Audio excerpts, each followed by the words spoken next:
Alright, people. We're good to go. I should probably close my curtains, otherwise.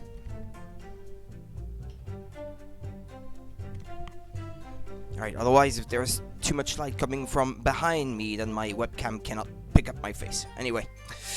This is the Great Ace Attorney 2 Resolve on the Nintendo Switch. And this is gonna be part 5. We're still on the third case. We just got started on the trial portion of the chapter, shall we say. Alright, cross-examination time. The corpse that went crashing through the crystal tower had a broken neck. I made a minor miscalculation in the angle of the beam projection, that's all. That was my mistake. Go back. It had a broken neck. What part of this is significant? Oh, maybe I should press on everything. Are you suggesting that's because he fell from a considerable height? Exactly, which highlights something else about this whole rum business. What's that? The fact...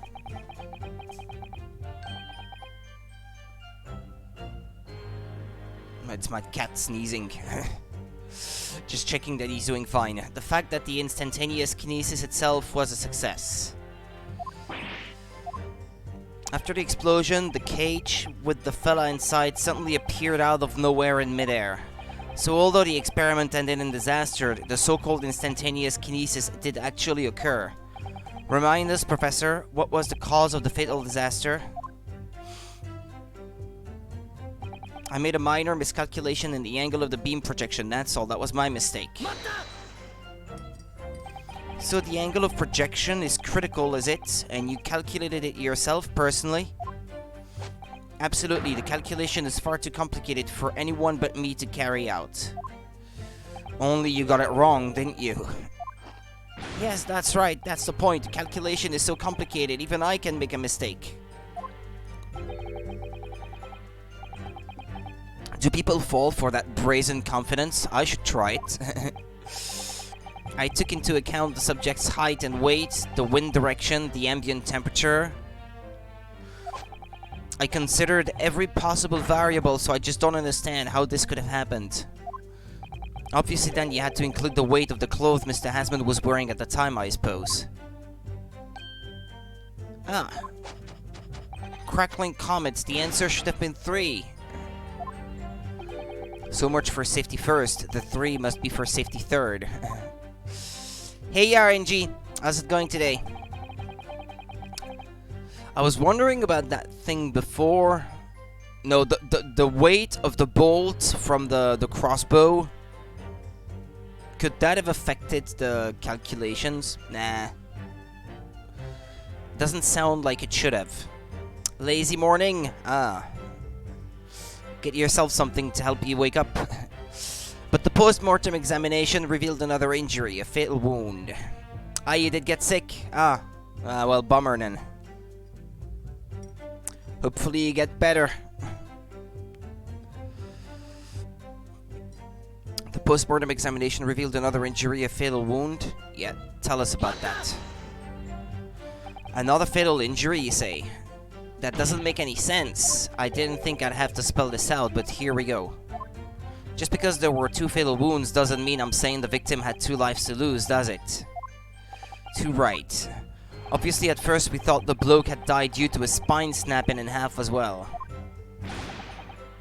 Ah, it's a cold. Ah. Well, keep warm then. Try to get that off you. You're saying that's a bit better myself. Still not quite feeling back to normal yet. With pains here and there and my stomach not always agreeing with what I eat. But I'm better at least. I feel better. Is he eating fish and chips? Hi Panda. Yeah, he is. Yeah, that's his character trait. How's it going, by the way? But you're saying that's not the case? You'll get your answer once I finished my fish and chips if you don't keep butting in every few seconds. We all know that's a bottomless bag. Yeah, because he's always eating fish and chips. The victim plummeted 30 feet into a glass tower. It would be reasonable to assume that as the cause of death. Right, that's what we all thought. Good morning. Right, that's what we all thought, but it was a red herring, wasn't it? There was a lesion in his chest where he'd clearly been stabbed by something sharp right in the heart. The defense knew nothing of this crucial information. The prosecution received this report from the forensic investigation team only this morning. That was the first we knew of it as well. I can only apologize for the impossibility of informing the defense. Sarcastic and insincere. Thanks. So what was the nature of this sharp object? Among the accused's tools that were in use at the demonstration, one is of particular interest. This. Ah yes, that would appear to be some kind of screwdriver, wouldn't it? Counts. Ah ha ha ha ha! There he is! My trusty little companion, Andrew! Andrew, of course. Ah, do you know each other already? He's one of my dear friends, like all my tools. I've named them all, you know. We're one big happy family. Andrew is my flathead screwdriver, of course. His brother Michael is a crosshead. Well, it would appear that your beloved Andrew has a red stain on his shank. That isn't... It's blood.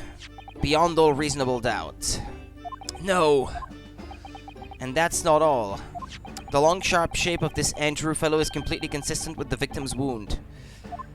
So it was not the crossbow?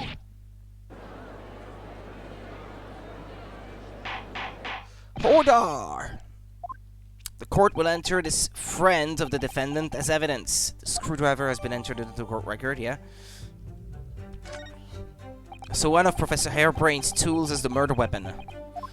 Great.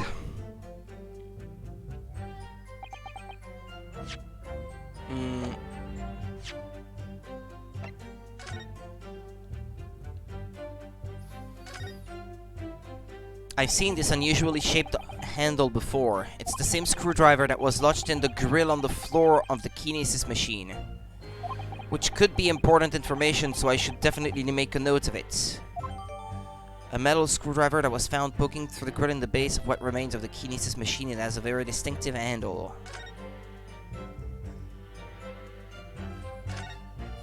This is blood. Mr. Asmund's, no doubt. This is the problem with looking at murder weapons.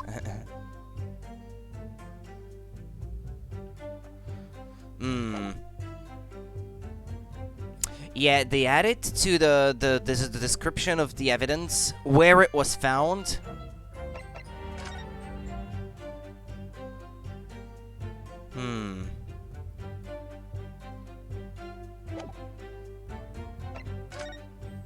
Okay, the autopsy report.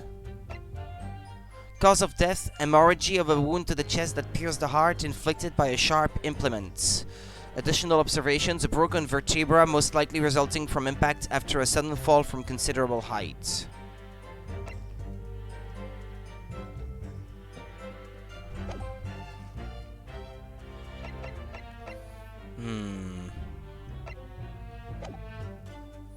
So the victim was killed before you went anywhere, and this fella's the only one who could have done it. So let's press here as well, I guess.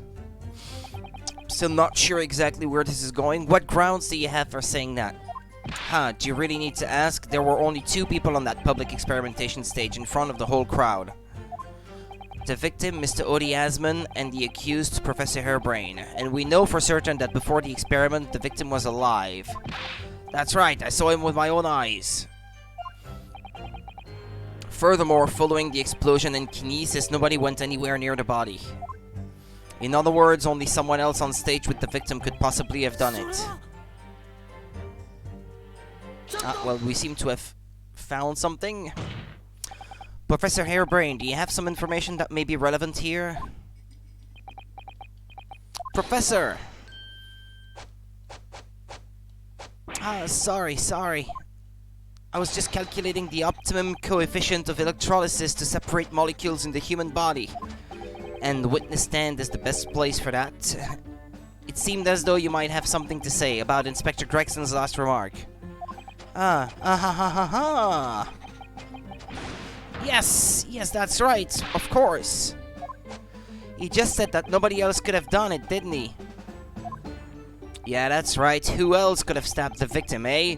I don't know, but there's no way that I could possibly have stabbed Mr. Asman as you say, eh? Explain, please, Professor. Of course, this cold-hearted policeman may not be aware, I suppose, but humans are warm-blooded mammals with blood running continuously through their veins, I had heard. Then surely, you see, if I'd plunged something the size of Andrew into the man's chest, the whole stage would have been a bloodbath. No, a blood-swimming pool.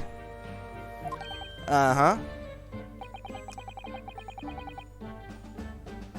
But thousands of Londoners were watching me at the time. And yet, not one of them claims to have seen a swimming pool of blood? Well, no, I suppose not. You see? Not one. True, I didn't see anything like that. Well done, Professor. That was a great counter-argument. Hordar. Ah, what is it? Why, you want to go outside? I bet it's raining as usual.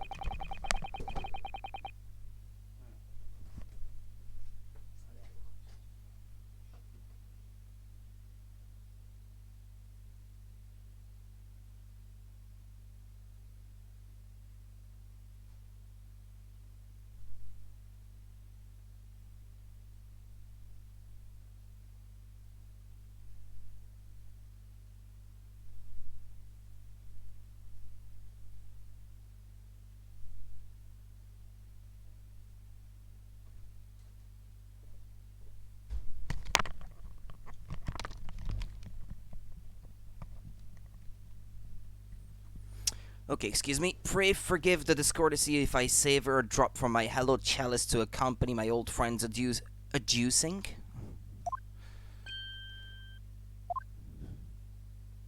Here's to you, Albert. You're too kind, Barak, but I'm really not a patch on you. No, you're not. No?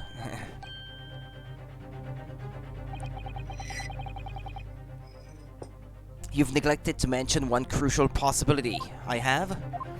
A particular situation in which very little bleeding would result from a stab wound. Well, if the weapon stayed in the wound, plugging up the hole. But the screwdriver was not found where the body was found, though. Inspector, enlighten the court, please.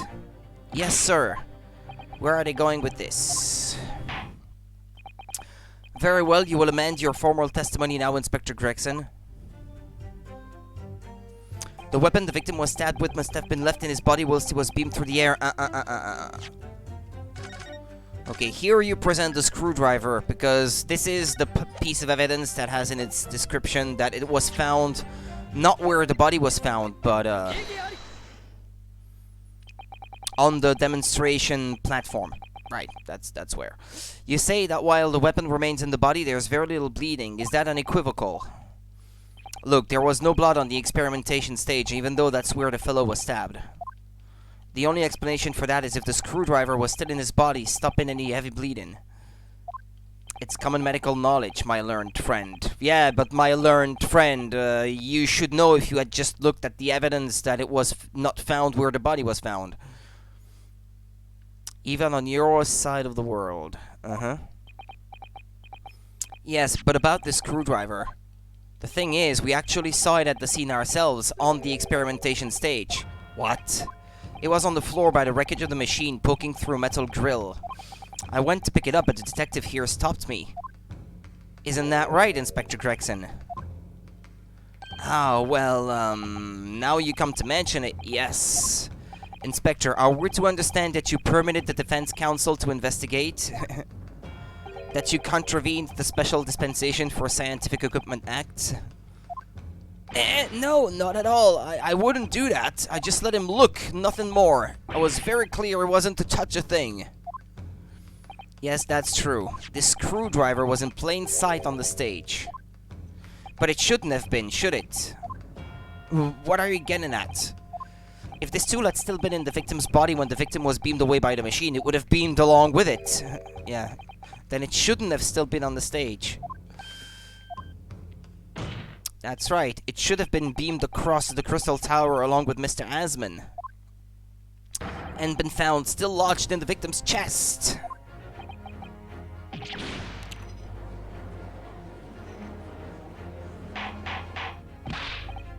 Hordar, how do you explain this, Inspector?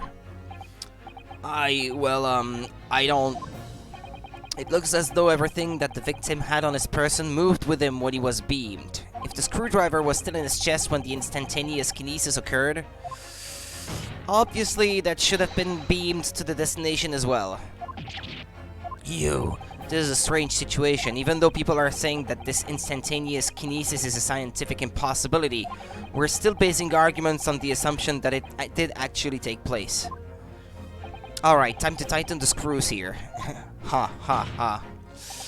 My lord, if the prosecution is unable to explain this inconsistency in its arguments, we can only conclude that the testimony given in support cannot be relied upon.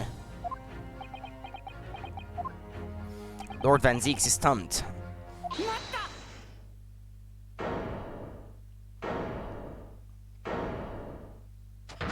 What are you doing, you idiot? We were doing well. Do you have something to say, witness? Yes, I knew it. It bears out. The equations hold. Mr. Naruhodo, don't worry. About what? Without delving into the details, there is no inconsistency. What? Even if Andrew had been lodged in Mr. Hasman's chest, my trusty tool wouldn't have moved. Andrew remaining on the stage is consistent with my calculations. What? And why are you saying that, you moron?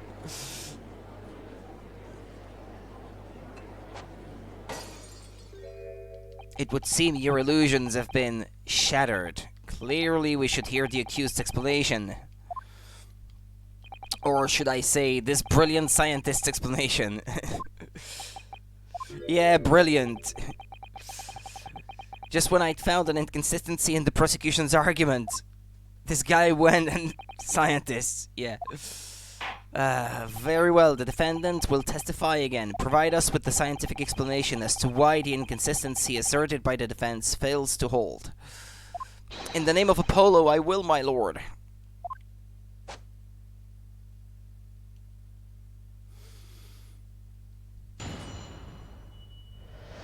The inconsistency explained. To be clear, I'm still at the stage of gathering data in my research. My hypothesis states the kinesis cannot transport metal, though, hence the metal weapon would have stayed put. But there was something metallic transported with the victim, no? I mean, his glasses, the buttons on his jacket would have been metal as well. The straps from the transportation platform. There was metal transported. My hypothesis states the kinesis cannot transport metal, though, hence the metal weapon would have stayed put.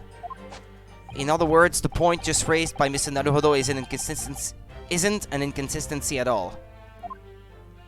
Mr. Asman was the patron of my research. Without him, my work wouldn't have been possible. Now I have a duty to protect the incredible machine that we built together.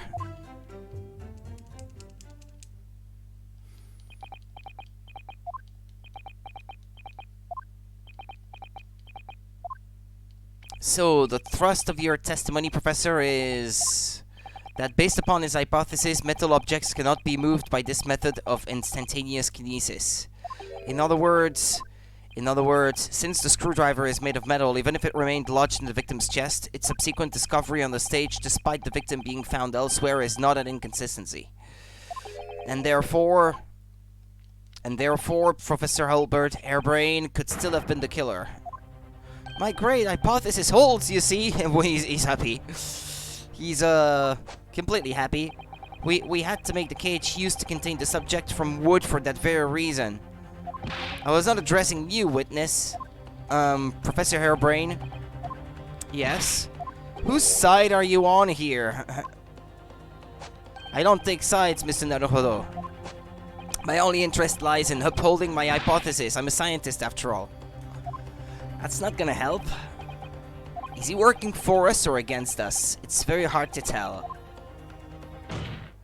Let's see how you cross-examine his testimony, my Nipponese friend. Yes, fire away, Mr. Naruhodo.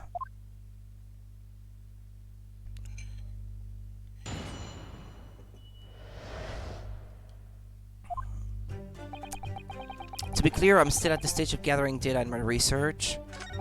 My hypothesis states the kinesis cannot transport metal though, hence the metal weapon would have stayed put. Your hypothesis states it, so this isn't proven then? No, of course not. It's merely a hypothesis, but a good one, based upon thousands of calculations. But it is widely known that metals can't be decomposed by electrolysis. Yes, of course, so I am right. My hypothesis is clearly correct. What is it about incriminating himself that makes this man so happy? It's the whole reason that the birdcage is made of wood, you see. Sorry, the birdcage? Yes, that's what I call the Seobtusa cage, in which Mr. Asman was placed for the kinesis. The jail cell in which the victim was detained. It does indeed seem to be made of a timber of some sort. I'll thank you not to refer to it as an instrument of incarceration, your lordship. In short, any weapon lodged in the victim when he was beamed away by instantaneous kinesis would have been left behind on the stage if it was made of metal, correct? Yes, that's it. Yes. It all fits perfectly with the mathematical model. But the ultimate conclusion, then, is that the defendant alone had the opportunity to inflict this fatal injury on the victim, is it not? Indeed, sir. Someone beamed me out of this nightmare.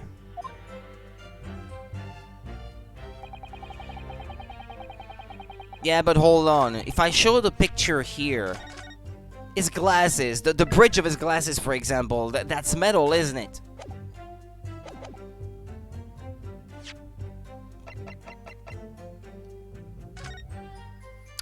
To me, some metal was beamed away, if the beaming actually occurred. Because otherwise, how would his glasses have been still on his nose? And that little chain that's hanging from it as well.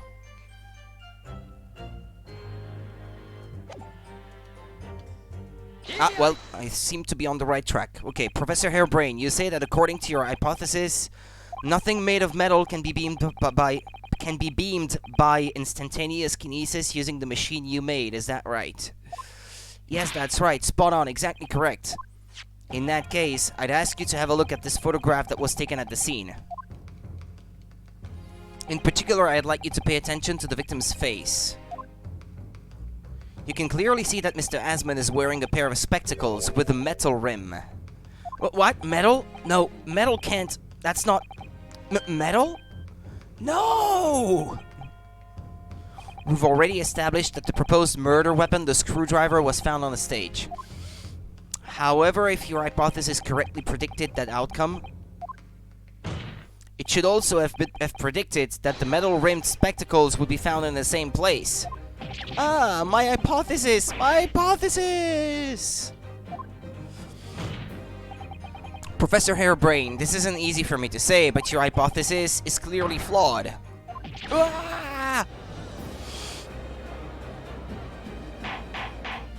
Yeah, Hordar. Counsel, what is the explication of this? If on the day in question the alleged instantaneous kinesis never actually took place, then it's entirely possible that the victim was killed somewhere other than on the stage. And in that case, someone other than the defendant could have been the culprit.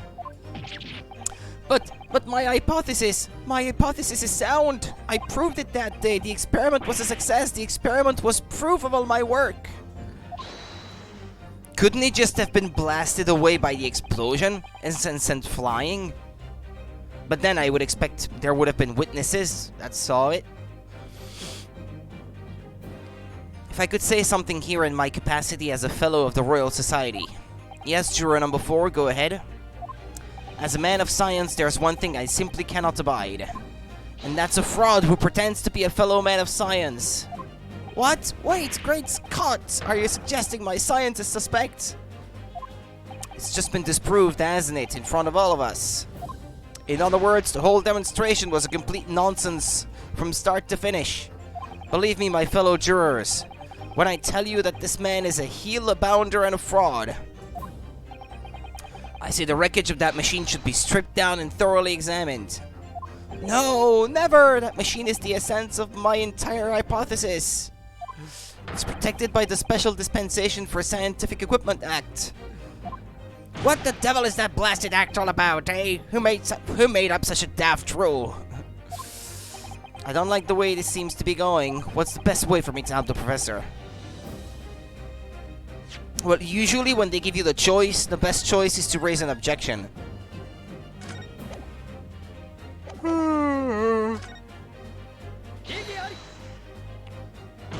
Professor Harebrain has yet to perfect his invention. That would seem to be the case, yes? But even so what? Going to such trouble and expense to create a fake machine to display in public, he would have absolutely no reason to do such a thing. He had an obvious reason to do exactly that. To kill the victim, I bet, no? For the research grant money. Ah! If the government wasn't foolish enough to have deemed the man's ridiculous notion plausible, he and his conspirators would have received a handsome sum indeed. Conspirators? What would be the value of such a grant? 10 pounds? You're an order of magnitude out, madam. 500 pounds a year. Oh, you could live a handsome on that much for years. The society has noticed an increase in bogus public demonstrations in the field of science recently, and plenty of scientists arguing with each other to get the largest slice of the funding cake. People's greed is plenty motive enough for murder, I assure you.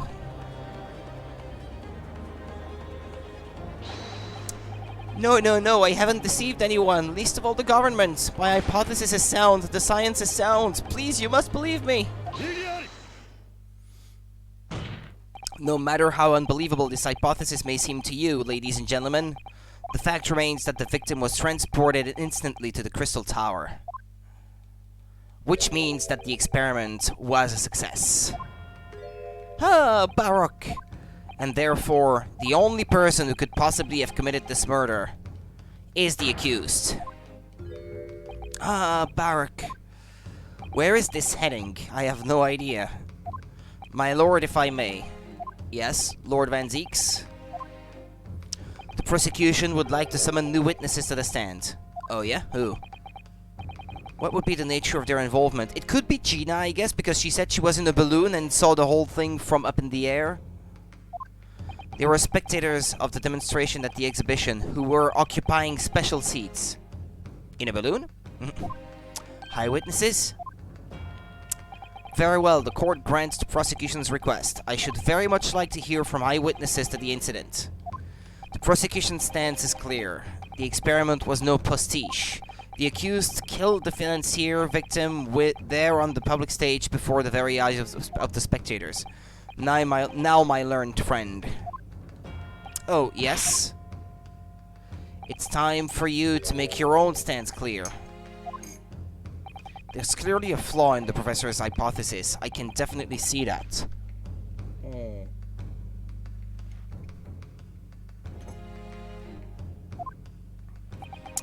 But where does that leave me? We shall take a short recess now, during which time the prosecution will prepare its new witnesses to take the stand. Oh, okay, we're at this point already. Recess? As you wish, my lord. Good. In that case, court is adjourned for 20 minutes.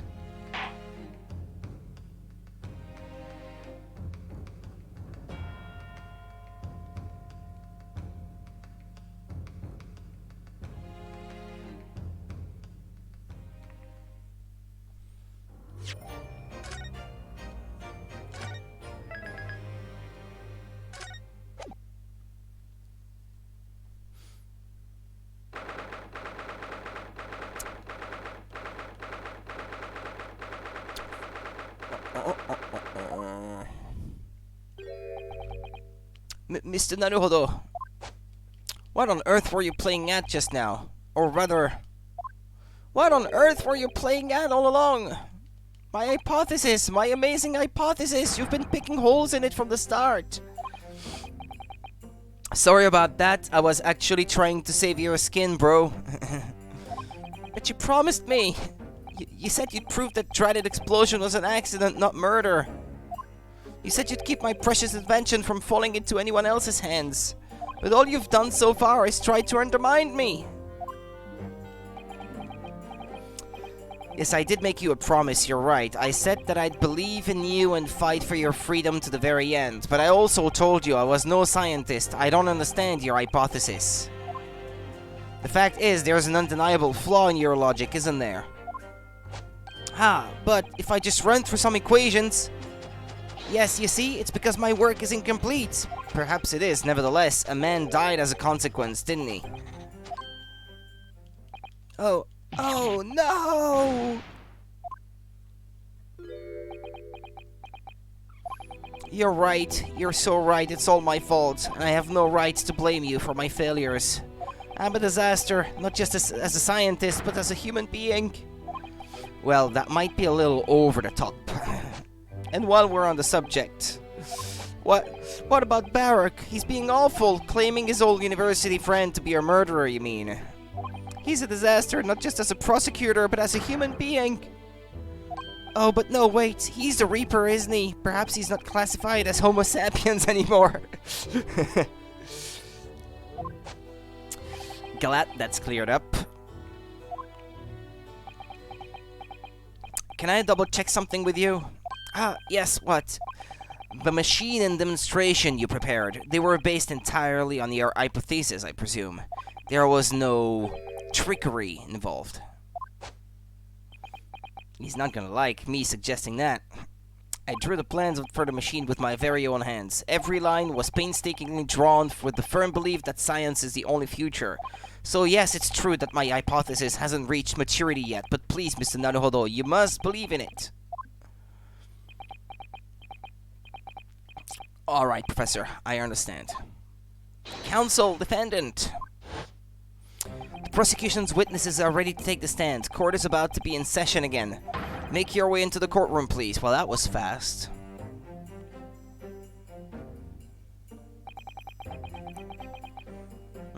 It all hinges on that demonstration. If the professor's hypothesis is sound as he claims, it leaves him as the only person who could possibly have killed the victim. But on the other hand, Mr. Sholmes was adamant. Practical implementation such as was attempted by the professor at the Great Exhibition is quite impossible. What does he know? He's kind of a sham as well. So really, what should I be trying to prove here?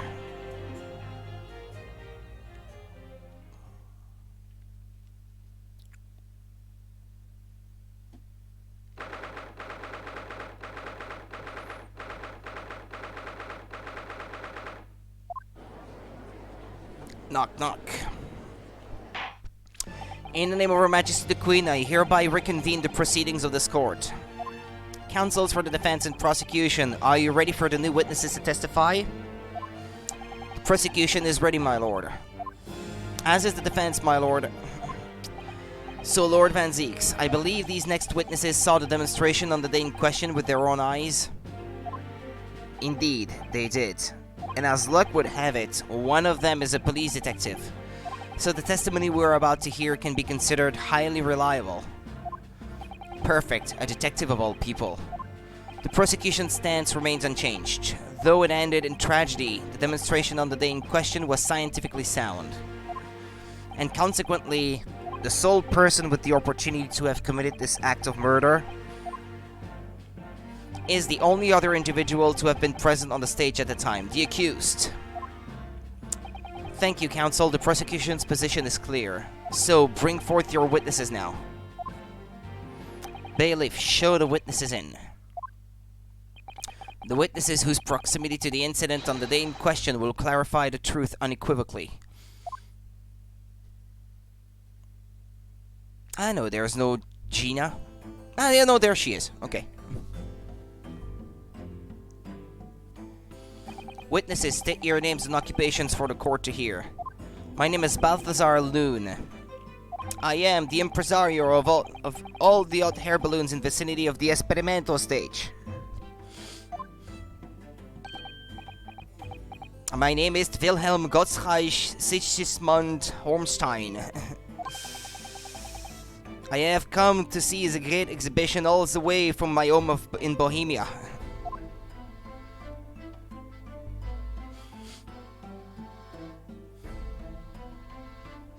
I'm very rich. Inspector Jean Lestrade, Scotland Yard. I am a great detective. Even Sherlock Holmes agrees. I was on security duty at the exhibition and I got to go up in one of them balloons. It was amazing. Gina, again.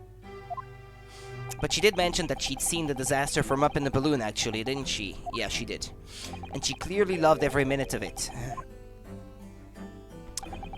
There were 3 balloons flying near the public experimentation stage when the incident occurred. 2 of these witnesses were in one such balloon at the time and saw events unfold from the skies above.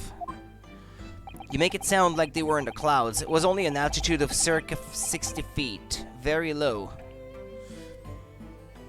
Yeah, about 20 meters. Well, you can't see nothing if you fly too high, can ya? 60 feet, about 18 meters then. Ah, okay. Thank you for your introductions. Now you will give your formal testimony to the court. Kindly describe exactly what you witnessed, especially those of you who had a vantage point above the stage.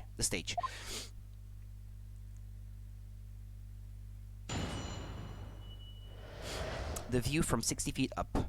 I have to sneeze, oh boy.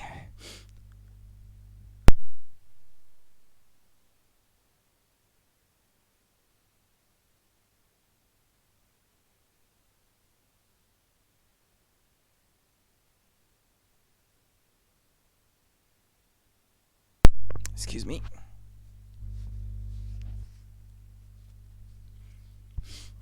Okay, the view from 60 feet up.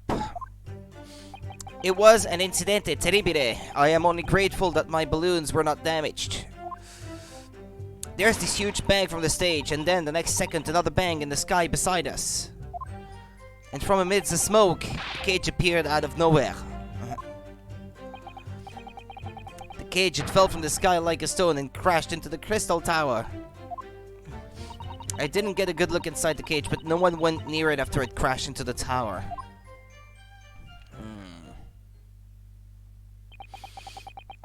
A most extraordinary collective account, I must say. Could I just clarify something? There's a detail in the witness's testimony that I have not heard any mention of until now. Specifically that there were 2 explosions. More precisely, 2 explosions in 2 separate places, yes. When the demonstration began, the balloon carrying the 2 witnesses was around. Here, there were other balloons in the air nearby at the time carrying other passengers as well, to be clear.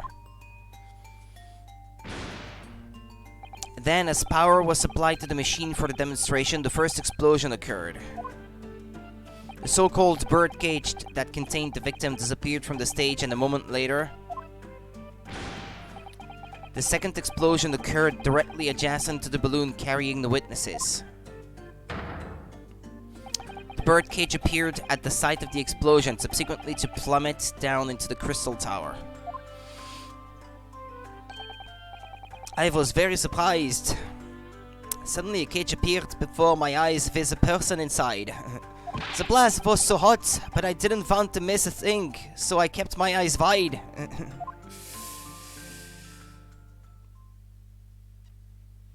The guy's not gonna have any balloons left by the end. I still have lots of money. Precisely, who is this curious infant? I'm told he is a young noble of Bohemian royalty. Apparently he disguised himself in order to steal unnoticed into the great exhibition. Yeah, I am here in London on a sightseeing trip with my elementary school. We will have the benefit of a child's point of view in the testimony. Do we really need that? When I remove my mask, this is what I look like. Ah yes, I see. A delightful face, I'm sure. Yeah, everybody says so. Great disguise then. The point is, the testimony of these witnesses further substantiates the facts for the court. Namely that despite ending in an explosion, instantaneous kinesis was successfully demonstrated, and furthermore, that until the arrival of the police, no one approached the crystal tower where the victim fell. Therefore, only the accused who was with Mr. Asman on the stage could possibly have committed the murder. But the crossbow, though. Sorry, what was that last one? Yes, thank you, counsel. The prosecution's views on the matter are quite clear. So the defense's cross-examination now, please. Yes, my lord. The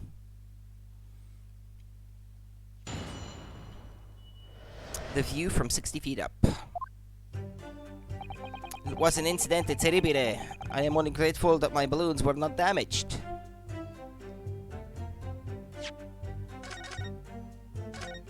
Does he have fire in his hat, like a hot air balloon? Yeah, looks like it.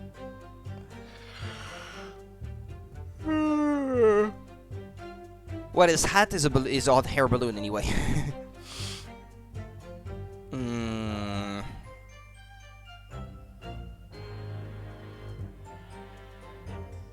Well, we did find this piece of canvas and rubber at the scene. There were 3 balloons flying above the experimentation stage at the time, I understand. Si, all 3 of them, my bellissimi bambini. They are very popular, signor. Some people will pay £10 for one ride. £10? That's more than my annual stipend. £20 a month, that is my pocket money. Royals have all the luck. I got up there for free, I did. Played the old I work for Her Majesty's police card, you know? Detectives have all the luck. If they're so popular, why would you only be operating such a small number of balloons, though? Because if I have too many in the skies, they could crash into each other. Yeah, okay. The operators for the balloons were decided by lots, with each operator manning a particular area. See, and the zone above public experimentation stage is the most profitable. The other impresarios, they hate me. Thank you, witness. I think the court has a clear picture of the arrangements for balloon rides at the exhibitions. Perhaps we could hear more about what you actually witnessed of the incident? Right, I can fill you in there, my lord. There's this huge bang from the stage, and then the next second another bang in the sky beside us. Hold on a minute. I want to try something. No, go back.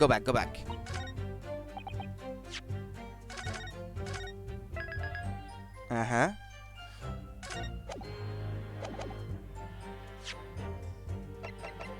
No. Okay. Because I still suspect that this is part of a balloon. That piece of canvas I found on the scene.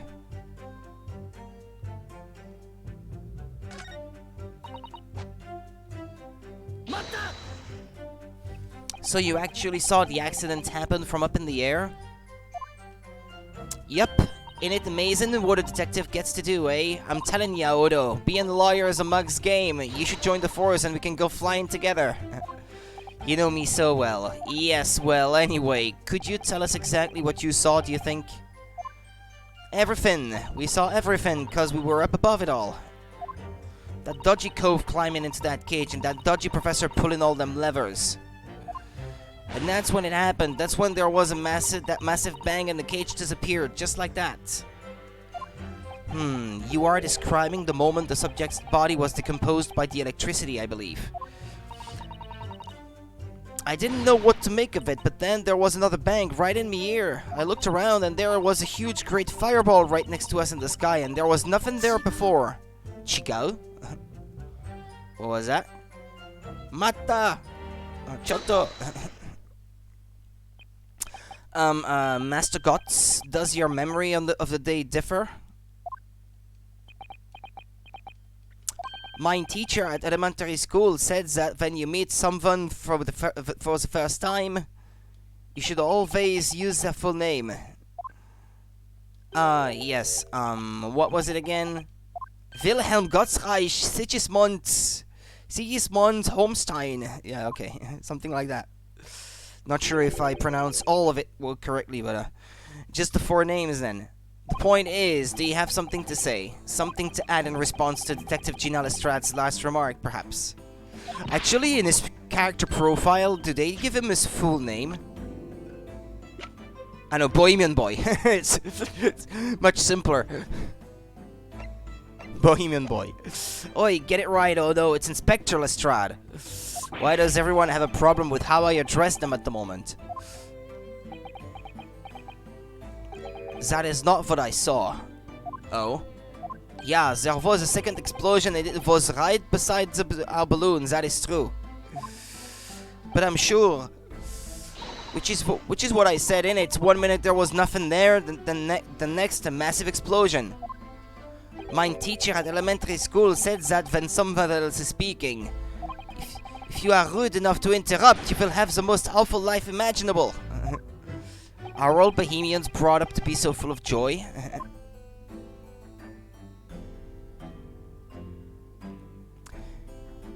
Okay, he was holding 4, he gave him 1, and then he's holding 4 again. That's the best business in the world, I guess. Infinite balloons. Just before the second explosion that happened next to our balloon, I clearly witnessed a green balloon flying in the sky. A green balloon? A green balloon? Hey, you what? I never saw nothing like that. Well, I did. I saw it, and you can't say I didn't. I will complain to the council. I will cry and scream. My testimony is the truth. I am a Bohemian prince. You cannot say it's a lie. That is not allowed. It's like playing the bleeding royalty card, are you? Typical. Says the orphan who likes to remind people she works for Her Majesty's police.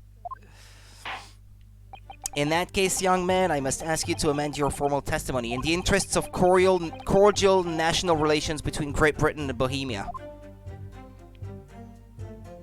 It was not the sky that exploded, it was a green balloon that was next to ours at the time. And then I think I can show the piece of canvas that I found at the scene.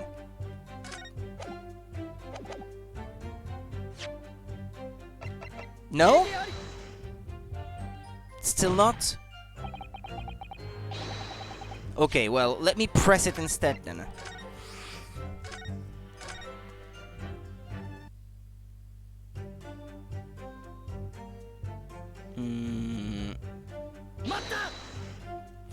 A green balloon, you say? Are you sure about that? Of course I am sure. I am a proud Bohemian prince. All these questions are making me boring. I think you mean bored. Ah, English is very annoying. The language of my countrymen is far superior. If anything, I think German is more complicated, but ragazzo, it is very wrong to lie. Lie?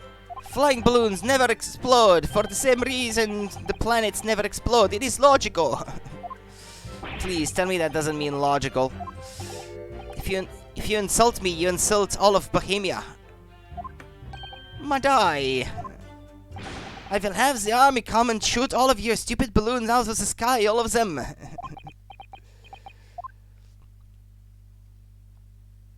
Wait, watch, he has 4, now he has 3 in his hand, and then, poops! A 4-1 pops up. Actually, it's always the blue one that he gives, and then another blue one appears in his hand. Ah well. Here you are, your highness. Here you are, your highness, your highness. If all international incidents were so easily resolved, now that peaceful relations have been restored here in the courtroom, perhaps we could return to the testimony. Did you also see the moment that the cage materialized, Mr. Lune? Or it's Lune, maybe? Lune, maybe. No, I did not see the explosion in myself. However, the cage, it fell from the sky like a stone and crashed into the crystal tower. I already pressed everything so far, I think. Did you see that actually happen? No, in reality I did not. I saw after it hit the tower. There was a grand confusion around the stage. I ran to see what had happened. I was terrorized by the idea of that one of my balloons had crashed. I suppose they are his livelihood. But when I looked up to the sky, all my precious balloons were still there. I saw it though, I saw it slam into the tower. After all, I am a detective now. Then tell us what you saw, Inspector Lestrade. That's what I like to hear.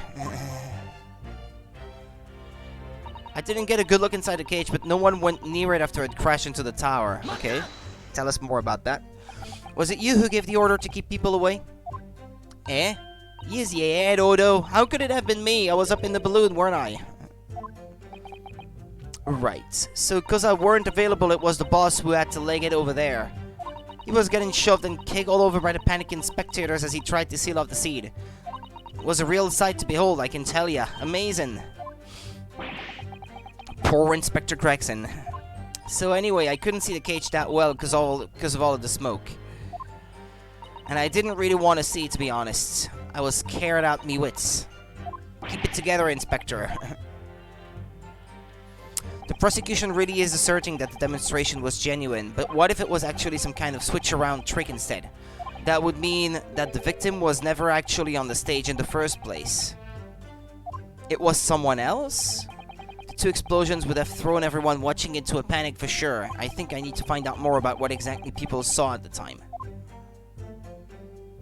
Feel like I pressed everything already.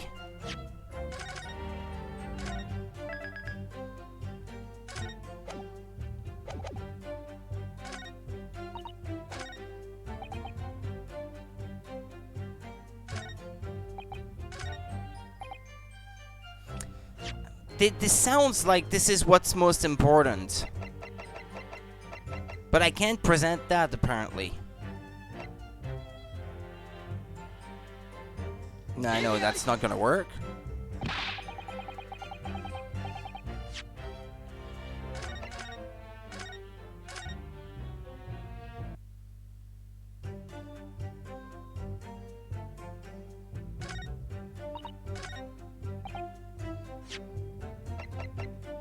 Or do I have to examine it first, maybe, before I show it? Looks like layers of thick canvas with a thick rubber lining of sorts. Never seen it, but applying Mr. Sholmes' methods, you might deduce it was part of a raincoat worn by someone who really didn't want to get wet. And the charring, blah blah blah blah, or maybe not.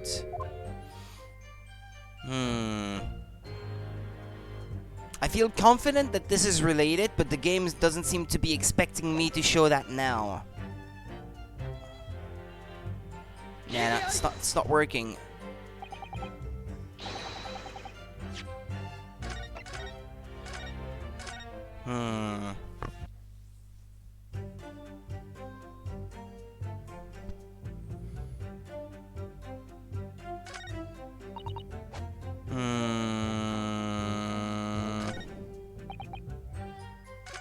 Or is there something wrong with what Gina said at the end?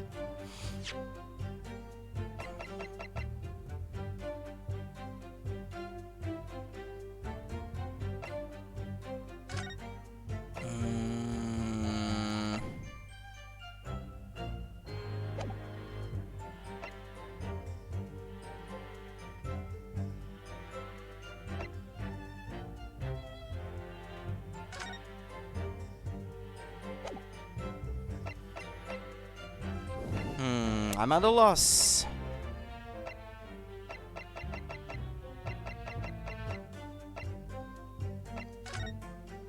The most logical thing to me doesn't seem to be working.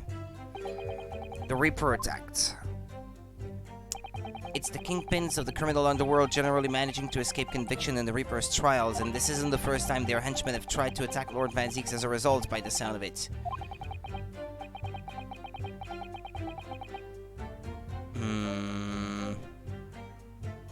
What's that down there? French court hears glass eye case. The juge de paix of Neuilly was presented today with a most curious case of a lady who refused to pay her dues for the purchase of one glass eye. The whole affair began when Madame Pliette, the defendant, ordered the eye as a replacement for the natural eye she had lost.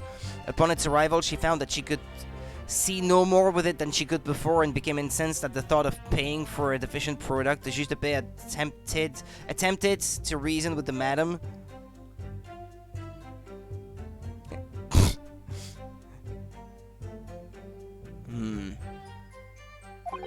must be dark forces at work. Yeah, well.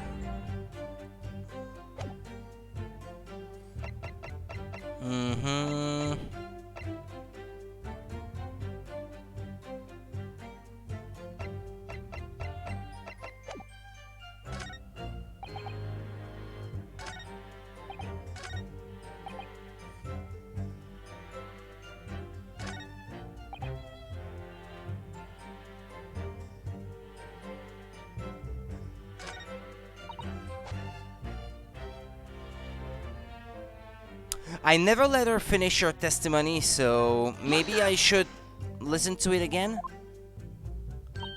Yep, and it's amazing what a detective gets to do, eh? I'm telling ya, Odo, being a lawyer is a mug's game. You should join the force and go flying together. Yeah, okay.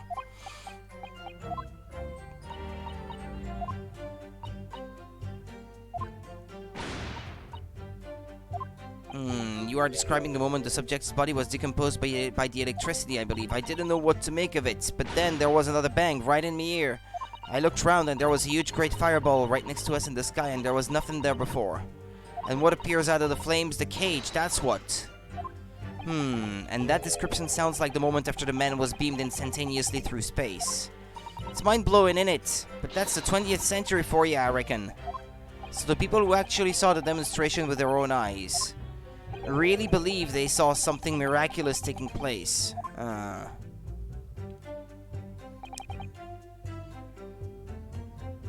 really don't know what to do here. There is a solution for that.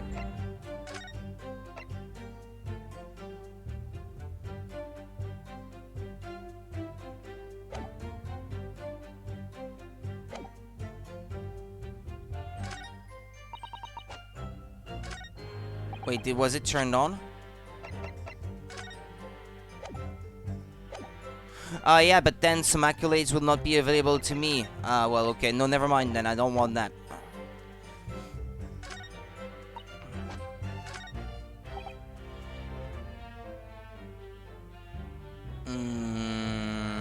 I already tried presenting the piece of green cloth at this juncture.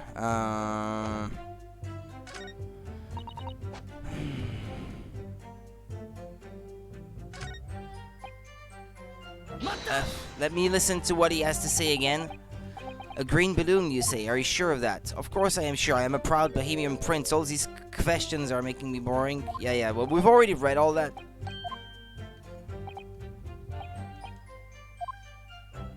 He saw a green balloon explode.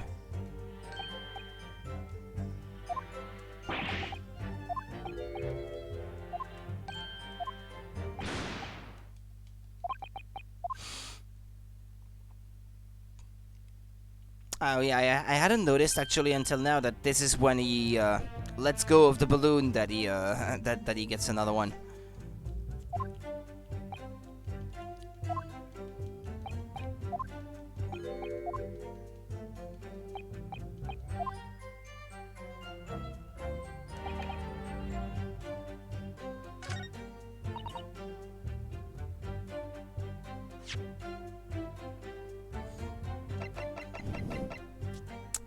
I'm at a loss. I'm gonna have to look up the solution because I really can't. I really don't see where this is going. I've pressed everything and I still can't find anything to present anywhere.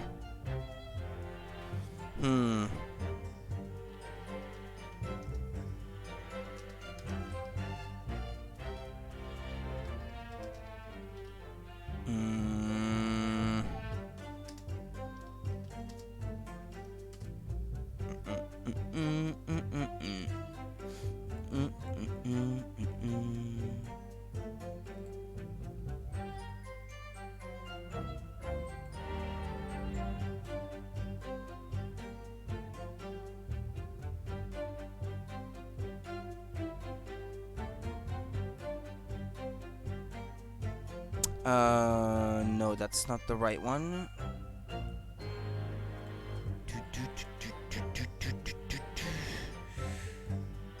I'm sure I'm gonna realize, yeah, but of course, yeah, how silly of me. I should have been able to figure that out by myself, but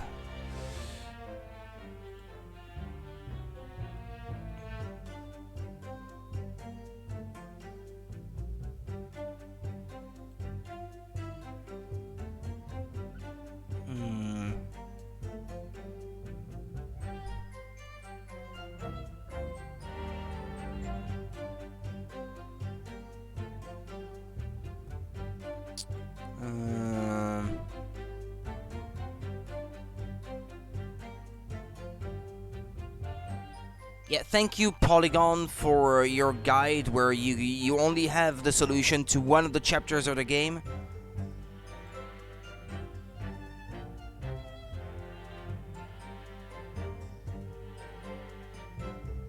Episode 4 walkthrough, or they never published the rest, perhaps.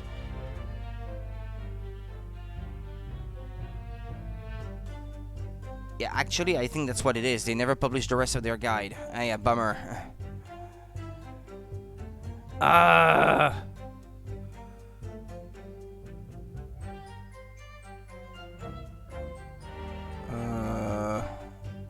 Table of contents. The Return of the Great Departed Soul, Part 2, yeah. Ah, yeah, that guide is not finished either, damn it.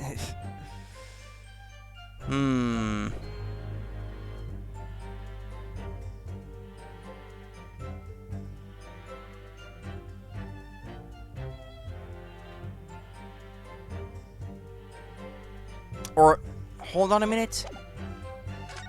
Judging from the incomplete guide there, I think this may be it. Maybe I have to present it after he amended his testimony before? Ah, yeah, that was it. Yeah, okay. Well, I felt like I had already tried everything that I could think of, but I had to try again something that I had already tried before because the circumstances had changed. That's the kind of thing where I have to, where I tend to struggle, I'm afraid. Mr. Luna, in your testimony, you said that all 3 of the balloons you had operating at the time were undamaged.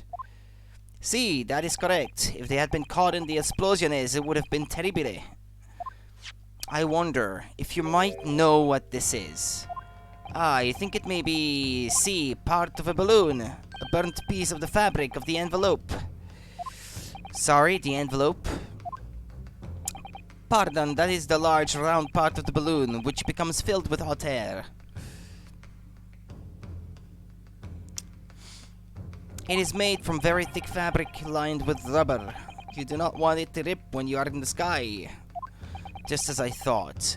This piece of cloth was found near the experimentation stage. In other words, as Master Gotts testified, a green balloon did indeed explode that day.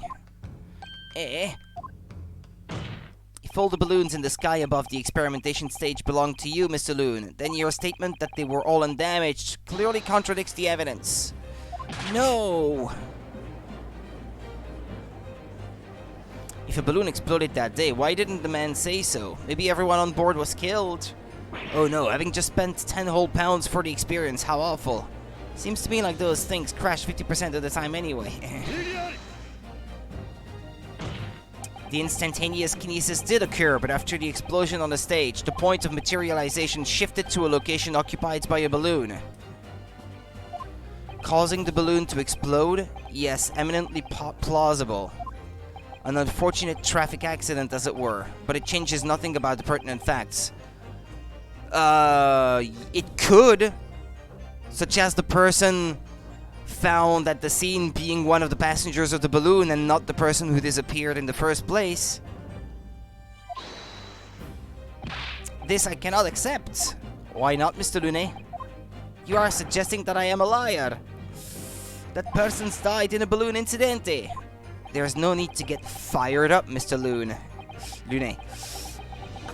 The victim was the soul's fatality that day. That's right, and I prove it. Balthazar Lune is not a liar. There was no such balloon in the sky. It is non possibile. You're saying it's impossible? Why? This court has more important matters to discuss than the numbers of balloons that were operating that day. Aye. But we can't ignore the fact that nobody appears to have known anything about this other balloon until now. My lord, the defense calls for further testimony from Mr. Lune. I concur. There is clearly more to the truth here than meets the eye. It's imperative that we clear up the issue of this phantom balloon, I believe. Witness, you will give supplementary testimony about the balloons you were operating at the exhibition. Ah, grazie, my lord.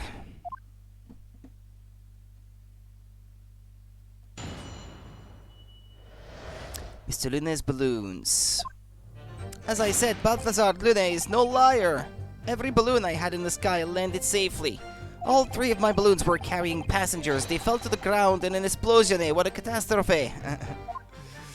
But you can't get away from the fact that a burned up bit of cloth was found at the scene, can ya? The coppers at the yard reckoned it was probably the debris from the explosion on the stage.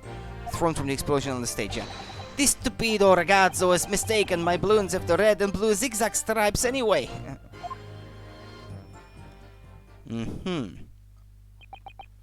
So your assertion is that the balloon this child saw was not one belonging to you? Si, exactamente.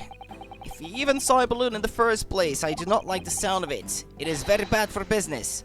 I have a good mind to sue the land of Bohemia. If you attack us, we will fight back. It will be war. Hold out war.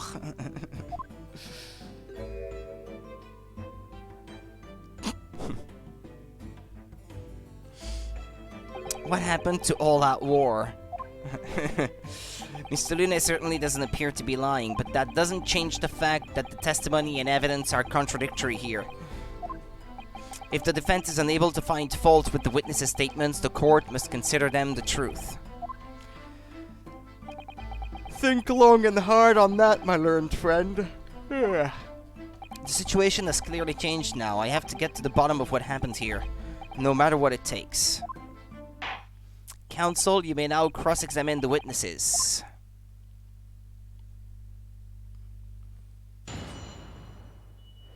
Mr. Lune's balloons. Okay, let me save again.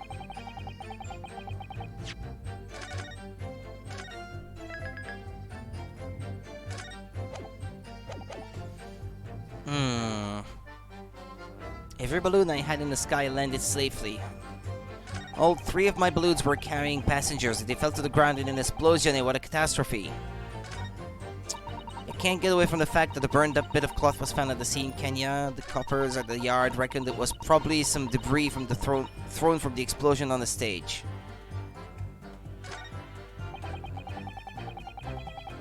I'm interested in the design of the balloons, indeed. You mean the color is wrong?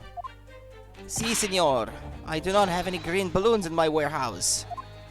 And yet a piece of green cloth was found at the scene, and it's unmistakably from a balloon. Well, I do not know how that can be. For the sake of argument, let's say that a green balloon did explode above the stage. You couldn't therefore conclude that it happened on the day in question. Why not?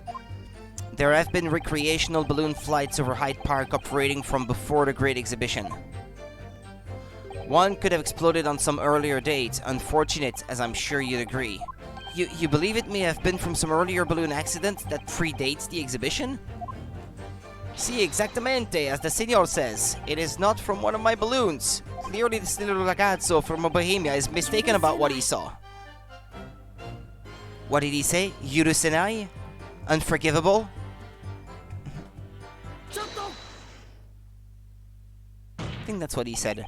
Something wrong, Master Gotz. It's Master Wilhelm Gottsreich Sigismund Hornstein.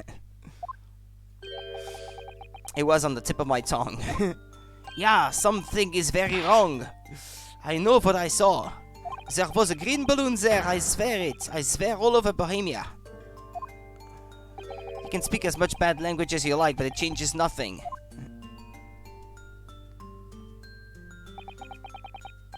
If you do not have evidence, ragazzo, then I must tell your parents to punish you, eh? Kitty. Giffy. Oh well. Perhaps we'll let the judge decide when it comes to punishments. Evidence? What is this evidence? To give a simple example, young man. A photograph, for instance. Some tangible proof of what you claim. Well, why didn't you say sooner? I have the photograph here. Good gracious. What? As it happens, I had not been up in the balloon for a little while, so I was very excited. I took lots and lots of photographs. You had all that film with you because you have to, it was like a large board that you have to insert in when you take the photo and then take it out or something. You'd have to carry a lot of these large things to be able to take lots and lots of photographs. But anyway, of the Crystal Tower, of the Bohemian exhibit, of the streets of London, of the Hot Eel cellar, the balloon. And the instantaneous kinesis experiment, did you take a picture of that? Yeah, one picture. Really, you did take one. But all I wanted was a ride in a balloon. I was not interested in boring experiments. Never mind that. Can you show us that photograph? Of course, and then you will see. You will see that I am not lying. That I really did see a green balloon. But it would be black and white, no? It would not show that it's green. But more importantly, it's empty though. Yeah, my cat wants to get outside again. Hold on.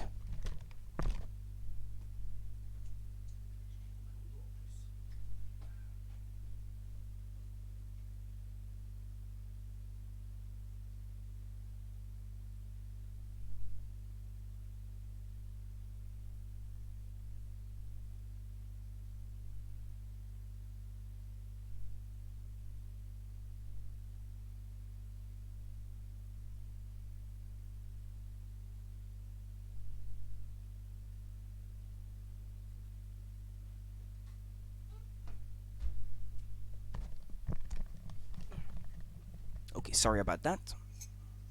We have a bit of tea left.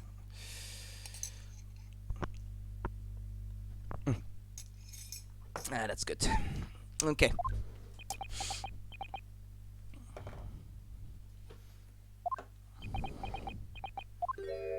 Well, I see you are all too shocked to speak. Yes, I think shocked is indeed the word, young man. Yeah, perhaps you cannot see that is was a green balloon from this photograph, but that is not my fault. That is the fault of the stupid person who made the camera. Wah, wah. Or is it where? That is one very bohemian sounding cry. Wah. Very well, the court will accept this photograph as evidence. The photograph of the balloon has been entered into the court record. Yeah, there are other things that we can glean from that photo. Don't worry. It's not my fault, it's the fault of the person who made the camera. The camera. Well, never mind. I'm sure you have plenty of wonderful sepia memories to take home with you. Let me have a look at that. Okay, what do we see here? The person strapped in the cage. Scientists pulling the levers. That balloon being empty, which is weird enough. Nobody operating it. And is that something that we see being shot from the crowd? There's this line here. Yeah, there are multiple things that can be seen, but that it's empty and that something was shot from the crowd. It shows another balloon that he claims was green and exploded moments after he took this shot. In any case, when exactly did you take that photograph? Well, it was on the day of the big explosion. You don't say. When I pressed the shutter release, there was this very loud bang, and a hot wind rushed over my face. That means this photograph was taken a split seconds before the explosion occurred. What if you ask me, this black and white photograph changes nothing? I could not give the flying fig. Lovely language you've picked up. As I thought, Mr. Lune's testimony just doesn't quite add up.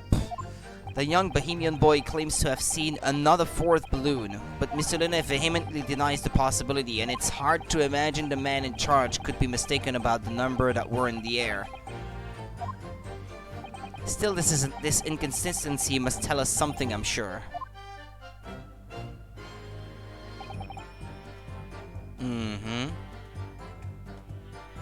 Everyone in the sky landed safely? This one had nobody on board. How is that possible?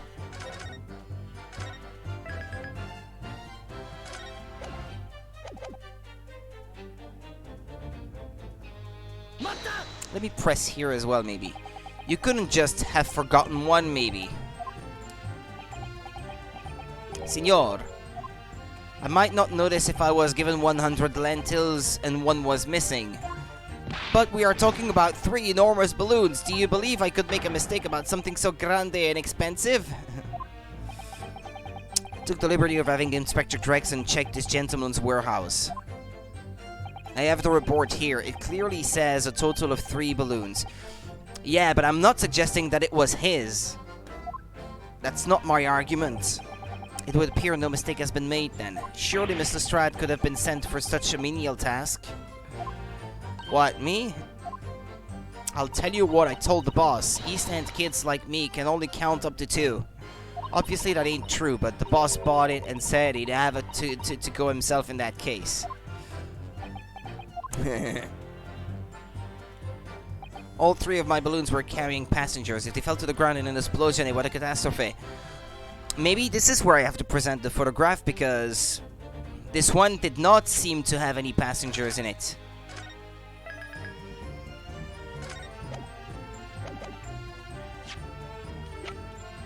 Yeah, there, okay. We're good. Unfortunately, the photograph Master Gotts took can't tell us the color of the balloon, but it can tell us something else, something crucially important. What? It shows that the pictured balloon wasn't carrying any passengers. Ah, my goodness, you're right. But surely all the balloons would have been carrying passengers. There would be no sense in it otherwise.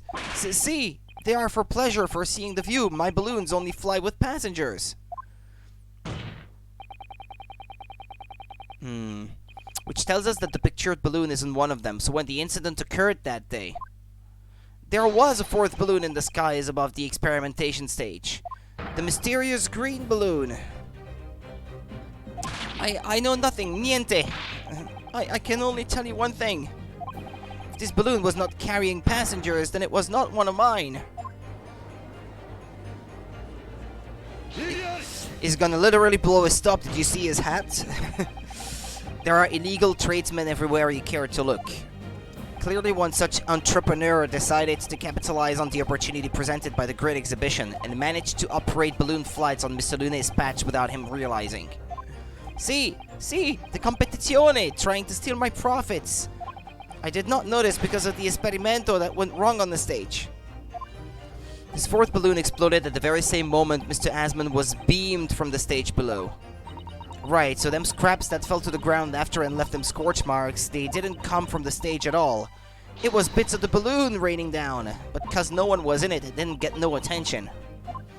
A mysterious 4th balloon carrying no passengers, silently floating over the experimentation stage. This photograph shows us nothing more. A stray balloon carrying no one and operated by some rogue trader. Clearly it has nothing to do with the case. Its relevance does elude me, I must say. The court has seen sufficient evidence and heard ample testimony already. The prosecution calls for this trial to be concluded.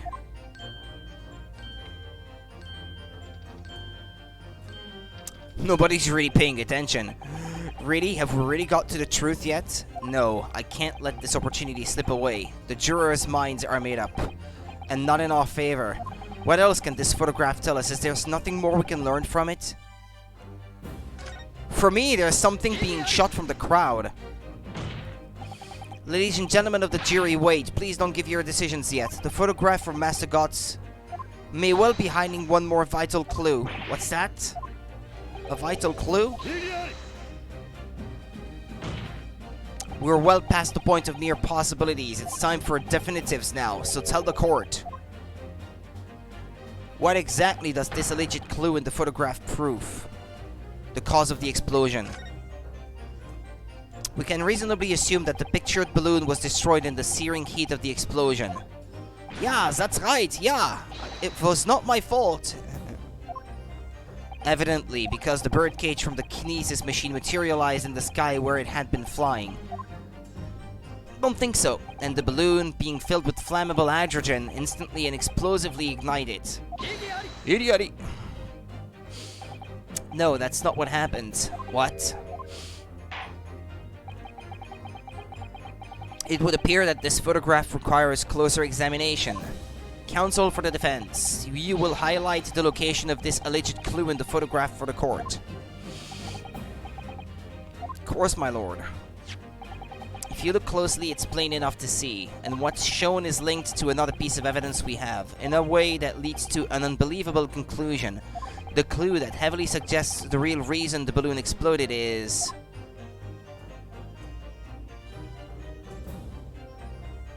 this?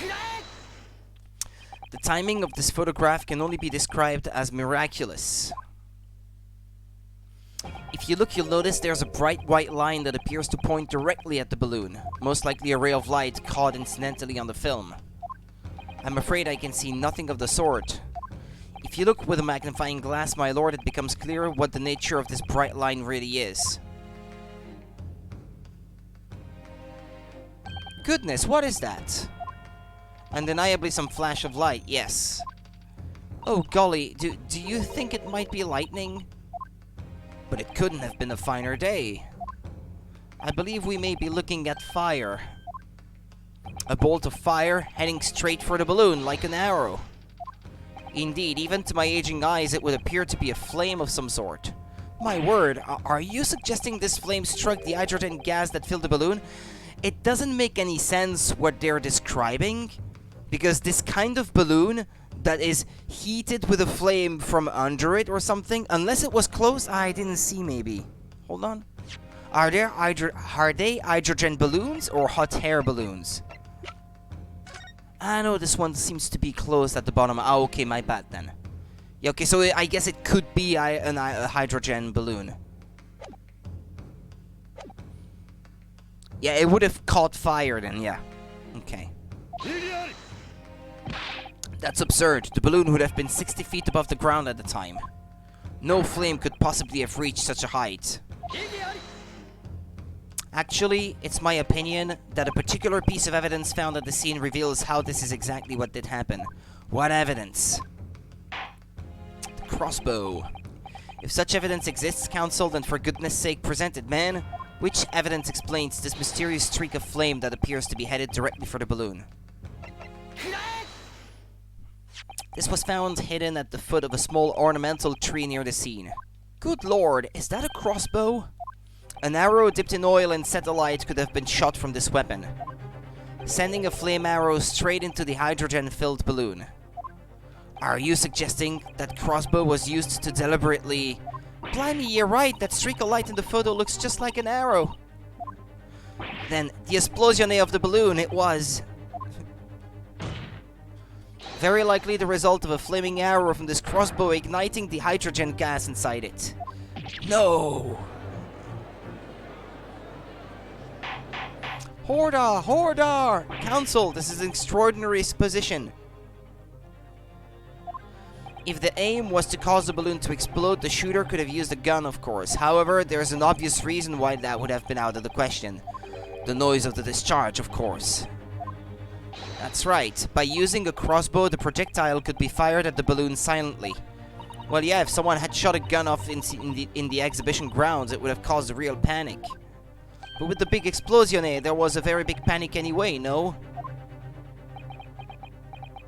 I don't like this. I should be pleased to have found a plausible new explanation for all this, but something feels wrong. Do you understand the implications of what you're saying, my Nipponese friend? If a flaming arrow did indeed hit the balloon, then obviously it would have exploded. And if the birdcage appeared from the cloud of smoke that ensued... wait a minute, what are you really saying here? The guy could have been inside the balloon, the one found at the scene? I don't get it. Was the birdcage beamed up into the sky after all? Or what? My goodness me! Now I understand. That's what that sinking feeling is about. I think there's a good chance that the birdcage was actually concealed inside the balloon all along. Yeah, and the one on the stage never disappeared at all, yeah. What? Did I just hear that correctly, Counsel? There's no going back now. The horse has bolted. But I don't think it would have been the scientist. I think it might be the guy wanted to fake his own death or something. There's no going back now. The horse has bolted. Or maybe it was someone who was already dead. That would explain why not much blood was found. The guy inside the balloon died... not at the moment of the experiment, but at some other time before. And then he was put inside the balloon, inside a contraption that looked like a cage or something like that. And then he was set to fly and explode at the moment of the experiment. And the one who was actually on stage is still out there somewhere. There's no going back now. The horse has bolted. Let's assume, as I said, that the birdcage was hidden inside the green balloon from the start. On stage, when the experiment was started... Actually, is it hollow, maybe, the platform? Like, he could have disappeared inside? On stage, when the experiment was started, the birdcage and the instantaneous kinesis machine disappeared in a cloud of smoke. At that moment, the flaming arrow was fired from the ground, causing the green balloon to explode and drawing the attention of the spectators to the sky above their heads. Yeah, but the... how would you call that? The basket, I guess, suspended from the balloon?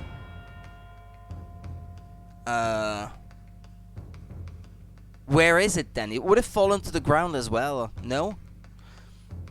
Causing the green balloon to explode and drawing the attention of the spectators to the sky above their heads. From amid the smoke, the hidden birdcage then appeared to fall down and crash into the crystal tower. And something seemed to go wrong with the experiment. It could have been sabotaged, I think. I think you'll all agree it's entirely plausible that what I've just described is the real truth behind the miraculous experiment carried out that day. Good grief.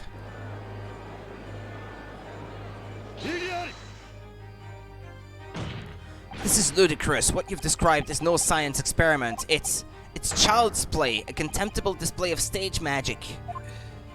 We have a magician in the gallery, in the jurors, so ask for his advice. Both Mr. Sholmes and Iris said that the experiment was a scientific impossibility. In which case, this is the only way to explain what happened that day. And in any case, the victim's body was found inside the birdcage in the crystal tower. If the instantaneous kinesis didn't take place, how do you explain that?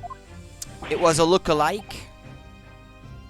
Or maybe it was... yeah. It would actually make sense. And it would tie up with something that was said before. They said that often when the victims... the people found not guilty when Van Zieks is prosecuting, they die anyway, but not from Van Zieks, but from people of their own kind. It is possible that he was killed by his own kind of criminals, and then to make the body disappear or something, or to blame someone else, put the blame on someone else, they disguised someone as the man, put him in the cage and orchestrated the whole thing. And yeah, now the magician wants to speak. If I may put in a word as a man of magic myself, such apparent discrepancies can easily be explained by some simple deception. Juror number 3. All that would be needed is a doppelganger. Yeah, that's what I said. That's what I just said, yeah. Someone who looked very similar to the victim, Mr. Asman. And having this other man appear on stage to front the show as a body double. Yes, of course. So in fact... Mr. Asman must have been inside the birdcage that was concealed inside the balloon right from the start. It's the only way that it can work. That balloon would have been filled with hydrogen. Anything hidden inside would have been scattered to the 4 winds when it exploded. No one would ever have embarked on such a risky venture. Not necessarily. The explosive force of the balloon gas would very much depend upon the mixture ratio. Juror number 4. Flying balloons are rarely filled with pure hydrogen, but a mixture of other gases such as helium as well. All you need is for it to be lighter than air, to be able to float up and also compensate for the weight that it is carrying. Helium on its own doesn't explode, but by controlling the gas mixture ratio, the explosive force can be altered. The mixture ratio? Obviously, the victim's body would have suffered some burns. That would be unavoidable. But not to such an extent as to render this whole obscene charade impossible. So everything that happens can be explained logically and scientifically. The explosion that engulfed the stage at the start of the experiment was no accident. It was all part of an elaborate deception to make it appear that instantaneous kinesis had occurred. Well, goodness me. And if we accept that this is what happened, it means that the victim, Mr. Asmund, was never present on the public experimentation stage to begin with. In short, he couldn't have been killed by the defendant, who was on stage in full view the entire time. Arrgh!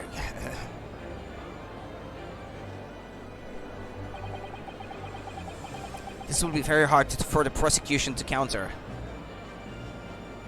How long are you gonna stay like that? Lord Van Zieks can't credibly maintain that Professor Hairbrain is a suspect now. Oh yeah? Watch it. It's Hairbrain, isn't it? Yeah, he didn't like that we suggested that it was all a deception.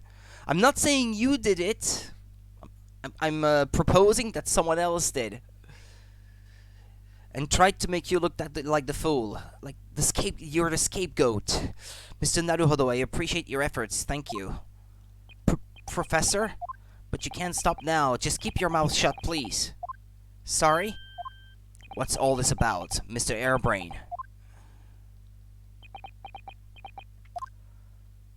I, Hulbert Hairbrain, hereby confess.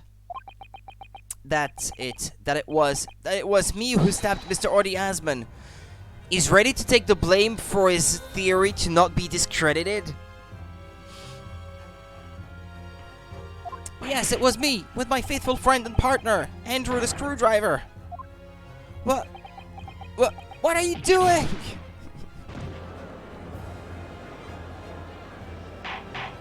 Hordar! Defendant, explain this sudden confession. Professor Hairbrain, what are you talking about?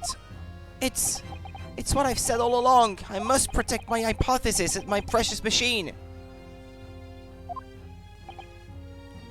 You stand there and claim it was all a trick, all an elaborate prank, but where's your proof? No, you'd have to examine the machine if you wanted to prove it, but then it would all be over. My beautiful hypothesis would be laid bare. I mean, the indignity of it. It's clear that you drew the plans for the experiment, but you didn't actually build it. It's quite conceivable that you were duped, Professor. If you'll just let me, I can prove... Barak! Yes? I'll cooperate. I'll do whatever you say. I'll swear it. So please, ensure the Special Dispensation for Scientific Equipment Act is adhered to and protect my creation.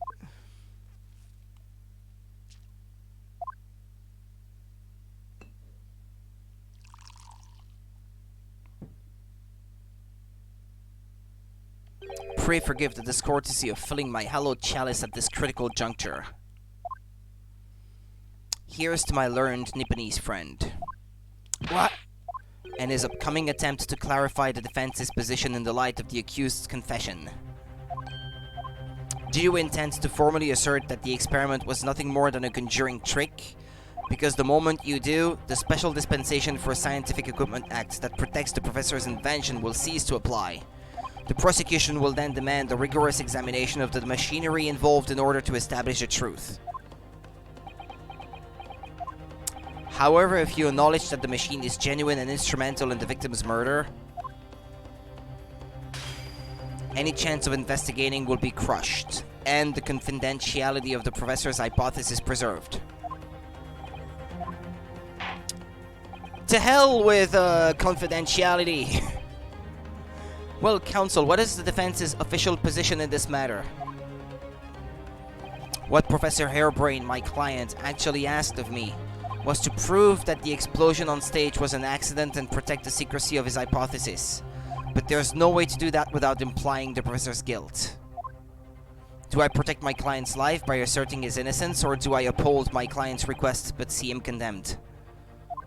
Either way, I can't avoid betraying his trust. You've been silent long enough. Isn't talking your trade, my learned friend?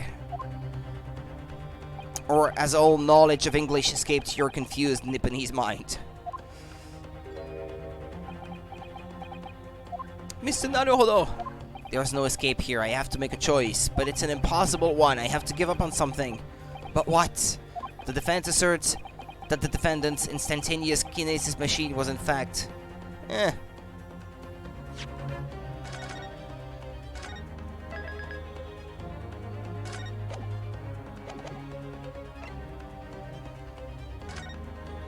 This is my stance. I think it's more important.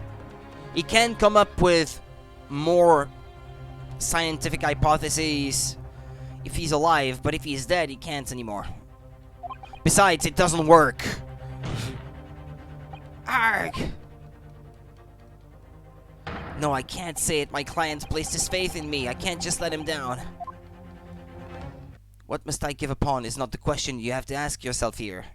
It's what can I protect? Hello again. So that although it's been far too long, where did she come from? Susato-san! But what are you? It's been too long. My first Susato takedown in 6 months. There will be time to talk later, Mr. Naruhodo. For now, we must concentrate on the task at hand. Which is working out not what I have to give upon, but what I can protect. Professor Hairbrain. Yes. Yesterday you told me that science is the pursuit of truth. Well, my job is to pursue the truth too. Yes, of course. And personally, I believe that you didn't stab Mr. Asman. I think you've come to realize something yourself too, haven't you? That your experiment and the machine you built with the victim are questionable. The truth behind that is what we must both pursue now.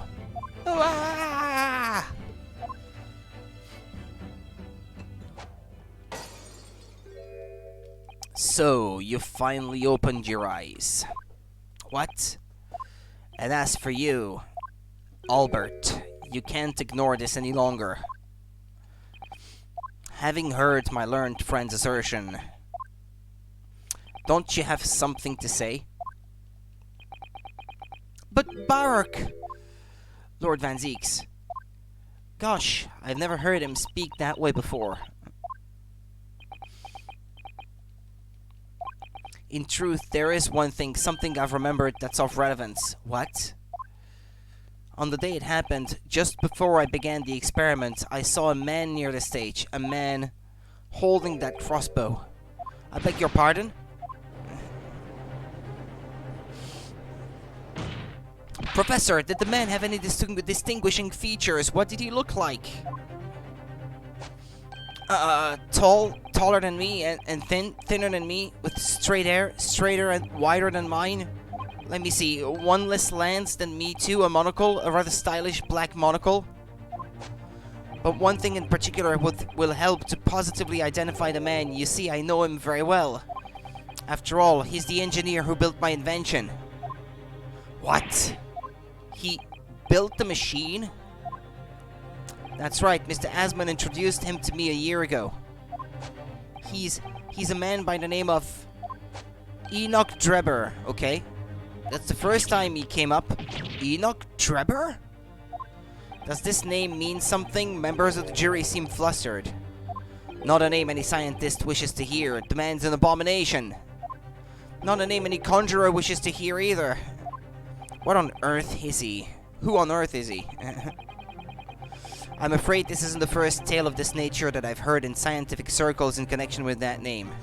Who on earth is he? There's talk of other flamboyant experiments that turn out to be nothing but stage trickery in the end.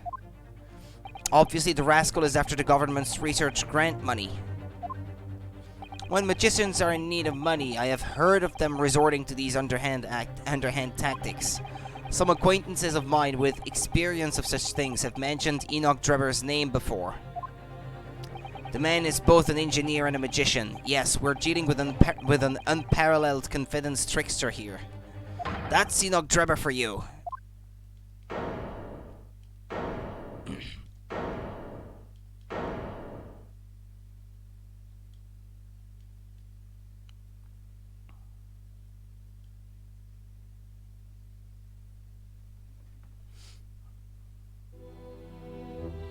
So it's true then. My invention, my great machine, it was just a grand illusion? Considering what we just heard about Mr. Drebber's character, I'm sorry to say that sounds increasingly likely. Even though no one else believed it, I wanted to. I wanted to believe that machine would function exactly as my hypothesis predicted. Which is why you were so opposed to it being investigated, I presume. I knew that if the machine was examined in detail, its construction would give away my hypothesis. Obviously, I didn't want that to happen. But at the same time, I knew that if it was found to be nothing more than a trick, than a work of deception, then everything I'd worked towards, all my research, all my dreams, my whole life would be over. I was terrified at the prospect. So you really had no idea then, did you? About the true nature of the machine that was built, and the true nature of Mr. Drebber. I never questioned anything. I didn't want to question it. It's entirely possible that Mr. Asman and Mr. Drebber were working together to use you as a means of fraudulently acquiring the research grant money.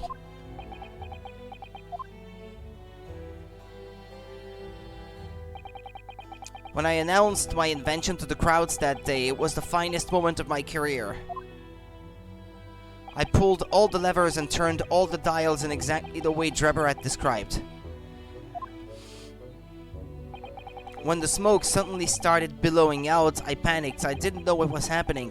It almost looks like the thing that's the platform on which it is resting. It almost looks like it opens for the cage to drop through.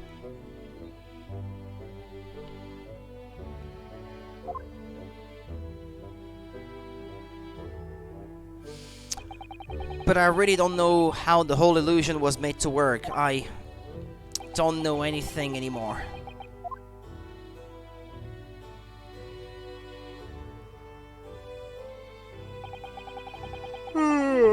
Let me confirm one final point with you, Professor.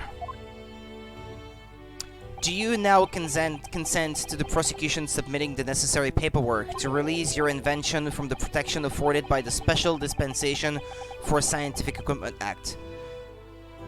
Can't we just shorten it to SDSEA? Because that's quite a mouthful. Yes, please, go ahead. I'm very sorry.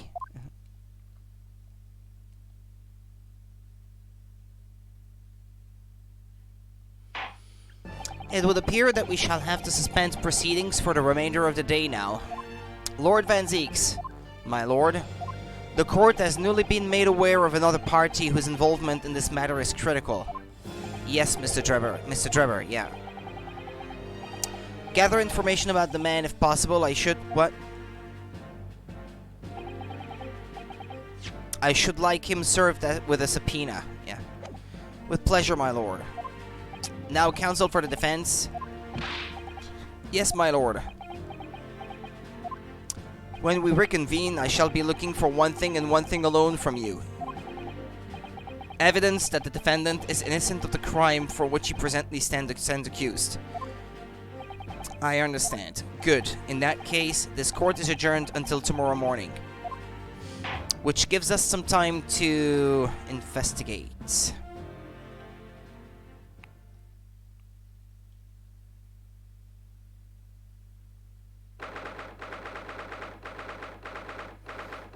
It's the early afternoon. The Old Bailey, defendant's antechamber.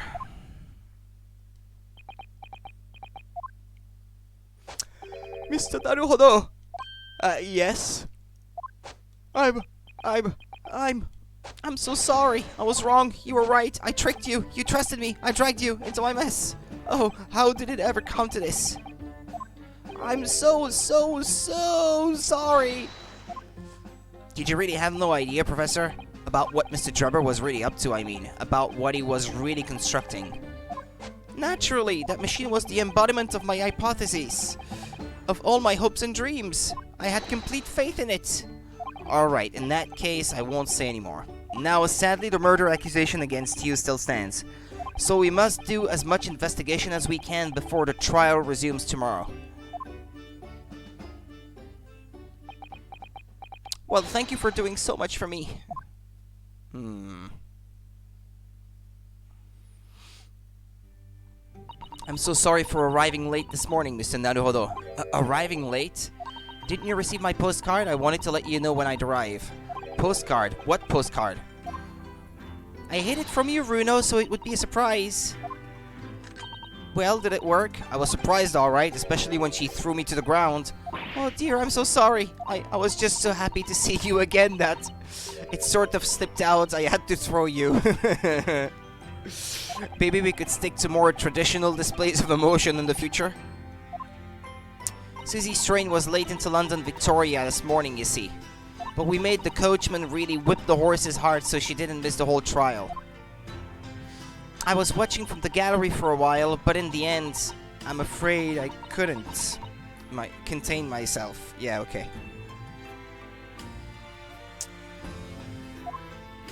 Well, I'm glad you didn't. Oh, having you at my side in court gives me the strength I need to win, so I'm delighted to see you back in London. Oh, you're too kind, Mr. Naruhodo. I'm delighted to be here.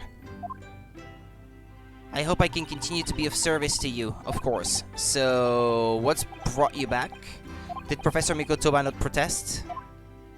Let's save all that conversation for when we're back at home, shall we? You know, I've made one of my most special blends ever for this special occasion. Oh, Iris, how wonderful. I can't wait. Susato-san was back in London. It's hard to describe how happy that made me feel at the time, but despite my elation, our tale was about to take yet another extraordinary turn.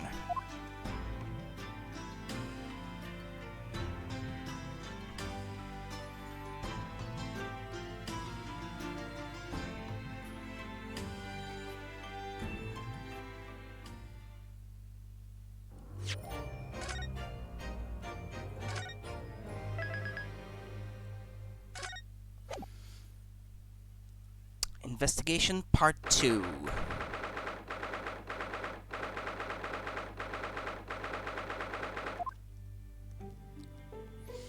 Oh, this room, it's been too long. It hasn't changed in the slightest, though. And it's been some 6 months, hasn't it? That's a long time for things to stay so familiar. I didn't know when you might return, and I wanted everything to be as you'd left it. But it has been some 6 months, it's true. So is your father alright, Susie? What happened? My father? Yes, Professor Mikotoba. I mean, it was half a year ago, but that's why you went back to Japan, because of the telegram you received saying you'd fallen ill with a very high fever for some unknown reason. That's right. So I was surprised to learn you'd be coming back so soon. Surprised, but happy. I think I wrote about it in my letter to you. It was all a trick. My father is in fine health, and I'm obviously very relieved about that. Well, we're all delighted to have you back. It was quite by accident that I've been able to return to Europe, actually. It's because of a very grand conference called the International Forensic Science Symposium. The International Forensic? That's the same symposium Lord Strongheart mentioned. Anyway, I've arrived safe and sound, and all that matters is that I'm here now. After all, I haven't yet fulfilled my promise to you, Iris. Oh? You must tell us everything that happened while you were back in Japan. Yes, of course, I shall. And there's one other thing. Something you wrote in your letter that particularly grabbed my attention. About you-know-who, about Kazuma. I know. I'll tell you all that I can. So, is it a spade or a shovel now? Thinking back, that spade's been in here since we first moved in, hasn't it? I'm sure I've told you before, Mr. Naruhodo, it's not a spade, it's a shovel. No, shovels are for digging, that's for scooping up loose material, it's a spade. So, no spades are for digging, that's for scooping up loose material, it's a shovel. The Great Spade Shovel War rages on.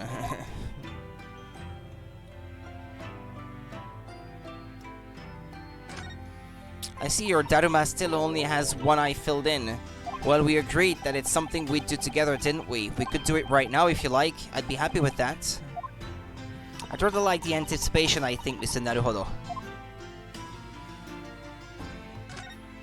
You see, I've been keeping my desk beautifully covered in papers as always. You really must tidy it all up, Mr. Naruhodo. No more excuses. But Mrs. Sato, the way I see it, all these papers building up on my desk like this are a reminder of my wonderfully diverse daily life. I like to leave them as they are so I never forget how lucky I am to have such varied experiences. In that case, you should definitely have a thorough tidy. Then you'll be able to see your papers building up all over again and feel that joy renewed. Still can't beat her in an argument, even though I'm the lawyer here.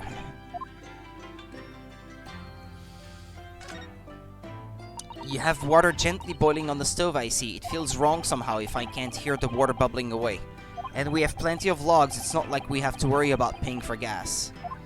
It's important to open the window for fresh air when the fire is burning, though. You can't keep it closed just because it's cold outside. It could be a matter of life and death. Avoiding the freezing winter air is a matter of life and death too, if you ask me. Oh well, perhaps a nice cup of tea will warm you up later. Yeah, but renewing the air is important indeed. For a carbon monoxide and stuff like that, it's no joking matter. When the combustion of the wood is not complete like that. Oh, I'm so looking forward to making you some tea again, Mr. Naruhodo. Which you'd think I wouldn't like, given that I'm not keen on bitter flavors, but it is Susato-san's tea. And it's amazing what a little cake or something on the side can do. I would dearly love to serve you some sort of Japanese sweet alongside your matcha green tea. But I suppose that's simply not possible given how long we've been staying here in London. Well, I do like the little chocolates you put with my tea, they go wonderfully. Oh, Mr. Naruhodo, you would, wouldn't you? That gives me a warm glow inside for some reason.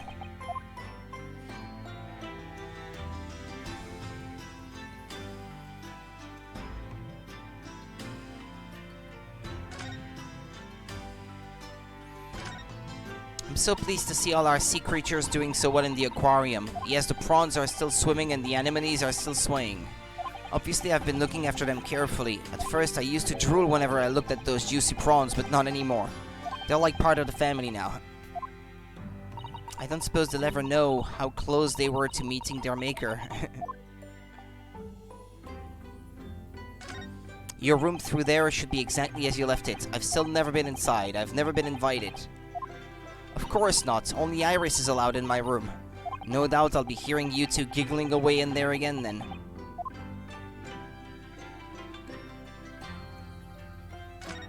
I left your desk completely untouched, Mrs. Sato, so it would be ready for you whenever you returned. It's beautifully clean. There isn't a speck of dust on it anywhere. You've been cleaning in my absence, Mr. Naruhodo. Whatever next? Well, I couldn't allow my great assistant's desk to sit there gathering dust, could I? It really is exactly as it was when I left. I'm so touched. But sadly, your desk is also exactly as it was too. Well, that's how it should be after all. Oh dear, I'd forgotten how that clean-cut smile can be so disarming.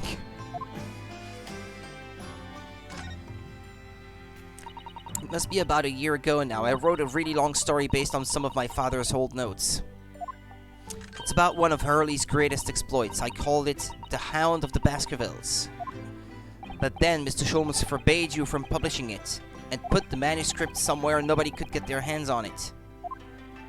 So nobody knows anything about it apart from Hurley and I.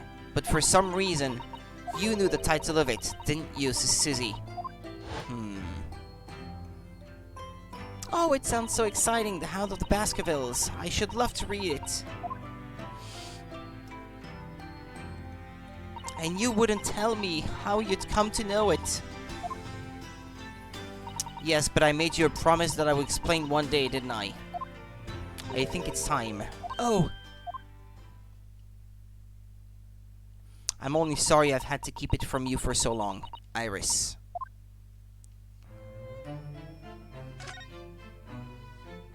It was completely by accident that I came to know the title of your manuscript, Iris. It was a short while before we left Japan. I was cleaning Father's study and I saw something on his writing desk. A large box of papers. There was a label affixed to the box that was written in English. It read, The Hound of the Baskervilles. What? My Baskervilles story? Of course, I had no idea what it was at the time, but Father came in and... Susato, what are you doing? Oh, father! Did you look at those papers? No, I simply read the label, that's all. Well, put it out of your mind. Sorry? Forget that you ever saw it, and certainly don't tell anybody else about this. Do you understand?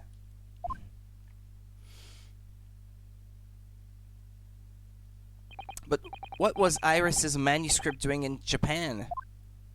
I have no idea, but when I heard Iris mention the word Baskerville that day, the title just slipped out.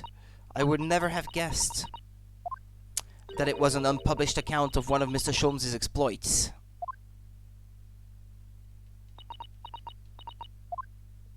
When I returned to Japan, I asked Father to explain, but he refused to answer any of my questions, and there was no sign of the big box in his office. That's really all I know about it. I have no doubt that Father has a very good reason for being so secretive about it, but still. I made up my mind to explain myself to both of you. Well, thank you for being so honest, Susie.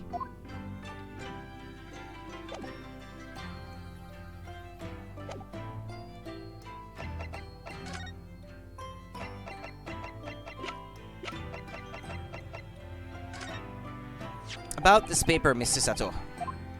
Yes, it's all about the great exhibition. I've been dreaming about it, you know. I was sorry that you were going to miss it when you were called back to Japan. So was I. I felt desperately unlucky. But here I am, back in London while it's underway. It's a dream come true. Perhaps you're not as unlucky as you thought then. Once we've helped Professor Harebrain out of this terrible situation, we should all explore it together. And of course, we must invite the Professor's good friend Lord Van Zieks as well. Your luck might not stretch that far.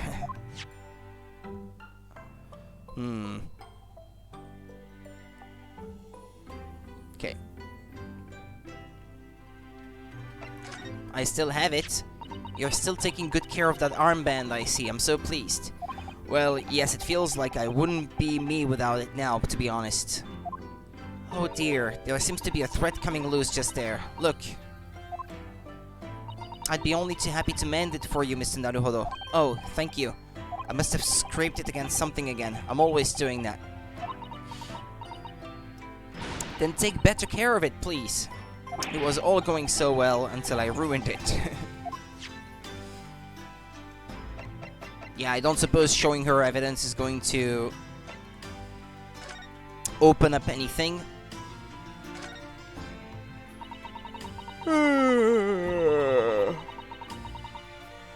Pardon me. When I first arrived back in Japan, I really thought I'd never be allowed to return to Britain. But curiously, after that awful trial at the Supreme Court, Father's mood changed entirely. The awful trial? Oh yes, for the murder of Giselle Brett. Oh, you dressed as a man then, didn't you, Susie? Oh, well, yes, since women are forbidden in the courtroom, I had no choice. Wow, amazing! I wish I'd seen it, don't you, Bruno? Yes, I suppose so. I want to play at being a lawyer now. I could wear a false mustache, maybe. I don't think any mustache could hide the fact that you're just 10 years old, Iris. There's something else I've been wanting to ask you, Mr. Sato. It's about the real reason why Professor Mikotoba summoned you back to Japan. You said in your letter it was something to do with that convict's loot we found in Mr. Natsume's lodgings. That's right, the very large duck collar we found with the bee emblem on it. It seems Mr. Natsume included a drawing of the collar in the report he submitted about his time in Britain. I understand that when Father saw the report he turned as white as a sheet. Why would that be then? Father came to Britain himself, of course, to study. It was some time ago now, but he stayed for 6 years. I can only imagine that something must have happened during that time. But if he refuses to tell me what it was, then I intend to find the answers for myself. And I've decided that I, for one, won't keep any more secrets. Oh, Susie. That's a very meaningful look Sato-san's giving Iris there. Lord Strongheart mentioned something about that symposium too. I think he said that investigative authorities from 40 different countries would attend. Yes, and from Japan, my father and Judge Jigoku have been invited. It's something of an honor, I believe. Well, Professor Mikotoba is the leading expert in forensic medicine in our country, after all. But who's the other person you mentioned? A judge, did you say? Yes, His Excellency Judge Seiichiro Jigoku. You've met him, Mr. Naruhodo. Last year in the Supreme Court. You can't possibly have forgotten. That terrible trial of yours when you were accused of murder. Pardon me. Ah yes, I tried to think of that as a positive turning point in my life these days. Well, it was Judge Jigoku who presided over that trial. If I'm perfectly honest, I'd be happy never to see that man's face again in my life. Oh, well, anyway, as Father was invited to the symposium, he agreed to me returning to Britain too. He won't actually arrive until next month, but, well, I couldn't wait. So I pleaded with him, and in the end, he agreed to me going on ahead. Yes, about the symposium, it seems as though Lord Strongheart has put in an awful lot of work to make it happen.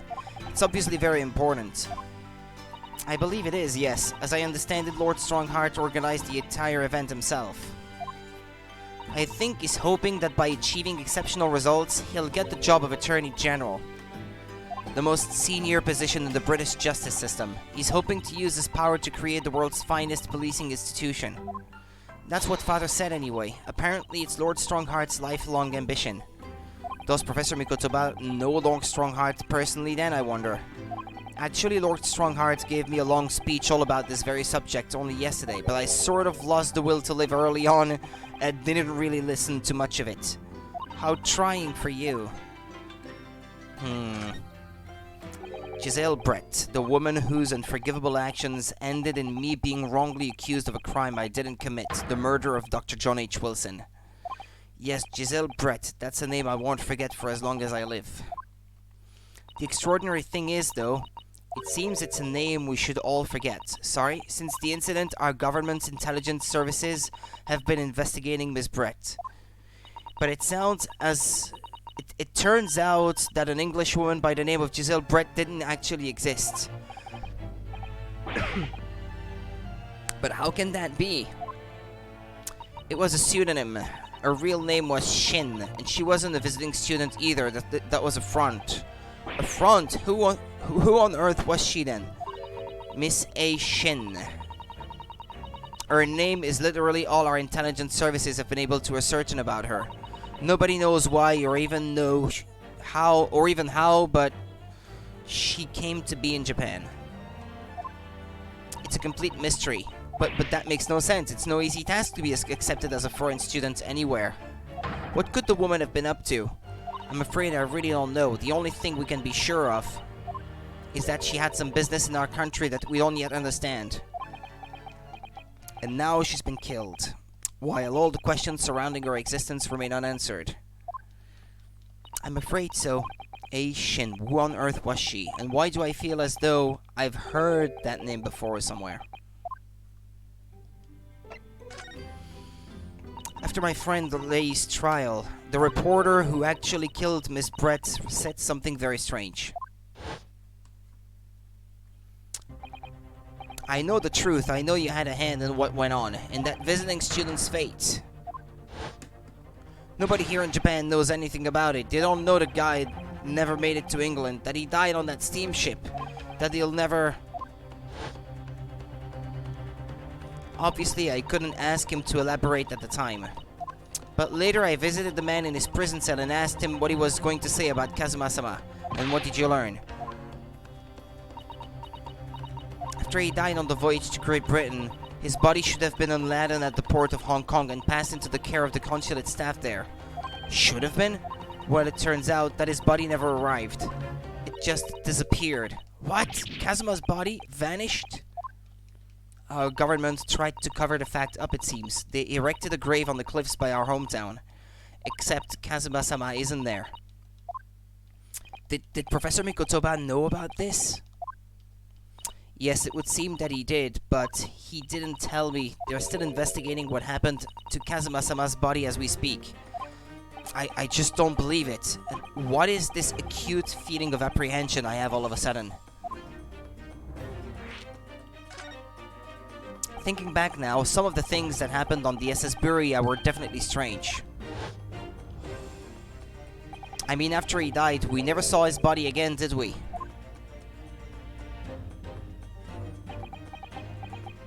Could it be? Could it be that he's actually still alive? Stop it, Mr. Naruhodo. It's too much to bear. I'm sorry, I didn't mean to. Just thinking about the possibility pains me so very much. Cast your mind back for a moment, Mr. Naruhodo. When Kazuma-sama was discovered, Mr. Sholmes was there, wasn't he? And he definitely examined the body. I remember it clearly. You're right. So if Kazuma hadn't actually been dead at all, it would mean that Mr. Sholmes had lied to us. He may still have if it was to hide the secret of that Baskerville case. But there's no reason why he would possibly have done such a thing.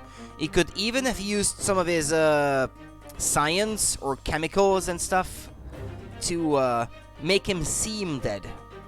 Like make his heartbeat so slow and weak that it would be undetectable or something. But there's no reason why he would possibly have done such a thing. I suppose that's true, yes. The idea that he might still be alive somewhere, it wants to fill me with hope, but I can't let it, because if it turned out not to be true, then I'd be back at the bottom of that awful pit of despair again. I'm terrified of what that might do to me. Oh, Mrs. Sato. I know she's given the idea the thought it deserves. It's Susato-san we're talking about, after all. So I probably shouldn't push it now.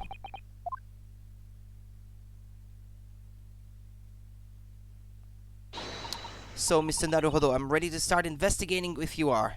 I've committed every detail about the case to memory. And Iris has told me about the disturbing happenings of the Waxwork Museum as well. So you're fully abreast of the situation already, Mrs. Sato. I'd expect nothing less, to be honest.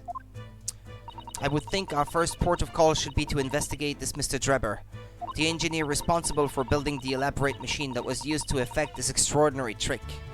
Yes, a conjurer of sorts by the sound of it, well known in the fields of science and magic. Then we need to go and arrest him. Well, yes, he must know the truth behind this case, so I agree, we really do need to find the man. It sounds like it's a case of tracking someone down. Which is a job for the police, or a great detective. Are we supposed to guess who she might be thinking of? We don't have much time, so we need to get started straight away, I think. Good idea. Well, best of luck then. Oh, you're not coming today? I'm going to Brixton Road shortly for the herb market. But let me know later how you got on, won't you? That was a little abrupt. The pull of the herb market must be strong. Okay, well, we got through all that.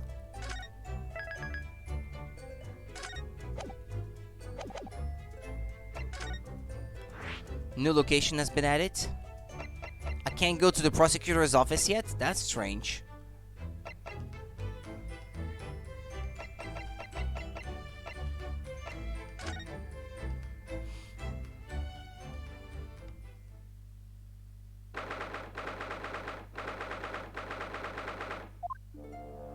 Oh my, no wonder it's called the House of Horrors. I'd like to turn on my heels and go straight home via the confectionery. Being scared makes you crave sweets. I can understand that. I was looking forward to a reunion after 6 months away, but there is no sign of Mr. Sholmes anywhere. That's strange. He should be here investigating the abduction of the waxwork. Oh, well, I suppose we'll just have to come back again later.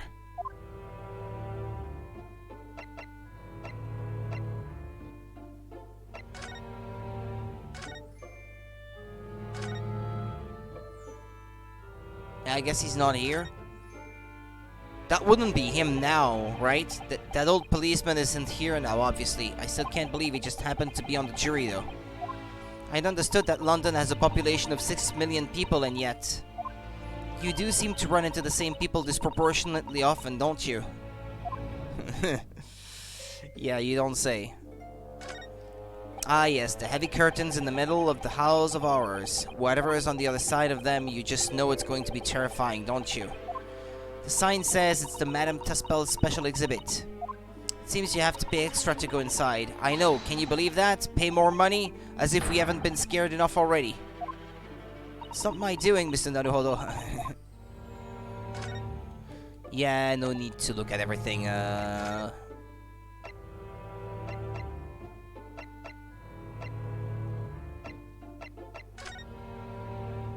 How about in here, though?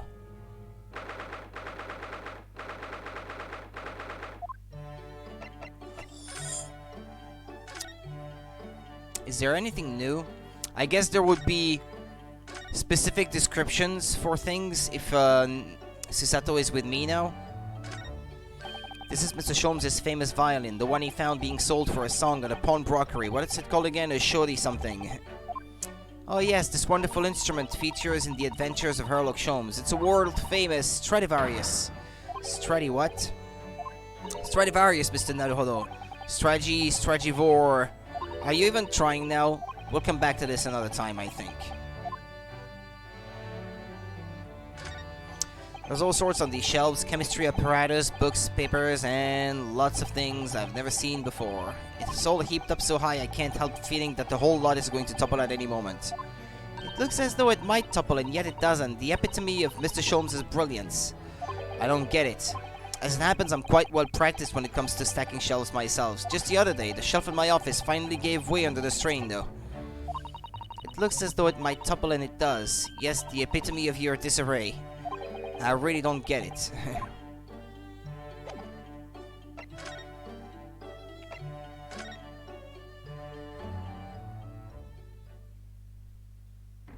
Who's this? Who's this person there?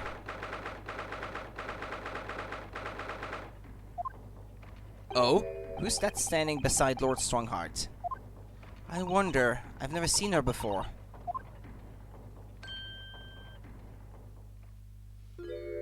Ah, the young champion of the court. You had some success this morning, I understand. And you've thrown the entire government into disarray as a result. Oh? You mean because of Professor Harebrain's experiment? Sham science being demonstrated at London's great exhibition. The country's been made to look foolish, and now politicians are scrabbling to respond. Lord Van Zeeks is in Whitehall as we speak, giving an emergency briefing. Oh dear, I didn't mean to cause any trouble. None of this is your responsibility. The government is entirely to blame for having been taken in. The special dispensation that prevents investigation at the scene will be annulled later today. Once that happens, my forensic investigation team will move in and deal with that scrap metal in no time. It's scrap metal now, is it? Until later then, Lord Strongheart. Is that because of the thing she has on her tie? Is she maybe a forensic doctor?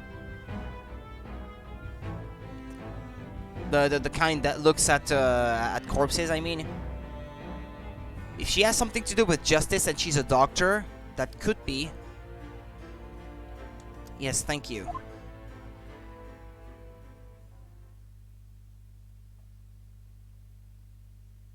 Who was that? That was Dr. Courtney Scythe, Scotland Yard's esteemed chief coroner. The coroner, yeah, that's the word I was looking for, yeah. She's leading the forensic investigation team's handling on this case. Was she just added? No. But I've seen her name.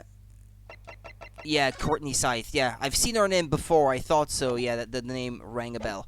She's leading the forensic investigation team's handling of this case. She was just delivering a report about the victim. In what? In fact. Oh, I see. About Mr. Asman. Following the outcome of the trial earlier, I asked the coroner's office to reevaluate its findings. I don't have time to tell you what she concluded. If you want to know, you'll have to ask her directly. You can find her in the forensics laboratory. Ah, right. Now, what were you here to see me about? I can give you 7 minutes and 39 seconds of my time, so he's not running quite so spectacularly late anymore.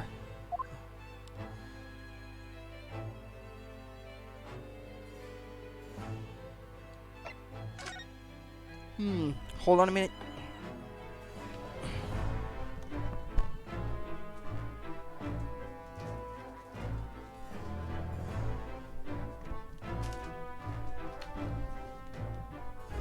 Since my stomach is feeling okay-ish at the moment, and I'm actually feeling a little bit hungry, I'll get some candy to keep the saliva running so my throat doesn't run as become as painful as it was at the end of the stream yesterday.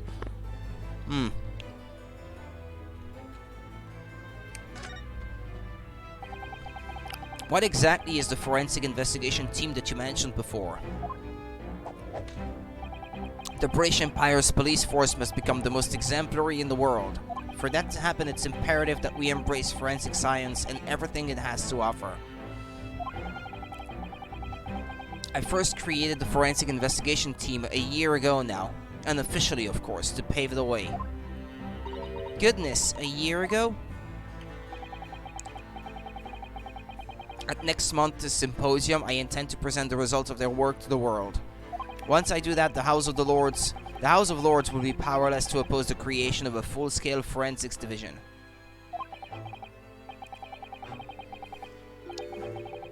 And once that happens, the position of Attorney General will be mine, and criminals will suffer dearly. What do you mean?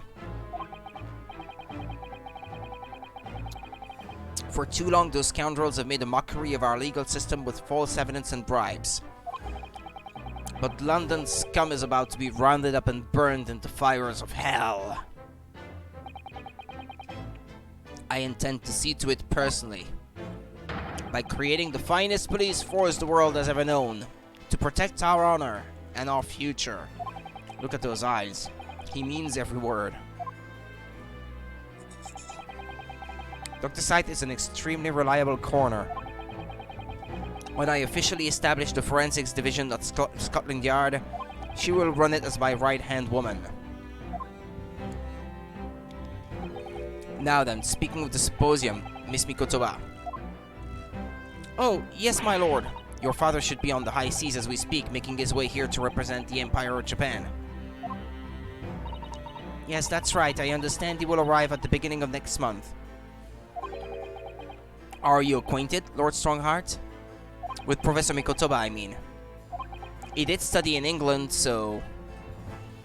Actually, couldn't they be the same age, or thereabouts? 53? I don't have his profile here. Okay.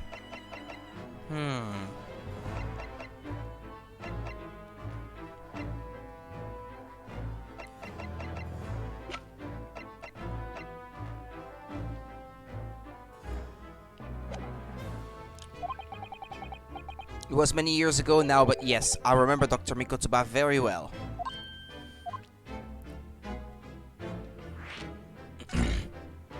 If my memory serves, it was some 15 years ago now that your father came to Britain as a visiting student. It was the year I was born, so yes, 16 years ago in fact. Mikotoba was a young practitioner of forensic science, and Jigoku accompanied him as a young promising judge.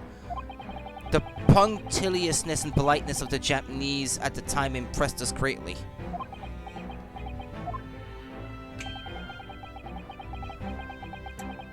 Not that I wish to imply impoliteness or carelessness on your part in any way. I didn't think that you were, but now I am. Dr. Mikotoba studied forensics at one of London's large hospitals. St. Sinners, if I'm not mistaken.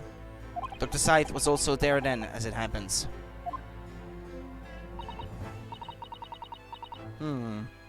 Then Dr. Scythe knows my father, does she? She was a young medical assistant at the time, so I doubt their path crossed regularly. But I have no doubts they knew each other superficially. After all, Dr. Mikotoba was here studying a subject for some 6 years in total. 6 years, that's a long time to be studying abroad, isn't it?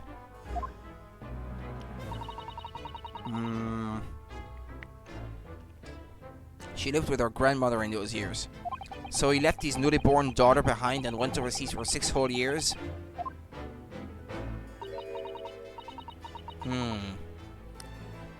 It was a rather turbulent time at home. Oh. Perhaps father wanted a reason to get away. What do you mean? Why? Well, clearly something was going on at the time.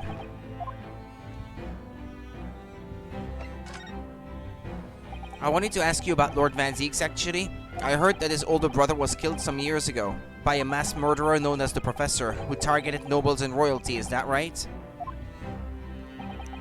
You Japanese are a thorough lot. You've done your research well. Yes. And you could say it was that very incident that gave rise to the Reaper. What? Why? When his brother Clint Van Zieks was murdered, it was just after young Barrack had graduated from the University of London and become a prosecutor. When obvious criminals who managed to evade conviction in court started disappearing, rumors quickly spread throughout the capital. Londoners started to say that wherever Barrack Van Zieks went, the ghost of his dead brother wasn't far behind. Oh my word! So Lord Van Zieks isn't the Reaper, it's the ghost of his brother?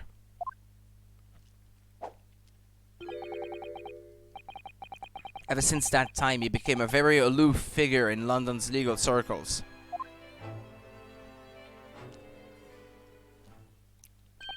Oh yes, Lord Strongheart. Go ahead. It's about Professor Harebrain's experimental machine. We'd like your permission to examine the remains, if possible.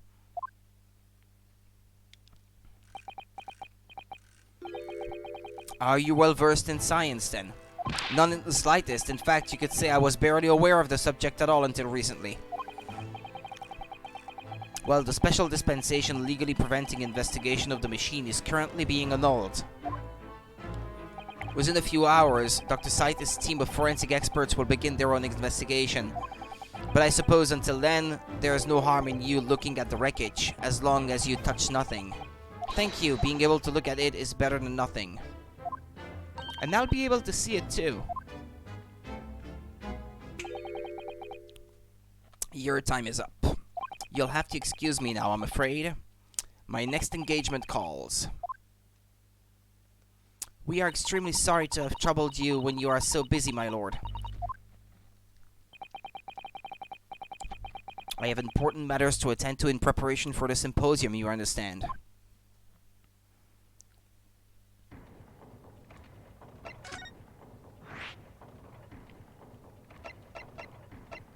Okay. Let's try the prison, though, before that.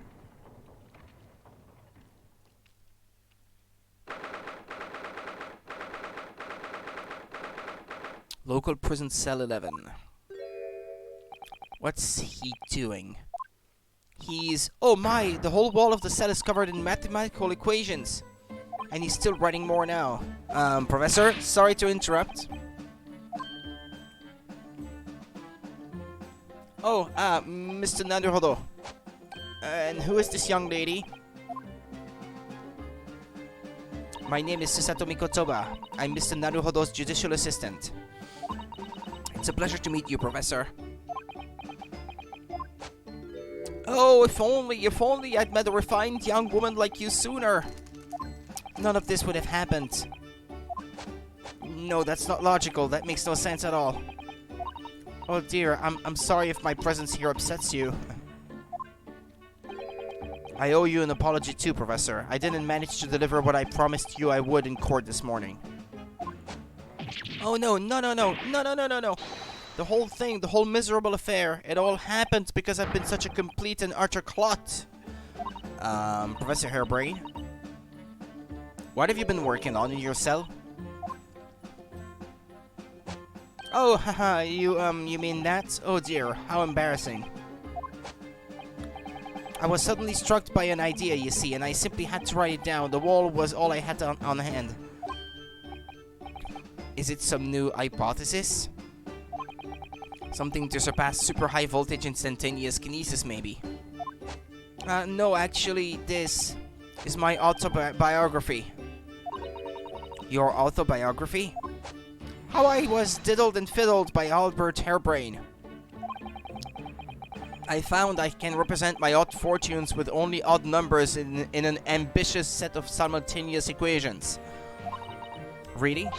I'm going to have to pay back all the loans I took for the kinesis machine, you see. So it's going to be a new serial publication from next month. Part 1, an odd birth, an odd upbringing. You can't beat the man's optimism, that's for sure.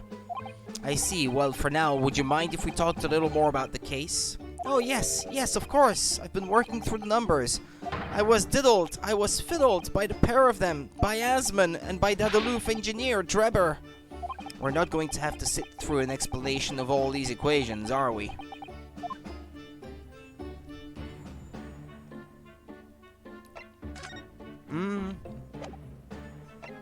Is there something I could present, maybe? No, this is a generic answer. No, it's nothing to do with your hypothesis, actually. Then take it away. I don't want to be bothered by anything that doesn't assist with my science. Alright, keep your abundant hair on.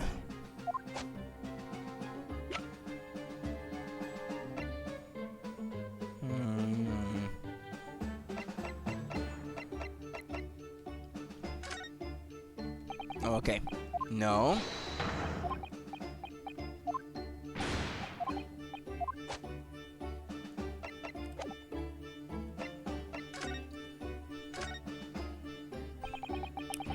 Everything I believed in has been turned on its head. My research, Mr. Asman, the kinesis machine, my hypothesis even.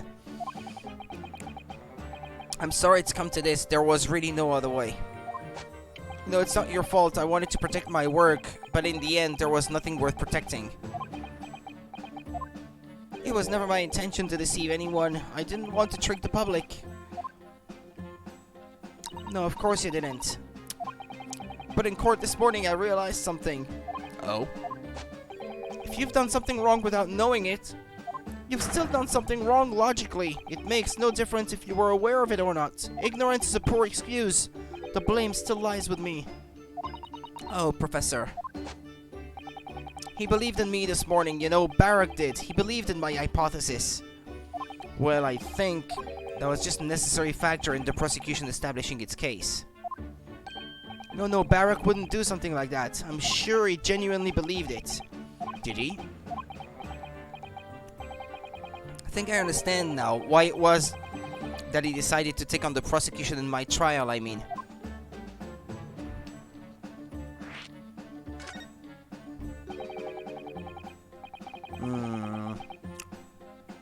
After the terrible accident happened, nobody would believe in my hypothesis anymore. Not the police, not the prosecution service, not any lawyers even. I feel like I dealt some kind of finishing blow there. So if any other prosecutor had taken the case, if it was anyone other than Barak, I'm sure the prosecution would have declared my hypothesis a complete and utter nonsense.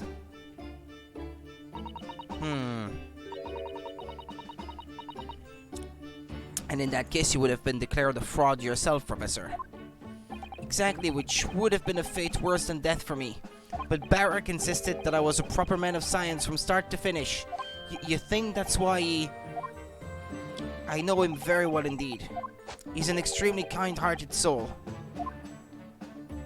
But that extremely kind-hearted soul spent all morning trying to paint you as a murderer, didn't he? Well, admittedly, that part of the analysis appears to have some flaws in it. And what about the whole Reaper side of things? How does that fit in with the kind-hearted soul idea?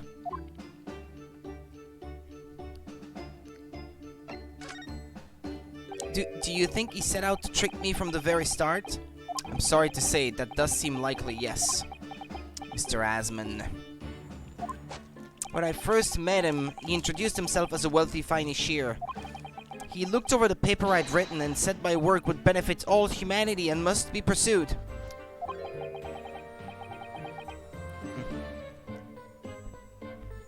He was so enthused. He was so emphatic. But in reality, he was the mastermind of some vast criminal network, it seems. I still can't believe it.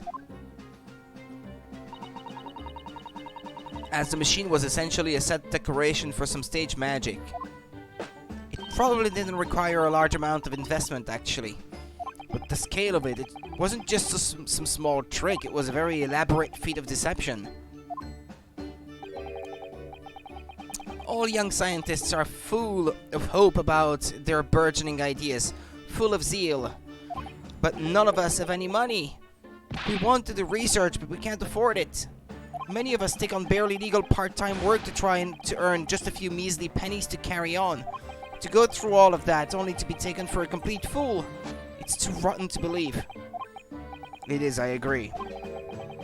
And that's why we have to find those responsible and bring them to justice. Mr. Asman is no more, of course, which leaves only the engineer. Enoch Drebber.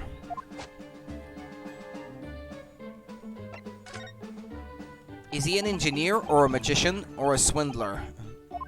It was about a year ago when Mr. Asman first brought Drebber to meet me at my laboratory. Since then, I've met him many times to discuss details about the kinesis machine, but at no point did you have any inkling that he was just an illusionist? Oh, he definitely wasn't just an illusionist. What do you mean? He was a wealth of deep scientific knowledge. There's no question that the man's a genuine scientist. It's instantly apparent in conversation. I see. But the wretched man deceived you, Professor. It's unforgivable. We must do everything we can to find him and bring him to justice. And are there no more clues you can give us as to his whereabouts?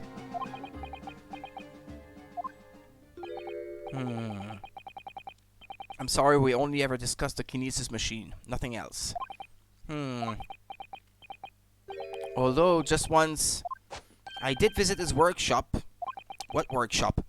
Drebber's enormous fabrication laboratory where he constructed my great machine. Why didn't you mention this before? Enoch Drebber's workshop. There's every chance we might find the man there.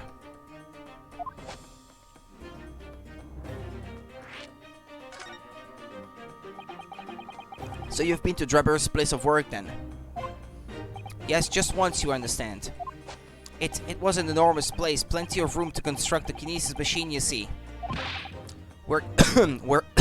Pardon me. Where can we find it? We have to go there at once. There's a good chance that we'll find Drebber there. Well, yes, definitely. I'm sure. As in, I'm sure you're not going to want to hear this. But I have absolutely no idea where the workshop is at all. I'm so sorry. I was more than half expecting that. You see, I was blindfolded in the carriage the entire way there. He blindfolded you? He wasn't taking any chances then. And that didn't raise any alarms. No, with you. The place was incredible, the pinnacle of modern engineering. Even the oil he used was the very best. A special French machine oil that's impossible to obtain in Britain. Ah, the indescribable scent of that imported oil. Perfumers across the world should forget their secret formulae and use that instead.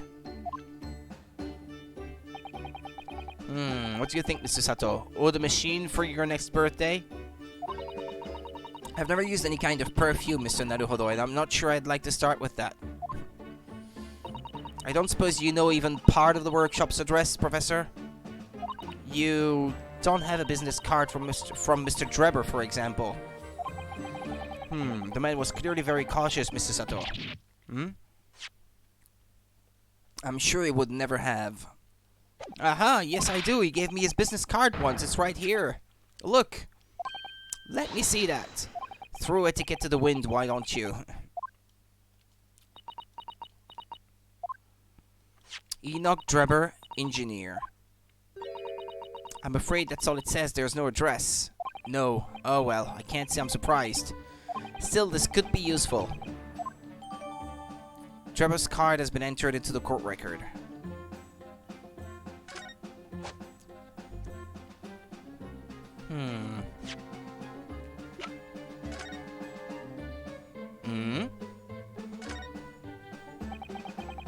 This dark smudge here. I think perhaps it's machine oil. Ah yes, possibly. Professor Airbrain mentioned something about the oil Mr. Drebber uses, didn't he? He said it was specially imported, very high quality oil that's impossible to obtain in Britain. Yes, that's right, but more importantly, that it's more fragrant than the finest perfume, so excuse me a moment. Oh, it doesn't appear to have any scent at all. Don't worry. I expect that's just because there's such a tiny amount on here. Hmm.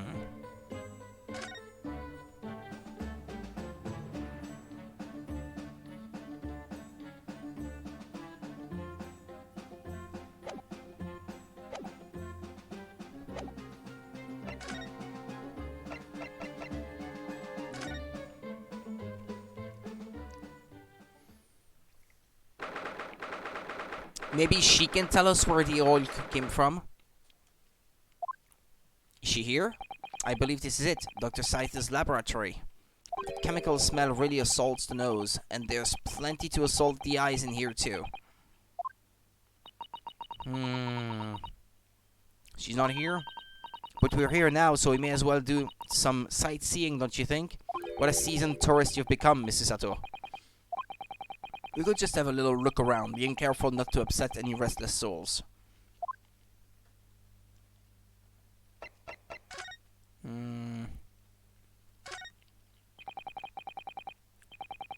A table and a set of sharp tools. When you consider each in isolation, it all looks quite innocent. So why is it that when you put them side by side, they seem so horribly disturbing? It might be best not to ponder it too deeply. Seeing the large tome that's open on the desk does make me wonder, though. How can anybody concentrate on bookwork with this acrid odor of chemicals in the air? You'd either have to have a cast iron constitution or a really terrible sense of smell. Those large jars seem to have pale things floating around in them. I suppose they're fruit liquors or something. No, I think they're organs. Or like the pickled umeboshi plums we make back home. Ah, Father had jars like that in his laboratory as well. I expect they're human organs in a preserving solution, probably as examples of some rare medical condition. Mrs. Sato, there are some things in the world that it's perfectly fine never to know about, ever. Oh, so as I said, I'm sure they're fruit liquors or umeboshi, aren't they? Of course!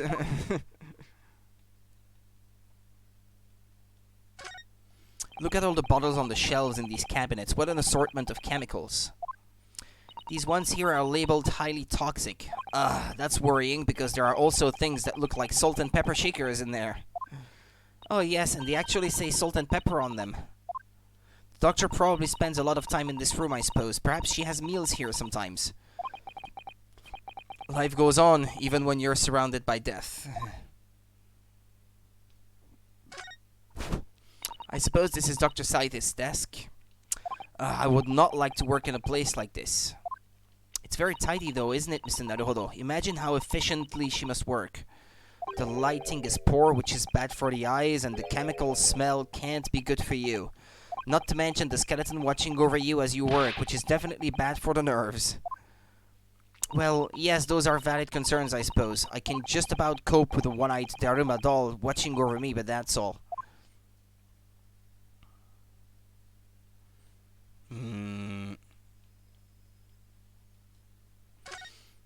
That looks like an owl and a crow up there.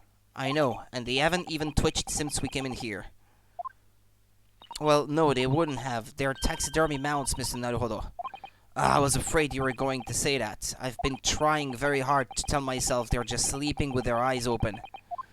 Yes, I think perhaps you were wise to put something like your Daruma doll on display in the office instead. Well, look at this. What a magnificent display case. The cherry wood has been polished to a high sheen, and the intricate carving is a joy to behold. Yeah, he's gonna talk about the case, but not what's inside. Western cabinet makers really are very skilled, aren't they? Do you have nothing to say about the skeleton inside, Mr. Naruhodo? Mr. Sato, can't you tell that I'm trying very hard to avoid talking about the terrifying contents of the case?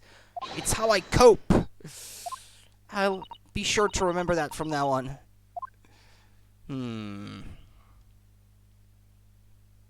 Okay, what else? What else? What else? What else? Well, it seems to be everything. I think I've looked at everything now already. Yeah, okay. Well, let's move. So, we've been to Madame Taspel's, we've been to the forensics laboratory, we've been to prison, we've been to the Lord Chief Justice's office, Cholmes' suite, Naruto's legal consultancy. Well, let's try the experimentation stage, and I suppose this is the last place I can go to.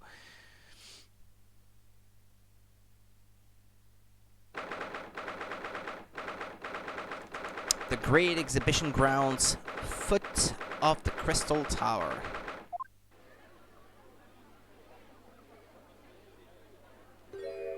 I had no idea there were so many people in the world. I know what you mean. It's really packed here today. It feels as though it's taken us 2 hours just to make our way through the crowds to this point. Has it? I shut my brain down, so I didn't really notice, to be honest. Gosh, I do wish I had your absence of mind sometimes, Mr. Naruhodo. There you are. I had a feeling you lot would show your mugs before long.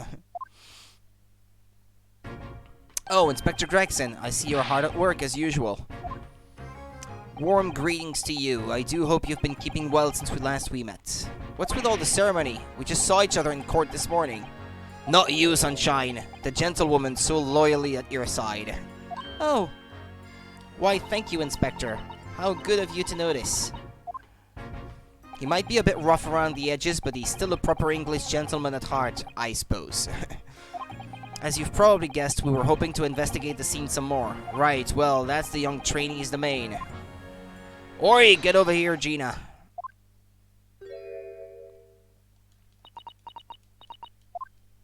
She seems to be busy playing with the puppy. Probably giving it a traditional East End training. Gina? She's a police officer now? Amazing, isn't it? She's a good kid, actually. Heart's in the right place, anyway. She's got the detection bug, if you ask me. Yup, I think she'll follow in my footsteps nicely. What do you mean? I'm being transferred. It's time for me to say toodaloo to London. Oh no, really? That's a bit sudden, isn't it? I had no idea. Where are you going to be posted then? We'll come to see how you're getting along. Haha, not likely, but you're welcome to try. If you don't mind a trip to France, that is. To France? I'll be working in the Paris Police Prefecture. Should be right up my alley. But France, it's an entirely different country. I don't understand. Why would you be sent there? That's the way the adult work works. The adult world works, Sunshine. Now don't go poking your nose in where it's not wanted. I'm intending to take the kid with me when I go. What? You're taking Gina to Paris? Well, I can't leave her here in London. Who knows what'd become of her? I suppose he's worried she slipped back into slipping her hands into people's pockets and purses. I don't think he's worried about her pickpocketing, Mr. Naruhodo. I think he's worried about the Reaper. Oh, of course. So that's playing on Inspector Gregson's mind too, is it? Anyway, I haven't mentioned any of this to Gina, so don't go blabbing, you hear me? No, of course not. I gotta keep that diving diva safe and sound until all this is over, at least. Oi, did you just call me a bloomin' diving diva again? So you heard that, did ya? Right, well, any questions about the scene, you can put them to my capable detective diva here. Alright, you're the boss. Inspector Lestrad's in charge here now. I suppose I'd better keep my word and not mention anything about Paris. Gina? You got a new dog, have you? Isn't he great? Tubby is his name. Oh, how delightful. He's absolutely adorable. Yes, the dog does seem lovely. But it's the not-so-lovely Inspector Gregson that's playing on my mind, to be honest. Tobias Gregson, Toby.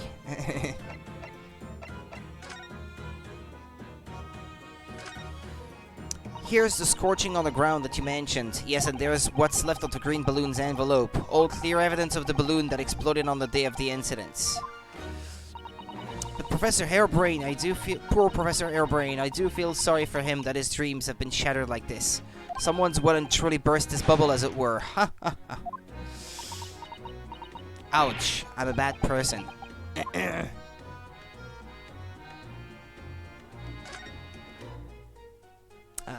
The Crystal Tower. Can't believe I'm seeing it at such close proximity with my own eyes. You've really been looking forward to the great exhibition, haven't you, Mr. Sato? Oh yes, when I found out that I had to return to Japan, I'm afraid I cursed my luck, but here you are, back in London, gazing up at the magnificent tower. I know, perhaps I was wrong to curse my luck so harshly.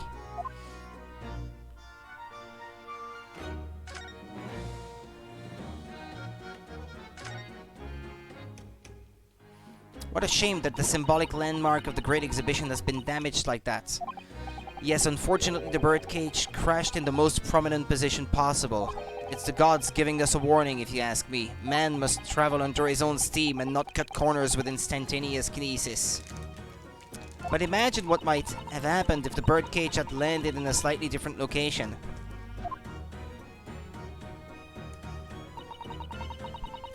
The death toll could have been far worse. So I think perhaps it was a blessing in disguise. Well, the gods are benevolent, obviously. I did say it was just a warning. Man must travel under his own steam, or next time bird cages will rain down on all of you. Your faith is much stronger than I realized. Well, how do you think I passed the entrance exam for Yume University? It wasn't by studying alone.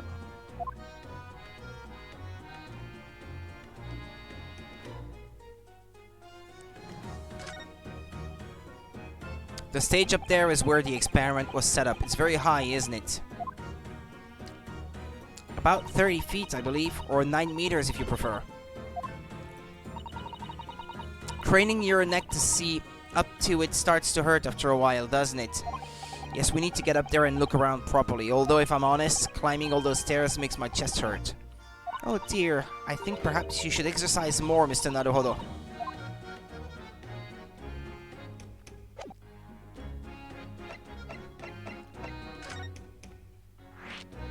Investigating the scene. Wait, there's one thing that changed? Even before I could ask about it. Gina? We were actually hoping that we could investigate the scene again.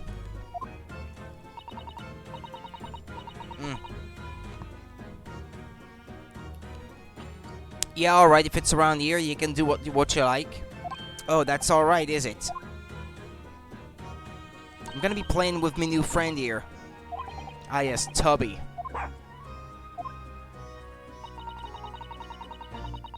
The machine that exploded must be at the top of those stairs, I presume? I haven't actually seen it yet, so if you don't mind. Sorry, I can't go up there, Suze. Oh. It's like I told Odo yesterday, even I ain't allowed near that wreck. What's it called again? The reason we ain't supposed to touch it? The Special Dispensation for Scientific Equipment Act. Is that what you were thinking of? That's the one. That's why only them lot are allowed to investigate it. What are they called again? The forensic something? The Forensic Investigation Team? Is that what you were thinking of? That's the one, yeah. But isn't it the case that the special dispensation has been lifted? I think so. I don't really get it, to be truthful with ya. You're still supposed to get permission from some big wig or other, as far as I know. We do. What was his name again? Lord Strange something? I'm not sure that's quite right, Gina. I think you mean Lord Strongheart, perhaps. That's the one, yeah. Apparently he's always watching the time or something. Actually, we've just recently been to see Lord Strongheart. Eh, you what? You've met him? Last time the boss was called to go and see him, he waited for 3 hours at the Cove's office and came back sniveling. Tragic. Well, Lord Strongheart has given us permission to examine the scene as long as we touch nothing. Oh yeah? Honestly. Alright then, go ahead. But if it turns out you're lying, it'll be the boss who gets it. He'll never eat another chip again in his life. So you're still saying all this is above board, are ya? I'm sure everything will be fine. That really would be tragic. Alright then, them's the stairs, off you go. Oh, thank you, Gina.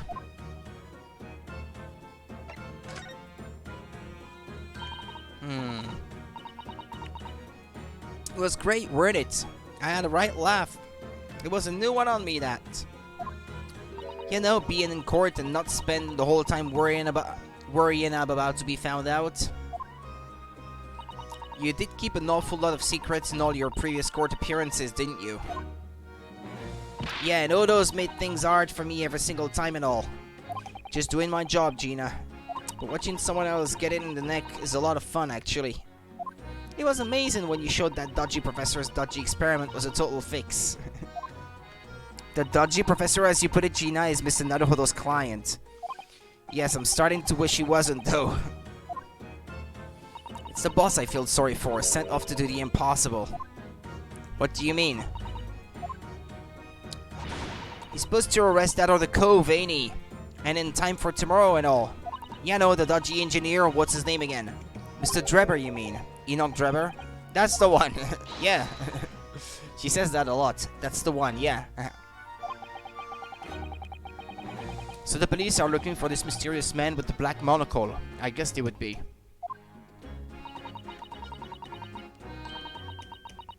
It's putting too much on the boss, if you ask me. He says it's giving him a gut ache. Yeah, that or the constant fish and chips eating. Oh dear, but I do wonder if that isn't actually from all the fried food.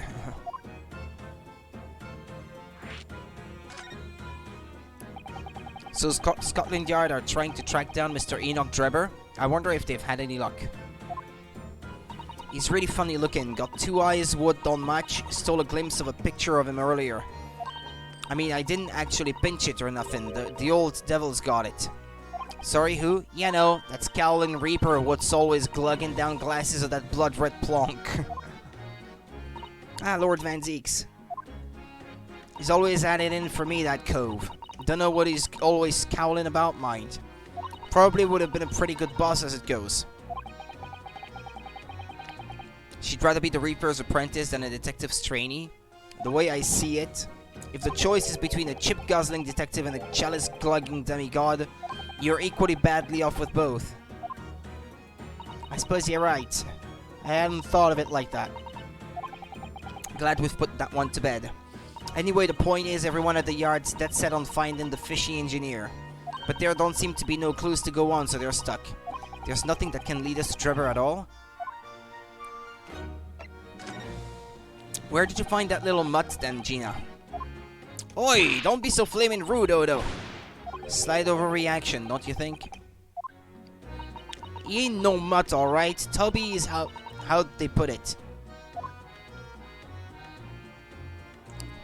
Oh yeah, a bona fide detective. Sorry? I've given him a proper title and everything. It's Chief Inspector Toby to you. More senior than Inspector Gregson, is he? Oh, so he's a police dog, is he? The police recruit dogs now. I've heard that they're already being used officially in Germany as part of their city policing.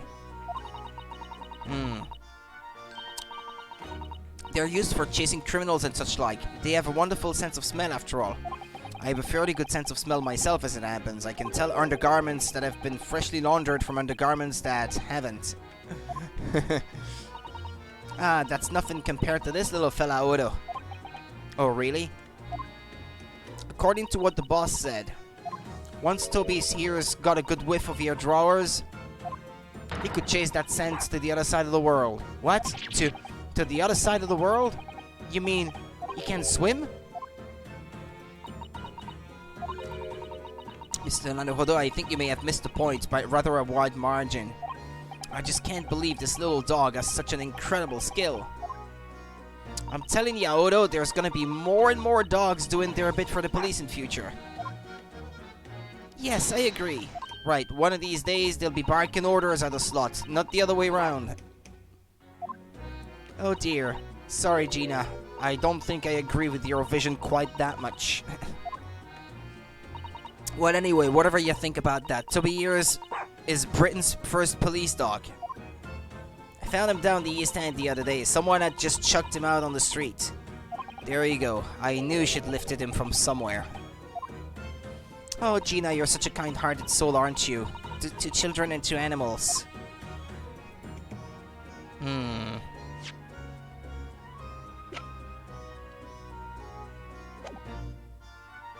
Can we have the dog sniff this? About this, Gina. Yeah, I'm still learning me letters at the moment. I only know A to E, so if it ain't too much bleeding trouble... actually, Gina, it's the back of the card that's important. Eh? How come? There's just a dirty old smudge on the back, that's all. It turns out that this is very high-quality French machine oil. It has a very particular scent, apparently. You don't say. Let's have a whiff, then. It's not you that I want to sniff it. You sure? I don't smell nothing. No, we didn't mean that you should smell it. Oh, right. You mean Tubby. Woof. His sense of smell is so good he can track people over the oceans, can't he? Professor Hairbrain informs us that this oil is unique to Mr. Drebber's workshop.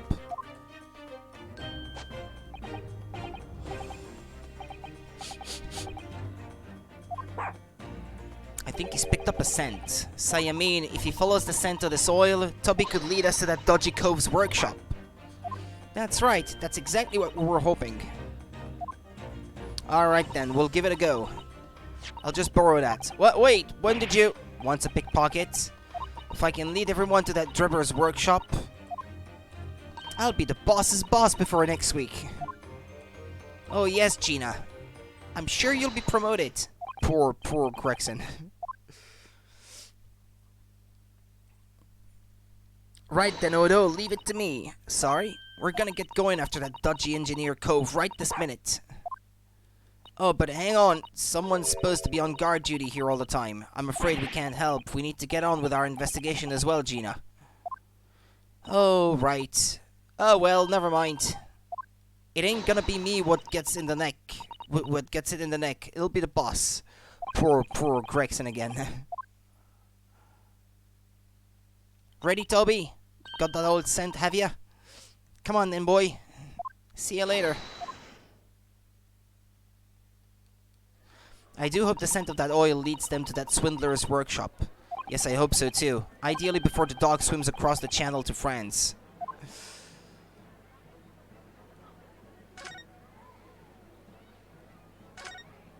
The stairs lead up to the experimentation stage. Let's go and see what we can find. Out.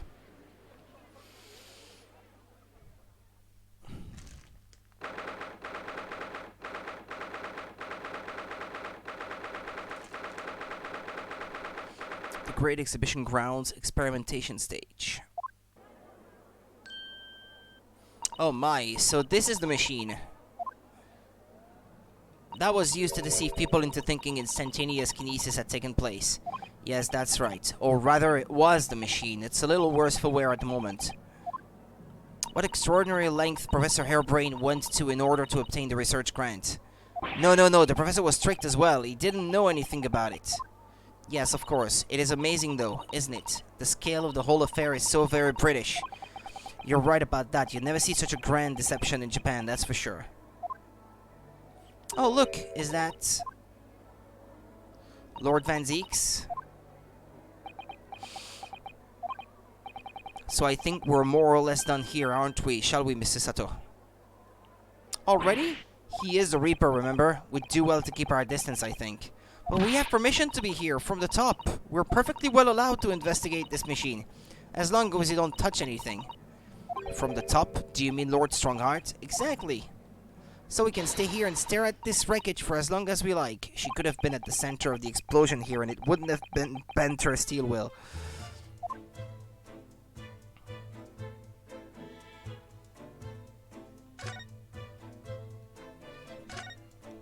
This wasn't here yesterday. Really? But if I'm not mistaken, it's the cage in which the victim was standing before he was apparently beamed through the air. That's right, the bird cage. According to what Professor Hairbrain said in court, it's made of wood. Japanese cypress? And despite having been in an explosion and then falling from a great height, it's relatively unarmed.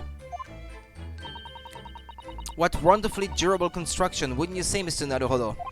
I understood that the forensic investigation team had taken it away yesterday to examine it. I suppose they must have brought it back here when they'd finished their work. Sadly, not with the body inside it, no. That's right. I know we were given strict instructions not to touch anything, but still. This is too important a piece of evidence to overlook. We might need it for the trial.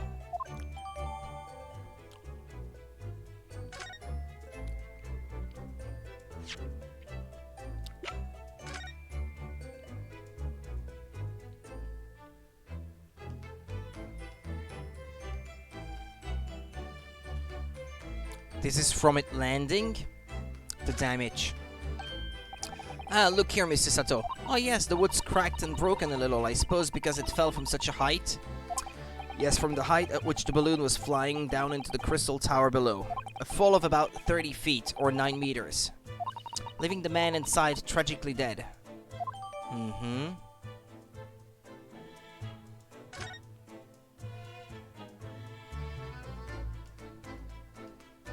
We can't open it and look inside? Okay, well.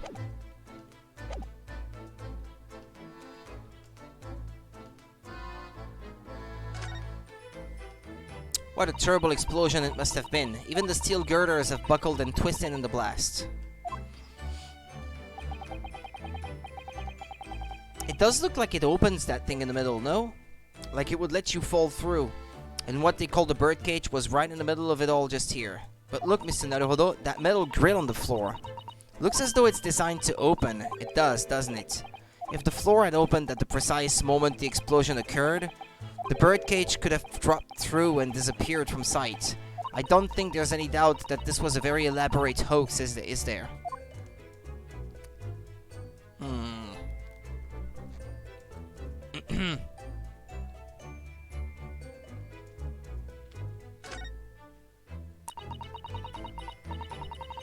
I hear that a ride on the Ferris wheel is a favorite romantic outing among young London couples. I think the romance would be slightly spoiled by the abject terror personally, but then I'm not a Londoner. Are you a little scared of heights, Mr. Naruhodo? It's not that I'm scared, not at all. It's just that staying on the ground seems so much safer. Well, perhaps I shall have to ask Iris and Mr. Sholmes to accompany me on it in that case.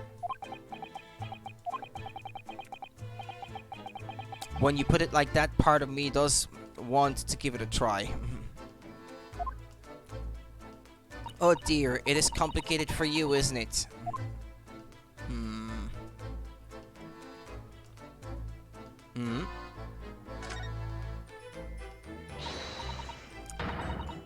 Oh, isn't it exhilarating? All this different architecture from all corners of the world. It does make you feel a bit like an explorer, doesn't it? I know it's all subjective, but the onion-shaped roofs have rather caught my attention personally. It is very subjective, isn't it? Japanese buildings with their wood and paper construction have excellent ventilation, and I've realized that British buildings being made from brick and stone are very strong and long-lasting. The more you know about how things are done in other countries, the more you understand your own, I feel. Oh yes, I do agree with you there. But I can't help wondering what an onion does for the roof of a building. I mean, I suppose it's playing on my mind because I don't like the taste of onions. You really oughtn't let your taste in vegetables dictate your taste in roofs, Mr. Naruhodo. That was a bit random.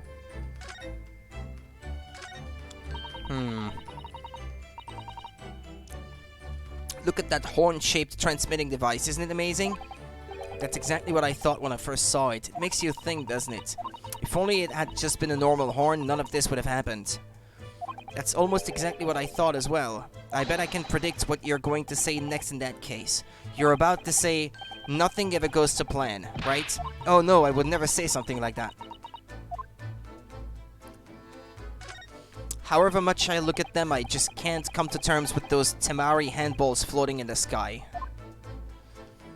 You've been glaring at them constantly since we came up here. Sorry, the feelings of wanting to ride in one and wanting never to set foot in one are fighting it out inside me. But if you don't look where you're walking, you might fall from the stage. I don't think I'd notice, that's how fiercely the battle inside me is raging. I think you should make peace with riding in one, Mr. Naruhodo. It really would be much safer that way. Hold on.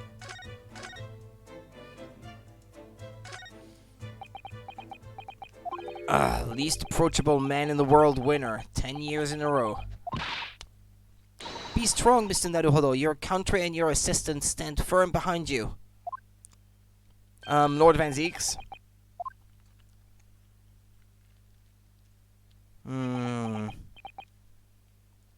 What?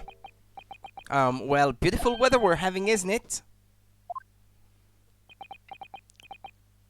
I thought I was making it quite clear that I didn't want to be disturbed.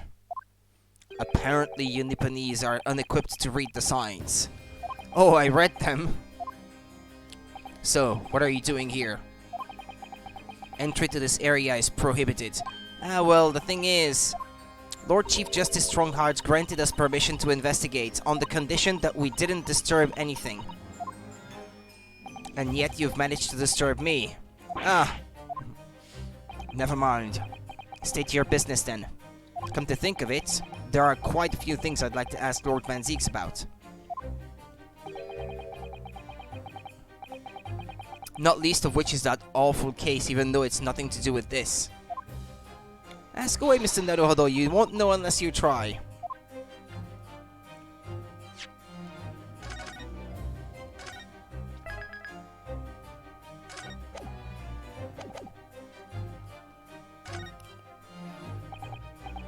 So, Clint was the name of your older brother, I understand, Lord Van Zeeks. You Nipponese, I always have to be on guard whenever you're around. So you've been investigating me, have you?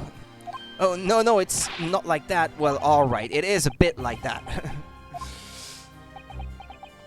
My older brother was also a prosecutor. He was the pride of the Van Zeeks family.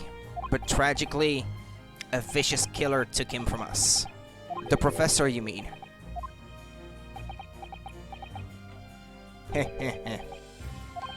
Is something funny? That's the extent of what you've discovered, is it? I shouldn't be surprised. Sorry, there's more to it then. Lackluster work is very much your trademark, isn't it? You're too kind. Are you going to tar all Nipponese with the same brush next? Okay, no more candy for me. My stomach can't stand too much of that at the moment. So tell me what's your interest in that historic incident. As it happens, Lord Van Zeeks, there is a rather curious case that's come to our attention. Are you aware of the Madame Tuspel's Museum of Waxwork by any chance? I am, naturally. I believe that since last month I feature in one of the displays there for public scorn. Of course, the infamous Reaper of the Bailey would have to be exhibited, wouldn't he? Well, a particular waxwork has been stolen from the place and held for ransom. A particular waxwork? Which... Wait, you mean... Yes, it's the professor. Mr. Sholmes is investigating the case as we speak. I was unaware of that. He's turned as white as a sheet. Are the police trying to look at the engineer, Mr. Drebber, already? Surely that goes without saying. We're very keen to see him found as well. The trouble is, we don't have much to go on aside from the description of the man we heard in court earlier. Which, according to Professor Hairbrain, was of a tall, thin gentleman who has straight white hair and wears a black monocle. So I was just wondering, I mean, I realize it's probably not possible, but we'd very much appreciate any more clues you can give us. Wow, Susato-san really knows how to take the bull by the horns. Fine, why not?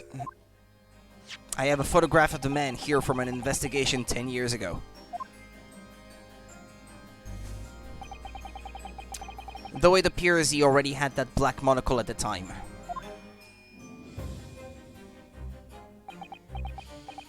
What? Oh, no, nothing. I was just surprised that you shared that with us.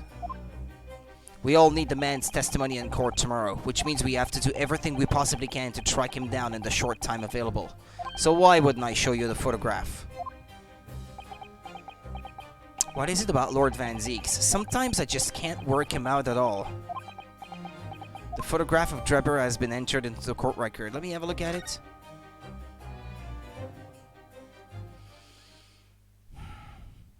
Ah, there he is. The so-called apprentice. Ah, the file I requested for the trial tomorrow. Thank you.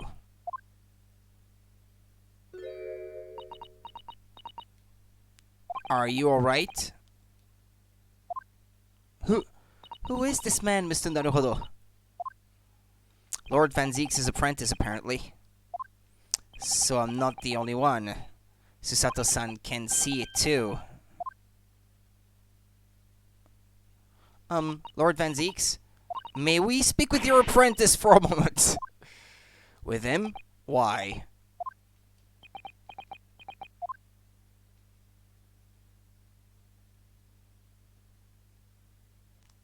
Kazuma-sama!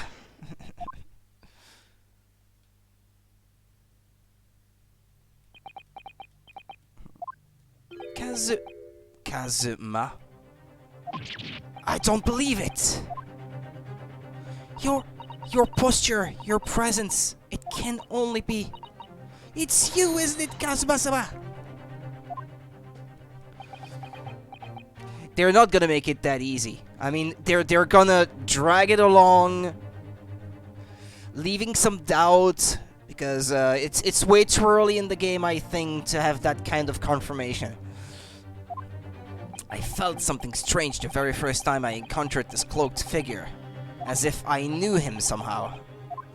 Can it really be you, Kazuma? Oh, wait! Too late. What's going on here? What do you know of your own apprentice, damn it?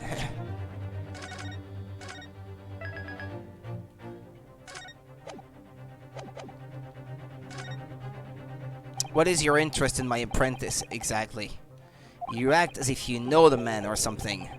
Well, since when has he been in your care? I don't recall you having an apprentice before I left Britain 6 months ago. Lord Strongheart introduced him to me about 3 months ago now, with instructions to mentor him as a prosecutor, but he didn't tell you why, did he? The man appears to be suffering from amnesia. He's forgotten every last detail about himself. He has amnesia? Tomorrow he will appear in court at my side. What? He's to serve as my judicial assistant on Lord Strongheart's orders. He'll be in court with us? Now then, unless I'm much mistaken, I believe this conversation has run its course.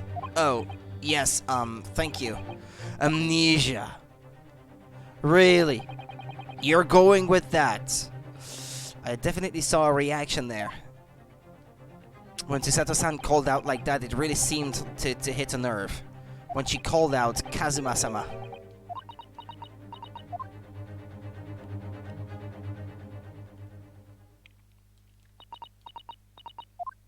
You'd already met that masked man, hadn't you, Mr. Naruhodo? Yes, yesterday, in fact, at Lord Van Zeeks' office. I see. And if Kazuma-sama really is still alive, it means that Mr. Sholmes lied to us. I know. We're going to need to speak to him about that. You're going to have to leave now. The forensic investigation team are due to arrive shortly. If they find you here, it will cause problems. What sort of problems? Foreign affairs problems. Well, we could do without that. Alright, we'll be on our way. Let's go, Mrs. Sato. Of course. Mm-hmm.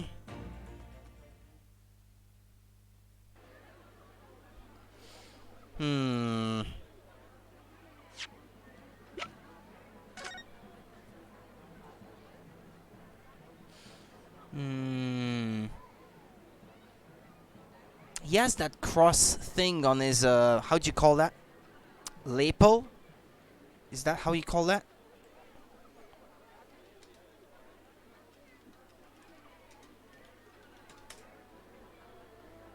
Yeah. Yeah, that's how you call it. That's how you call it. Lapel. Lapel. Lapel. Sorry, I'm not pronouncing it correctly. Lapel. Okay.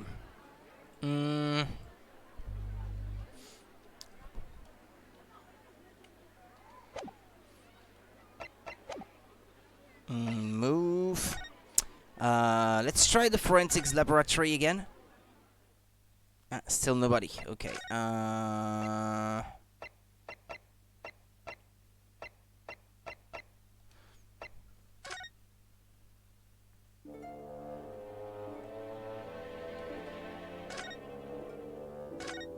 Well, he's still not here.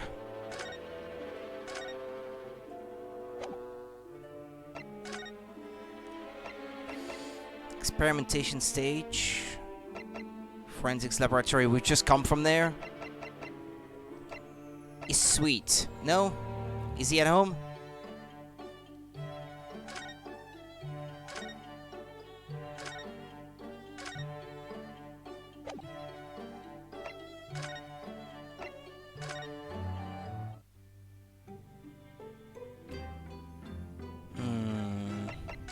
Well, let me examine the place. Where is he?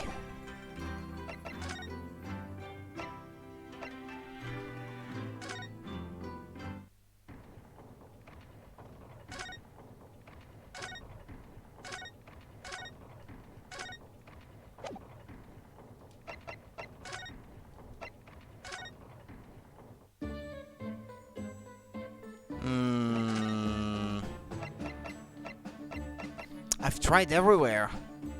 Or is there something I was supposed to notice somewhere that I haven't noticed yet?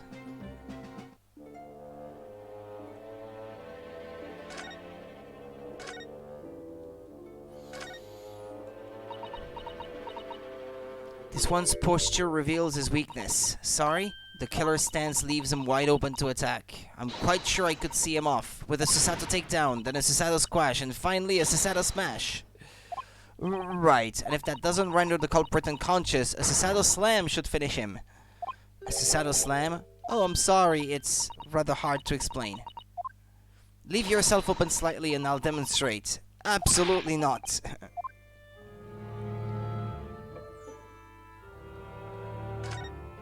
Ah, there's a stepladder there, look!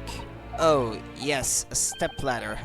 I think perhaps you should let the proprietress know that someone's left it out. The stepladder, I mean. Something wrong. Why do I feel as though I just managed to sidestep an argument? The top rung, awarded, okay.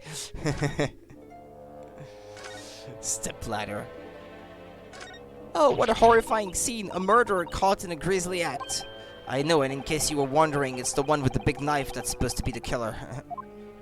I don't think anybody would be in any doubt about that, surely. And did you know that according to the description, the bathtub at the back has no particular significance? What, really? I would have thought it was meant to show that the killer also worked in a bathhouse peddling criminal wares. Huh, we have a new theory.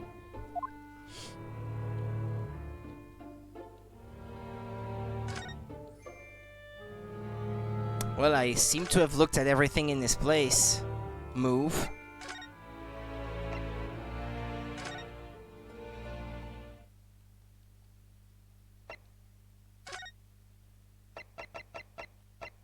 I can't go to the prosecutor's office.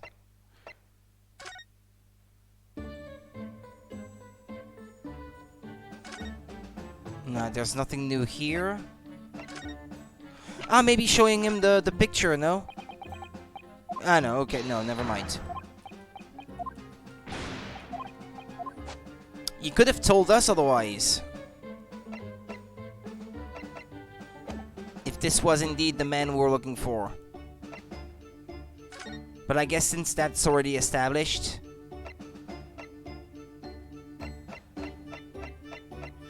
Okay, I'm gonna have to look up what I'm supposed to do now, because, Unless there's something here that I haven't noticed yet. What if I tried to go back up? They're not gonna let me, right? We'd better not try going up those stairs to the stage area now. If we were to bump into the forensic investigation team, it sounds like it could make trouble.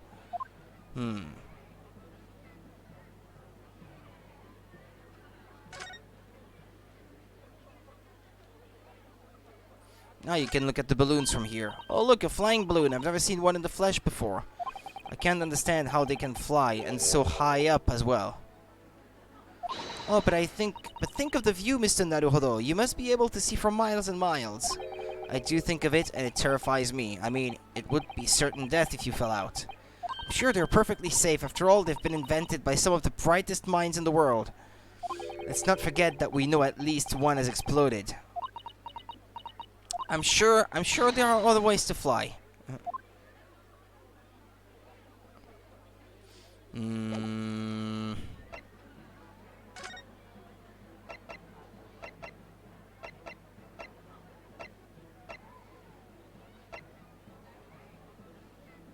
I'm gonna look it up. That's probably for the best.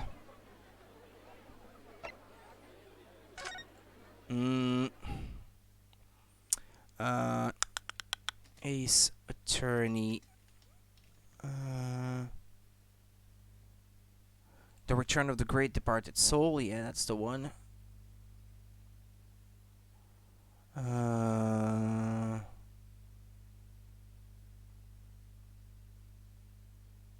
Investigation Day 2.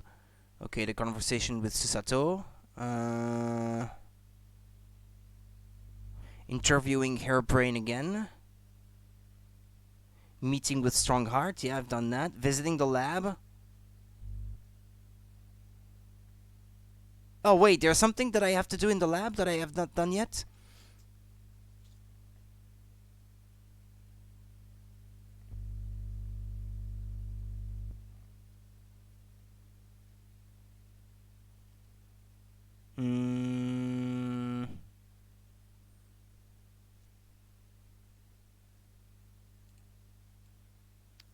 A bank ledger on the desk?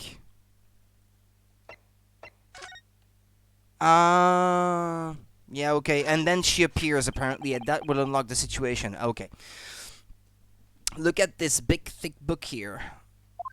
It appears to be an accounting ledger. It's a record of the forensic investigation team spending, I think. Oh, what is it? It's clear that the team purchases various equipment and supplies on a monthly basis, but, well, one entry seems rather strange. Really? In what way? They're buying 500 scalpels every month. Oh? 500? They must be working really hard on dissecting corpses. I don't know, judicial autopsies are only carried out in certain special circumstances, and scalpel blades can be sharpened too. It does seem a bit strange, you're right. 500 scalpels a month? What could they possibly be using all of them for?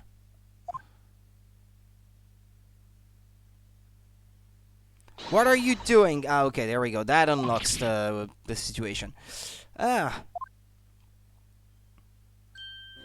Sorry, we had something we wanted to ask you, but you weren't here, so... So you thought you'd snoop around? That's acceptable to you people from the East, is it? Well, what do you want? Lord Strongheart told us, you see, that it was you who examined the victim's body. Mr. Asmund's body, I mean. So we came to ask you about your findings on Lord Strongheart's advice. Very well. If the Lord Chief Justice has given his consent, I'll tell you what our investigation revealed. But when we're done, you must leave immediately.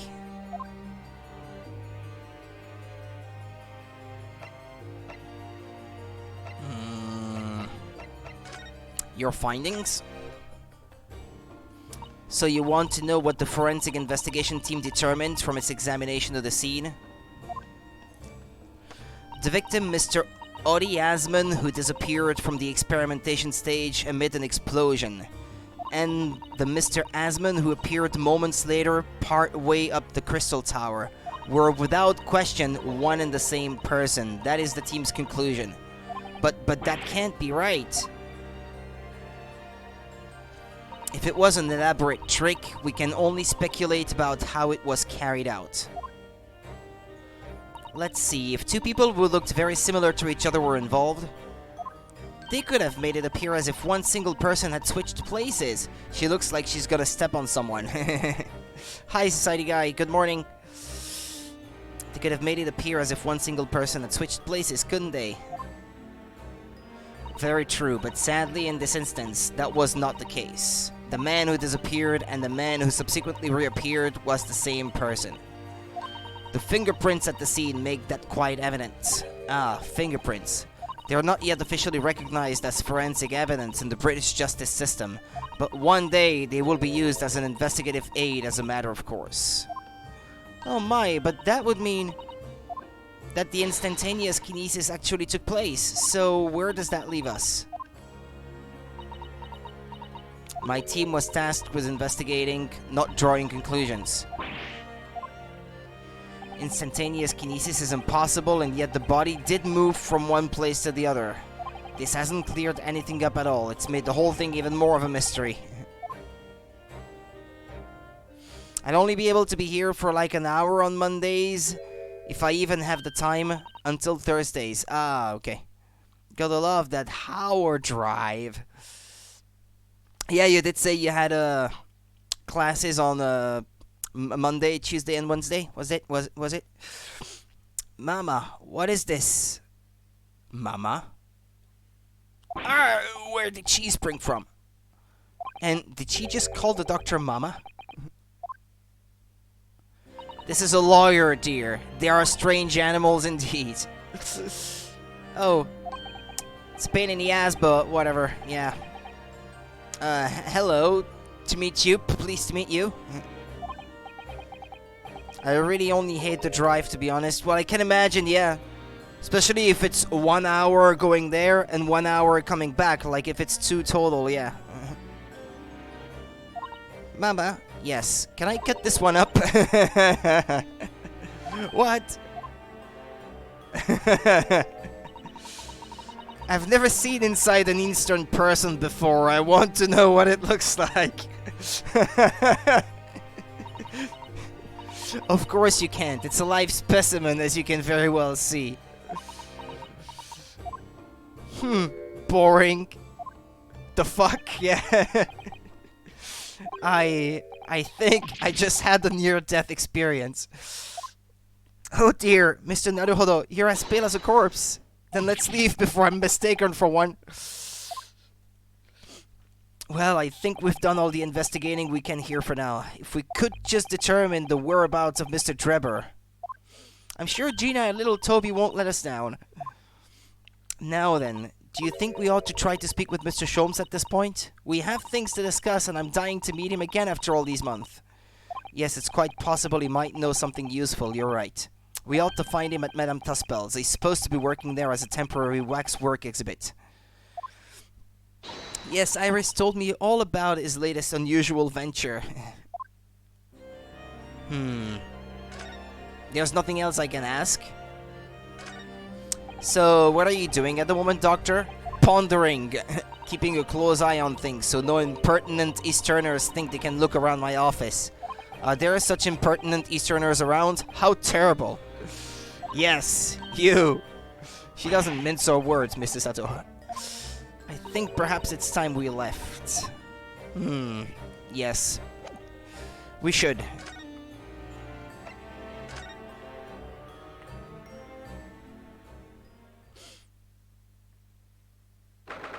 (23rd October, Madame Tuspel's Museum of Waxworks. Here we are again, at the house of horrors.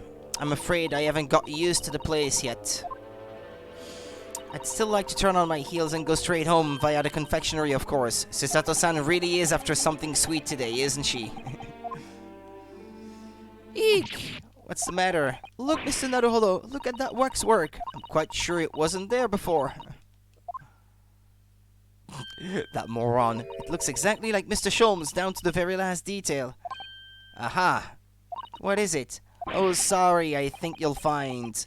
That's the temporary waxwork himself. Oh, she's here too? Ah, the friend of my dedicated employee. Oh yes, hello again. It's Ryunosuke. Ryunosuke Naruhodo.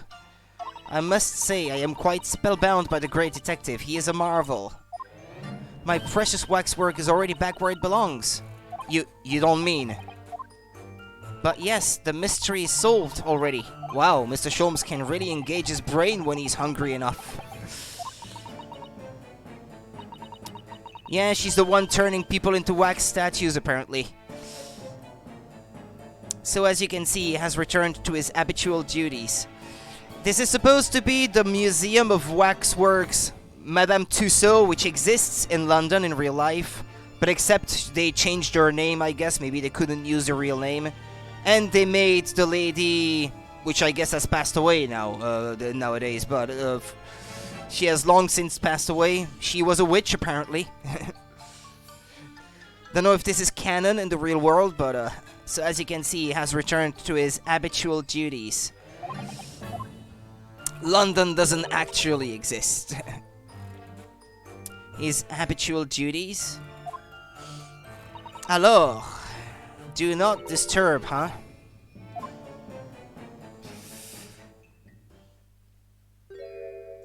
Poor Susato-san, she looks very perplexed.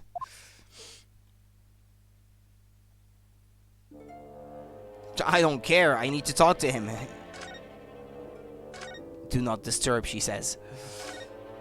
We really do need to speak with Mr. Sholmes, and I am longing to say hello again, but where is he? I think you might find that he's quite nearby, actually. Oh, what do you... Indeed, my dear fellow, it is I, the world-famous great detective and waxwork, Sherlock Holmes!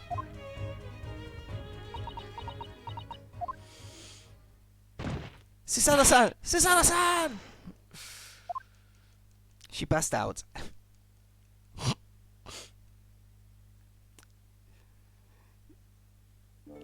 My most humble apologies. I thought I died and gone to eternal paradise for a moment, via London. My dear madam, allow me to make amends by offering you a tasty free deduction at some point. As long as it's not of questionable street food quality. I don't understand. Why are you working as a waxwork here, Mr. Sholmes?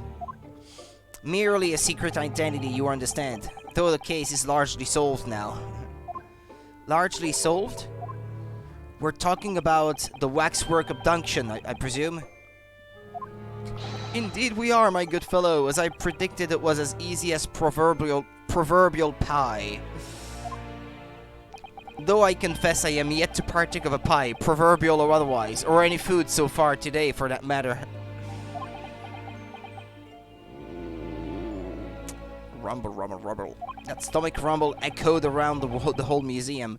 So how did you manage to solve it quickly? So quickly. Well, do remember I said it was largely solved. Anyway, I simply negotiated with the culprit. Are you familiar with the so-called telephone?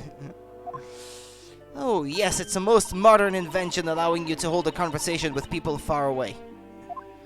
In Japan, only the imperial capital and a handful of other cities are connected as yet. This morning, a telephone call was received here from the perpetrator of the abduction. As such, I was able to negotiate terms, and in the end, the waxwork was returned. That's amazing. Just between you and I, it would appear the culprit had always intended to return the stolen waxwork in any event. Oh, but I thought whoever was responsible had demanded a ransom, no? Yes, I think perhaps the ransom demand was necessary to avoid unwanted suspicion regarding the true motive. But does that not mean your negotiating was entirely unnecessary? A fact that I must ask you to keep from Madame Tuspel's at all costs. A hungry young Iris awaits my return to Baker Street, after all. Poor Iris. Now then, do I sense that you have some business with this great waxwork?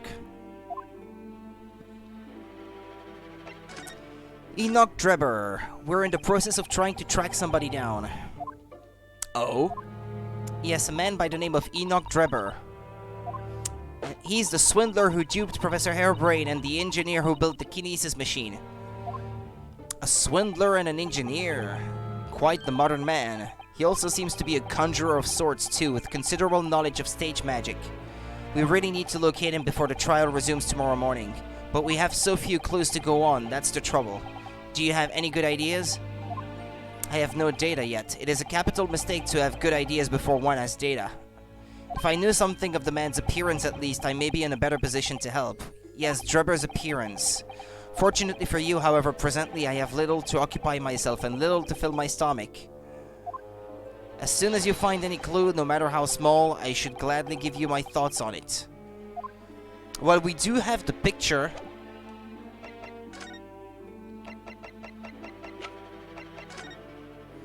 Mr. Sholmes, would you cast your eyes over this photographic print? It's of Mr. Enoch Drebber. The faces of the engineer we seek. The what? The face. What did I say faces? Yeah, the face of the engineer we seek, yeah. Well, all Englishmen look broadly the same, of course. So looking at the photograph won't be particularly instructive. Are you alright, Mr. Sholmes? Ah, yes, forgive me. Very interesting, this. Very interesting indeed. What's wrong, Mr. Sholmes? You've turned quite pale all of a sudden.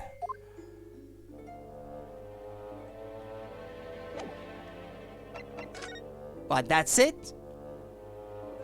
He's not gonna say more? He clearly knows something. Damn it. And if I show him something else, this is not gonna yield anything. Or maybe actually. Odie Asman. Yes, a fearsome adversary. What? You mean you fought him? I once infiltrated his criminal organization in order to investigate the man and his activities. But he saw through my disguise instantly. I still remember what the man said to me now. What was it? Who ever saw such a tall old lady? Old lady? Indeed, but my special disguise hasn't seen the light of day again since that humiliation. Mrs. Minicle is retired. Mrs. Minicle? I would give my right arm to see that. And that was interesting.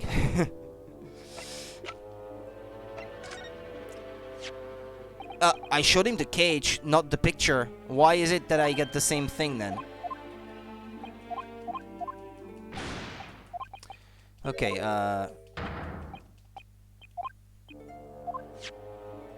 yeah, I did show the cage. Mr. Sholmes about this? No, he's not gonna react to it. It's gonna be a generic answer. As you will see, I'm rather busy at the moment. If it's advice you seek, come to my office tomorrow and I shall be happy to help you. Shall we say 3 pence per item as a consultation fee? That's 2 hours of gas, that is.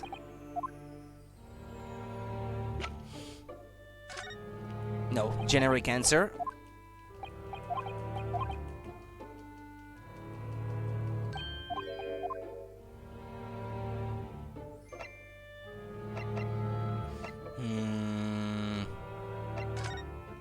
Okay, generic answer. Let's just keep talking to him. And we'll see where that takes me. Kazuma's death. Ah, yeah. You lied to us. Mr. Sholmes, did you lie to us? My dear Mr. Naruhodo, stay that piercing stare. What is this about? Last winter, when we were first on our way to Britain aboard the steamship,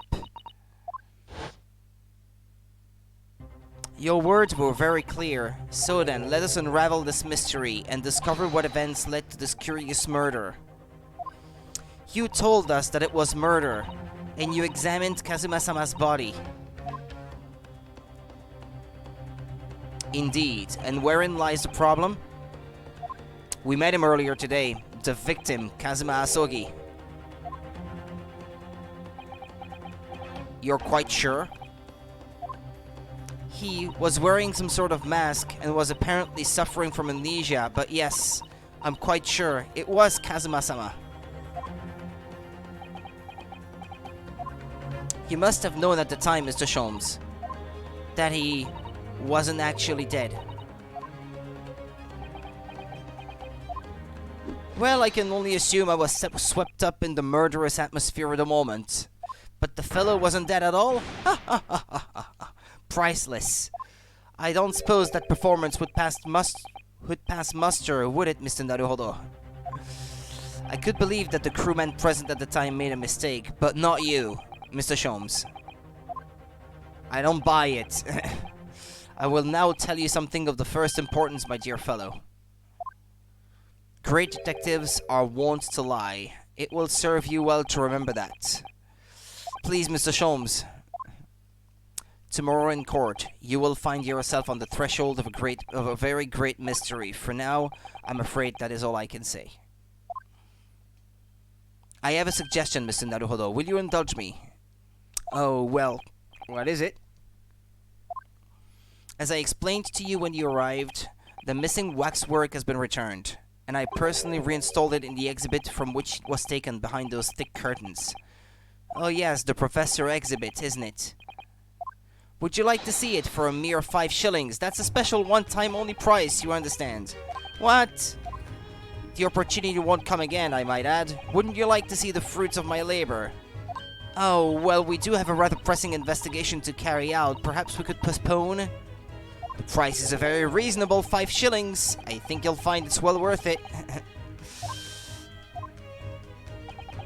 Are you being quite serious, Mr. Sholmes? Surely you need only look at my expression to ascertain if this is seriousness or silliness. It's hard to tell with you. Yeah, I can never tell with you, that's the point, yeah. My words, exactly. Very well, it couldn't hurt. Here's your 5 shillings. Gratefully received. So, the special exhibit awaits behind the curtain. I invite you to peruse it at your leisure.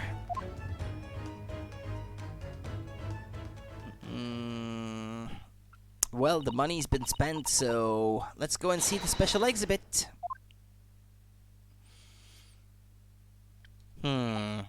Through those heavy curtains at last.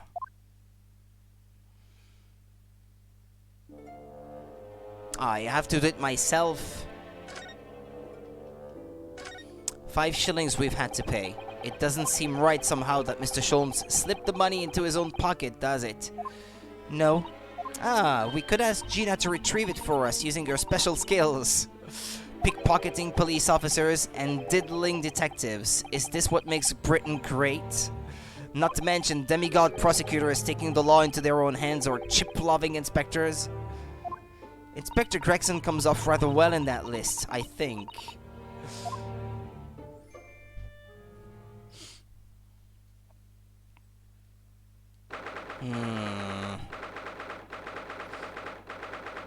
Madame Tespel's special exhibit. The heck? The head hasn't been found? Only that part? Oh dear, I felt a shiver run down my spine as soon as we walked in here. Mr. Sato, I say we turn on our heels and go straight home, via a really big confectionery. We certainly can't do that. We've paid 5 shillings already. True. Actually, now I'm looking a little more closely. We've paid good money to see an exhibit that's clearly incomplete. The nerve of the great diddling detective is far more terrifying than anything else in this place. This must be what Mr. Sholmes meant when he said the case was largely solved. Be that as it may, Mr. Sholmes heavily implied there'd be a clue about the engineer in here, didn't he? But where? Since we've paid 5 shillings, let's do 5 shillings worth of investigation, shall we? Yes, we will get what we paid for. Is that fear or frustration that's making Susato-san's voice tremble?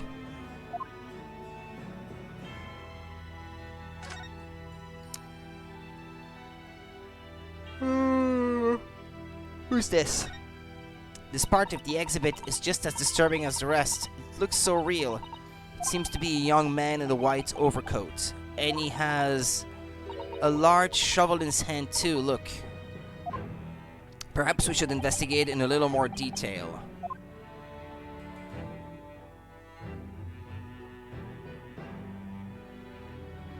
Let me see his face already. Why the mystery? Wait, he has crosses on him like that? What's this here? Well, this would appear to be a lens in the middle, so I believe it's probably a camera. A camera, but it's so small. British technology is incredible, isn't it? I mean, what about Mr. Sholmes' skin prints? I think perhaps you should treat Mr. Sholmes' inventions as exceptions to the rule. But anyway, why would the man be in a graveyard at night with a camera? I wonder, perhaps he was trying to capture the moment a dead body came back as a ghost on film? We'll just borrow this for a little while, I think. The camera has been entered into the court record. By looking at the photographic print and plate inside the camera, we can see what picture was taken. Yeah, the plate, that's the word I was looking for earlier. What's a photographic plate?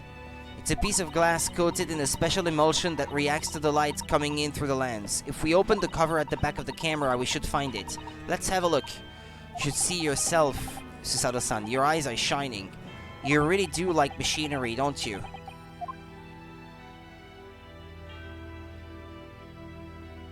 He has a monocle, doesn't he? From this angle, you can see it. I can't see his face very well. Can you? Perhaps if I just... Oh, do you think you should be manhandling the exhibits, Mr. Naruhodo? I'll put it back exactly as it was, don't worry. It's him, isn't it? It's, Enoch Drebber?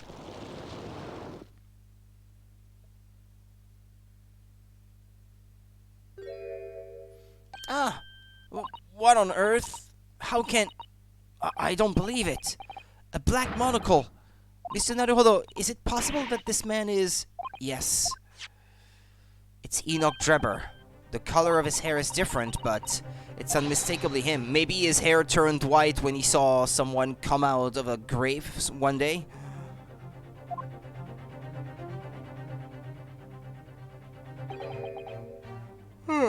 Indeed it is. Mr. Sholmes! This man is the subject of your present hunt, I believe. Yes, that's right. Just who is this man? Why is he here in this exhibit? And why does the convict behind him have no head? The head was missing when the model was returned by the thief who stole it. What a surprise. So then the case isn't yet solved, is it? Did I not say so myself? Largely solved were my words, I believe. But I must locate the missing head to the suite, as Madame would say, or I'll be in grave trouble. A very hungry Iris still awaits my return to Baker Street, preferably with rations. Arg. Do you know, though, something about this room is strange. Strange? What do you mean? Well, the displays in the House of Horrors are supposed to depict real events, are they not? Indeed they are, Mr. Sato. Do go on. And as terrifying as they are, the scenes in the other exhibits are believable. But this one... This surely couldn't ever really have happened, could it? What, someone being buried alive? Some stranger things have happened. I think it's time I educated you a little about the nature of the incidents involving the professor 10 years ago. Okay, were we done here, by the way? This must be the killer. The fiend known as the professor. Yes, I think so. According to what Madame Tespel said, he killed 5 victims, all of noble or royal blood. The waxwork is so lifelike, isn't it? Like all the models in this place. I know, it looks like it could start moving at any moment, doesn't it? If only it had a head, that is. Perhaps we should examine it in a little more detail.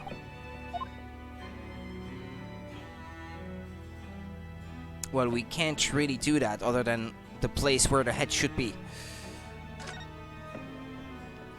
So this is the condemned man.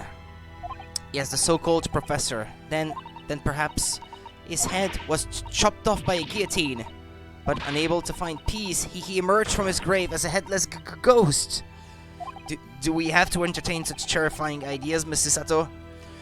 Anyway, I'm sure the model had a head once. There's a metal fitting for it, see? Then perhaps Mr. Sholmes absent-mindedly forgot to reattach it? That's an extremely absent-minded detective you're describing, isn't it? Or perhaps The thief absent-mindedly forgot to include the head when he or she returned it to the museum, and that would be an extremely absent-minded thief. Could there have been some reason why only the head wasn't returned? Well, whatever the reason, it means we don't know what the face of the infamous professor looked like, do we? Oh. There's something caught just inside the convict's jacket there. Here. Oh yeah? What? It looks like a piece of broken glass, and quite a big piece too. It's very thick, isn't it? About 5 times thicker than normal window glazing, I'd say. Where could such a thick piece of glass have come from, I wonder? I suppose it must have been made thick to increase its strength, but why? It looks like those pieces found at the scene of the murder. You can see them there in the background. By the way, this photographic print was in color.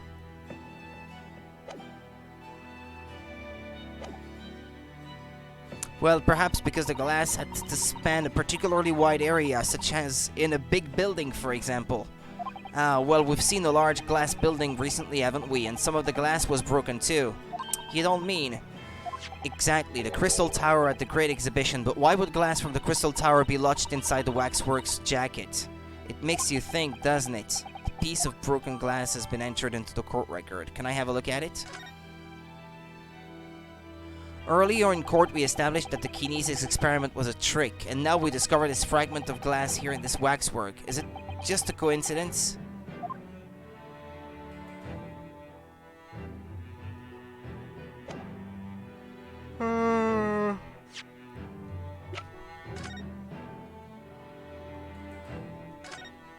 This piece of glass is almost as thick as it is wide. Yes, I've never seen anything like it. If you were to compare it to a human, only Mr. Sholmes has such thick skin. There's really no need for such a comparison, Mr. Naruhodo, as you well know. Anyway, it can only be from the Crystal Tower, surely. Yes, I think so too. It was probably made especially to meet the demands of that great structure.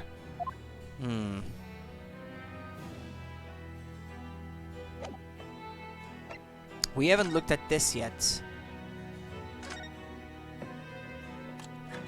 Oh, look, the cover came open. Yes, now, there should be a glass plate inside. You have to change the plate with each new photograph you want to take, you see. Is something wrong? There is no plate. It's been removed. Oh, what a pity. But I suppose if you think about it, this wouldn't be the actual camera that was used at the time, just like the waxwork isn't the actual person. So we'd never have found a photographic print of the executed convict coming back to life anyway. Oh, yes, you're quite right, of course. Poor Susato-san, she looks devastated.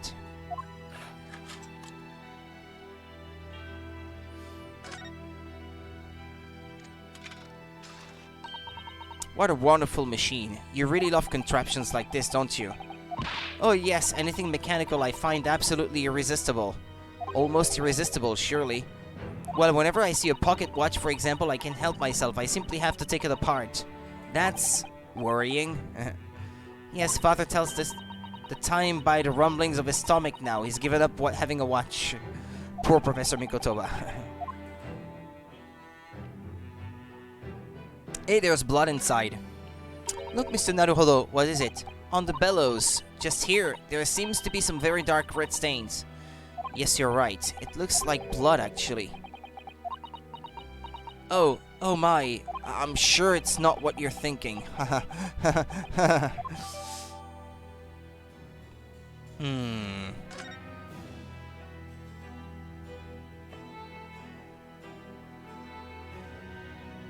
Not okay, we seem to have looked at it thoroughly.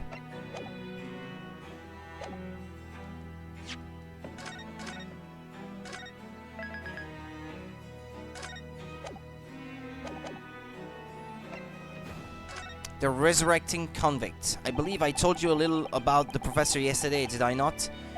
He took the lives of 5 victims, everyone being either a member of the aristocracy or royalty.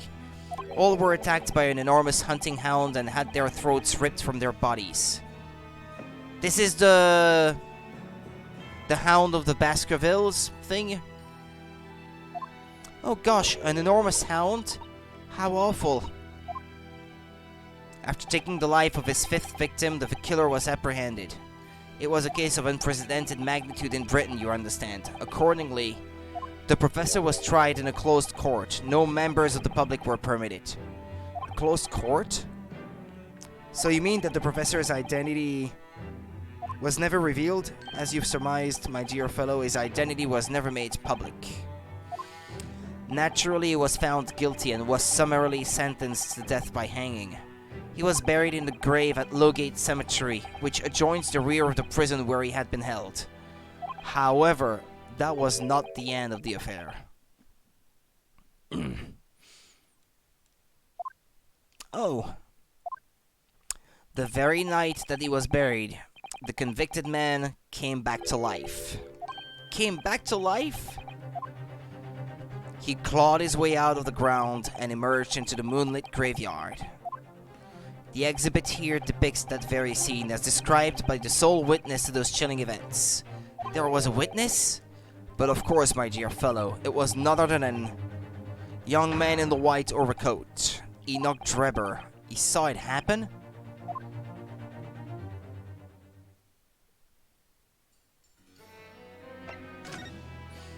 So this is a waxwork model of Enoch Drebber?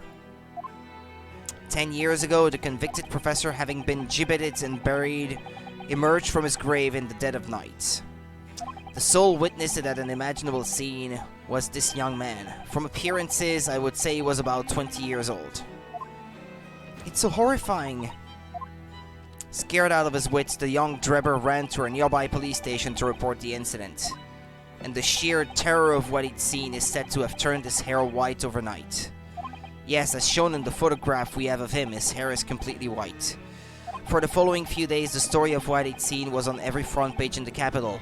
If he was already a master magician at that time, master in deception, he could have arranged for the guy to see him dead, and then went to help him get out of his grave, and then pretended to have been simply a witness to it, and then run back to the police.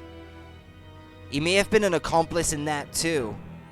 The public was frantic for every last detail about the killer who'd come back to life.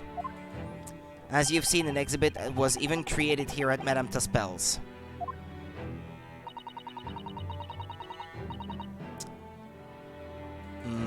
I can't quite understand why the man's hair turned white, certainly, but what I don't understand is what Mr. Drebber was doing in the first place. Yeah, that's what makes me think that he knew what was gonna happen there because he had a part in it, and that's why he was there in the first place.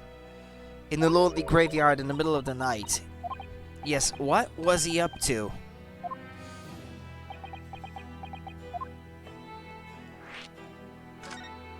The professor's acts of terror threw London's upper classes into complete panic 10 years ago. It was a great scandal, what might say, at the very highest levels of society. And since the killer's identity was never made public, rumors abounded. After all, no killer had ever before systematically employed a dog as a weapon of murder. Yes, I can imagine the impact the case must have had. But in time, of course, the rumors abated. So too did talk of the shocking witness account of the convict who came back to life. It was forgotten, dismissed as a dubious ghost story, as a preposterous parlor tale. But why did people stop believing it? Why? Simply because there was no resurrection to speak of, as was established in fact. What do you mean by no resurrection? The police investigated the grave in Lowgate Cemetery and published their findings. The convict's body was found to be buried exactly where it had been following the execution. No, but that would mean Mr. Drebber must have lied to the police and the newspapers. That would appear to be the only logical explanation, yes. The young man subsequently vanished from society and nothing had been heard of him since. It's rather striking then that he should resurface now, don't you think? Of course, the convicted murderer couldn't really have come back to life, that's not possible, but Drebber's hair is unusually white, and if that really did happen overnight as a result of shock, it's hard to believe the incident was an out-and-out lie.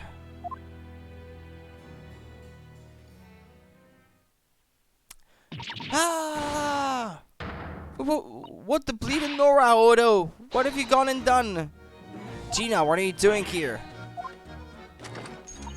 I asked Iris, and she said this is where you'd be, so... Gina, not so loud in the museum. Madame Tespels will have you take a position as a wax work if you're not careful. I think there might be a more pressing concern. I still had some flash powder left from 6 months ago, so... Alright, Gina, we understand, but please, put down a gun.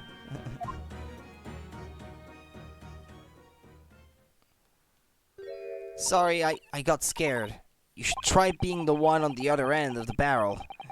So, what brings you here, Gina? What brings me here? What you think? We found it. We found that dodgy cove's workshop. What? You found Drebber's workshop? Yep, Toby's nose took me straight there. The boss and the others are heading over there now in a drag. So come on. Here's the address. I got the boss to write it out. Oh, thank you, Gina. We'll make our way there at once. That investigation portion of the episode is really long. Alright then, see you there.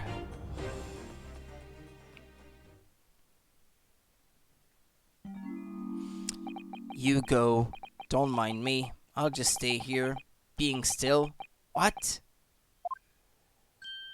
I know my place in the exhibit over there. Oh dear, someone is feeling sorry for himself. Let's go, Mr. Sholmes, you're coming. Your words hearten me, I must say, but if I were to shirk my duties here, Madam would have me pay monetary recompense and Iris's dinner plate would be empty once more. Forget that, I'll pay for everything. Then there's not a moment to lose, my dear fellow. I shall hail a carriage at once.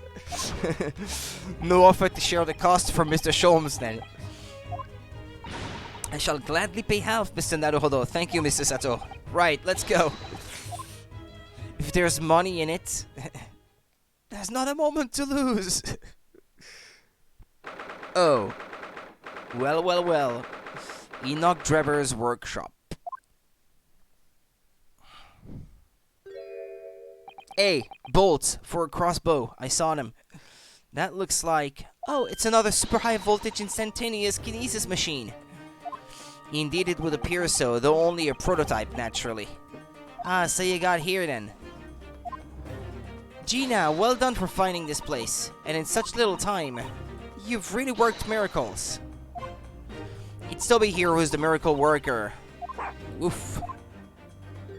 Ah, I thought you lot would show up before long. Hello, Inspector. That's one knitted bro.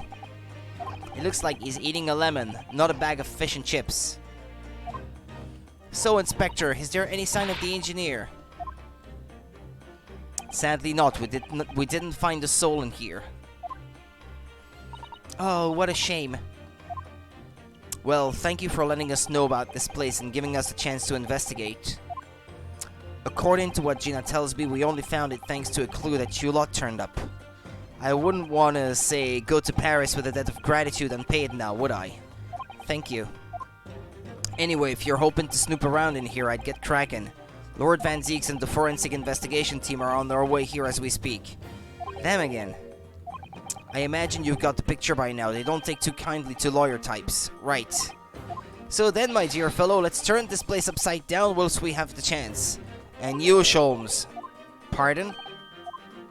They take even less kindly to great detectives than they do to lawyers. Very droll, Gregson, very droll. But you may consider me nothing more than an inconspicuous waxwork model. Right then, let's see what we can find in here.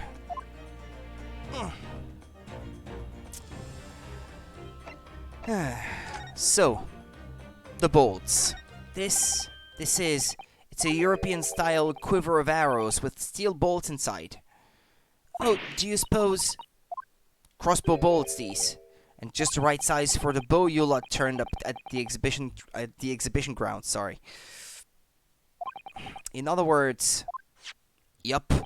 That's more evidence to support your theory. It all goes to show that Drebber was the one pulling the strings behind the scenes of the whole scam.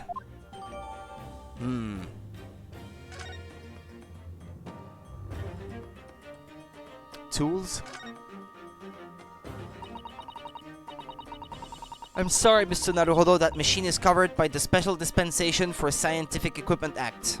There would be serious repercussions if you were to examine it from the Crown and the government. And that's why they're both examining it already. Well, those two don't seem to be holding back. It's quite hollow inside. No working parts or devices of deception to be seen, my dear fellow. No loose change dropped on the floor or nothing. Not even a bone for Tubby here, my dear fella. British people are very much ruled by their own ideals, aren't they? I think that's just these two, Mrs. Sato. A trophy? Ah, this appears to be most interesting. Yes, most interesting indeed, wouldn't you say? It's an impressive looking back massager, that's for sure. I've no doubt that if you hit your shoulders a few times with that, your aches and pains would soon go away. It's a Royal Society trophy for excellence in science. A young scientist could wish for no higher honor. Ah. Would you like a massage? No, I'm fine. Thank you. I had no idea it was such a grand thing. I think it's becoming increasingly clear that there is much more to this Mr. Enoch Drebber than conjuring tricks. I couldn't agree more, my dear madam. And how about you, Mr. Naruhodo? Wouldn't you like to take it with you? For your tired shoulders, of course. He's not going to let that go, is he? It's curious, though, isn't it? You would expect such an important trophy to be proudly on display somewhere, not haphazardly cast aside. English gentlemen can be quite a mystery at times.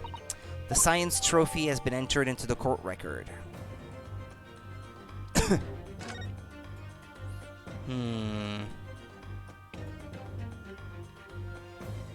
A model of a flying machine? What on earth is this? An aeroplane, Mr. Naruhodo. One day scientists believe it will allow humans to fly freely in the skies. Is that how the trick will be described, is it? Sorry? Well, it's actually suspended by a thin but very strong cable, isn't it? Oh, well, this model is, yes, but a real aeroplane would actually fly high in the sky, while suspended from somewhere even higher in the sky, of course, because large metal objects obviously can't really stay in midair unsupported. So to you, the solution is ever taller towers?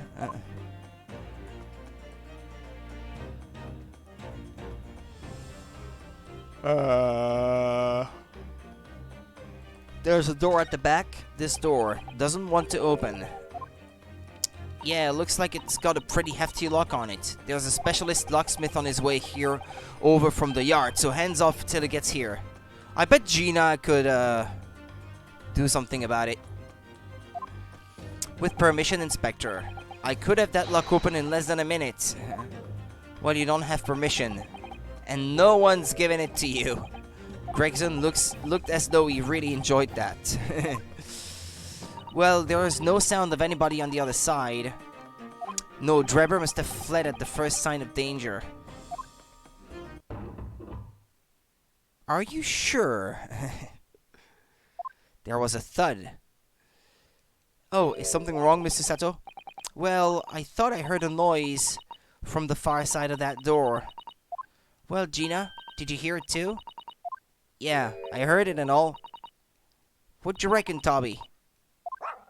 Right, mind the grease. Whoever's in there, open up! This is Scotland Yard.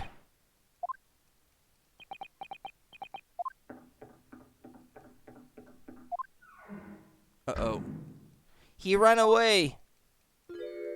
Oh my, someone is in there. Arr, this rotten bleeding luck. My dear Gregson, as I said only minutes ago, if only it were countenanced, I could unlock that door in less than a minute. Fine, I'll take the rap for it. Just get us through that blasted door. There, you may enter at will. You've confused minutes with seconds, I think. Time is of the essence, I feel. What are we waiting for? Nothing for it, I suppose. This is an emergency. There's a strong possibility that beyond that door is the engineer you all seek. Be prepared for action, my dear fellow. Yes.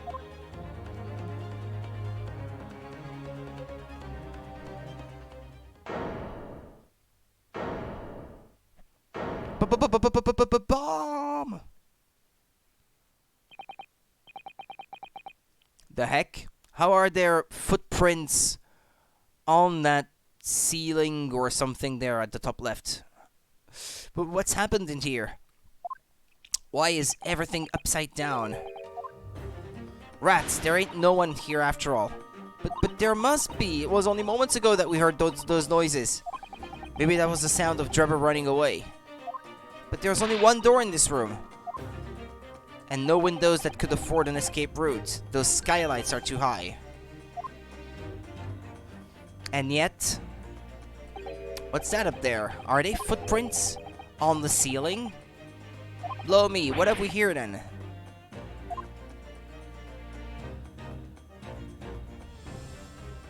Looks like someone was trying to burn something in a hurry. Oh, that looks like a set of blueprints. To what? To that Professor Hairbrain's barmy machine, is it? Blimey, if we'd had these, there'd have been no need to muck about trying to investigate all that scrap metal. There's something of great interest here, too. This rope was lying on the floor at the foot of that pillar. A rope? What's significant about that? Never mind. You see, but you do not observe, Mr. Naruhodo. We must investigate the entire room thoroughly, and before the forensic investigation team arrive, too.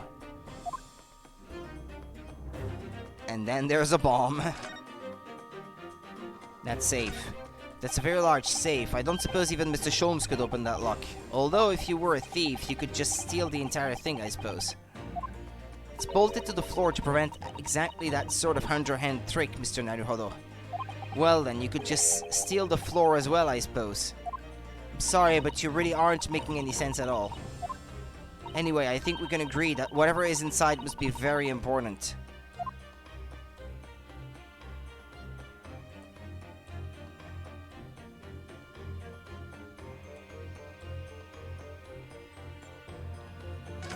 There's no denying it, is there? There are footprints. Yes, it would appear so. And I simply can't imagine how they came to be there. Isn't there a Susato shoot-up or something? Like a Susato takedown, I mean. I'm no Wonder Woman, Mr. Naruhodo. That would make her almost superhuman, I suppose. That's a really lovely model. It looks just like the real flying balloon. I think it's probably staying aloft on the same principle as a full-sized balloon using gas.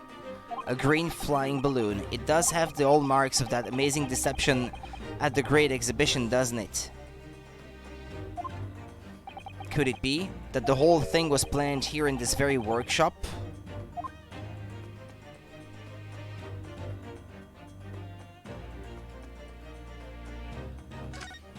Almost every piece of furniture is upside down. Even Mr. Sholmes' suite isn't ever in this much of a mess. You're in no position to comment on mess, Mr. Naruhodo, but I suppose it's not quite the same thing, is it? I mean, it's not messy in here per se, it's that everything is literally upside down.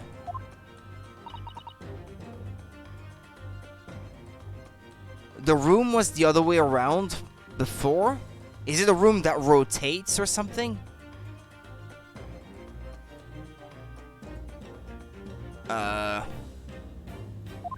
Because it is true. Well, okay, the furniture is upside down, but not some of the things that are like the stove there at the back.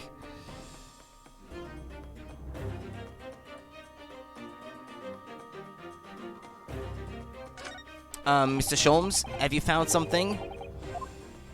Ah, Mr. Naruhodo, yes, in point of fact, something rather fascinating. What do you make of this? Let's see, I've never seen anything like it before. It looks like a bundle of thick cigars wrapped up in a large... Ah! Mrs. Sato, what's the matter? That's a... Surely that's a time bomb, isn't it? What did you say? A time bomb? I'm sorry, but what is a time bomb exactly? You truly are one of a kind, Mr. Naruhodo. I won't take that as a compliment. Huh. You don't know nothing, do ya, Odo? You haven't got a clue what it is either, have you, Gina? I invite you to consult a dictionary later, Mr. Naruhodo. but this particular specimen is no time bomb, though I confess it has a very similar appearance. Oh, well, thank goodness, but then what is it? It did look like sticks of dynamite, wired to a sort of clock, so forgive me for thinking that it was a time bomb indeed. I see, so that's it.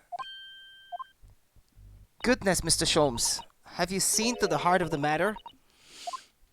There are times when I consider my lot most unfair, for I'm fated never to know how it feels to flounder as you do when a puzzle presents itself. But I have learned to accept the hardships that come with being a great detective, Miss Sato. Here we go, I feel a great deduction coming. Once again, I can draw two conclusions from the scene we see before us. The first is that the inverted nature of the furniture in this room is the work of Drebber himself. Oh, but how could you? And the second conclusion is that the small device on the floor there is without question completely genuine. Please, Mr. Sholmes, you must explain everything. It would be a pleasure. After all, it is a great detective's civic duty to teach Scotland Yard the finer points of the trade. His face. Well, Inspector Gregson seems delighted with the idea anyway. Oh, you deflected the inspector's glare with such fortitude there, Mr. Sholmes. Well done. You're too kind, my dear madam. I hereby dedicate this great deduction to you. Kindly stand just there, Mrs. Sato. Oh, yes, I'd be delighted. So, shall we begin? Once again, Sherlock Sholmes is proud to present his logic and reasoning spectacular. The great deduction. The game is afoot. Flipped furniture. It's plain to see that this room is in complete disarray. The bed, the table and chairs, the lamp, everything is upside down. Almost as if every item in the room had until recently been happily positioned on the ceiling, before falling straight down onto the floor. Every item in the room was on the ceiling? Are you suggesting that... Hey, there's a code for the safe there. 43 something under the furniture. Indeed, the key here is gravity. It would appear that technology has at last succeeded in freeing us from the great pull of the earth. For the gravity in this room was reversed and then suddenly restored to normality. Goodness! The inverted furniture clearly reveals the truth about the part gravity played in this whole business. I quite understand your skepticism, Mr. Sato. I too was incredulous at first. However, my conviction and my analysis was cemented when I observed this.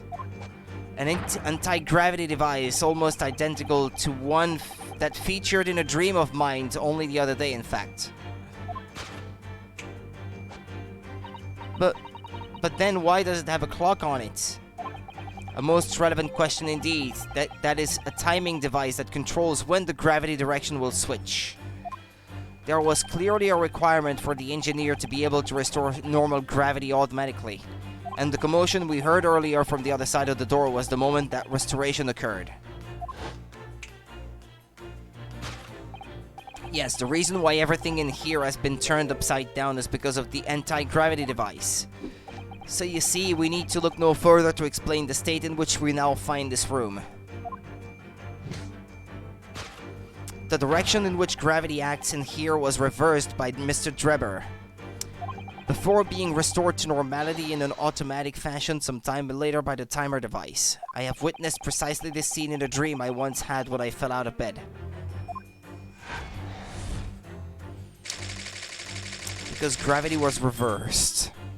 Okay.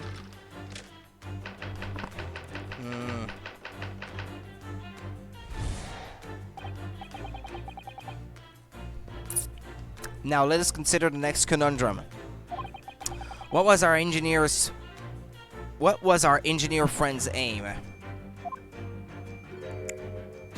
Indubitably, the greatest clue we have to explain his actions is above our heads. Yes, how is it possible that there are footprints all the way up there on the ceiling? A question whose answer will lead us neatly to the truth, my dear madam. The reason there are footprints on the ceiling is because of the nearby skylight. Of course, Trevor's aim was singular, to escape.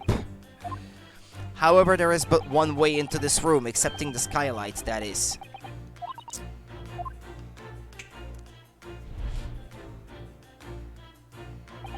By inverting the gravity in here, Drebber was able to fall conveniently to the ceiling and make his escape via the otherwise inaccessible skylight, leaving those footprints behind on the way.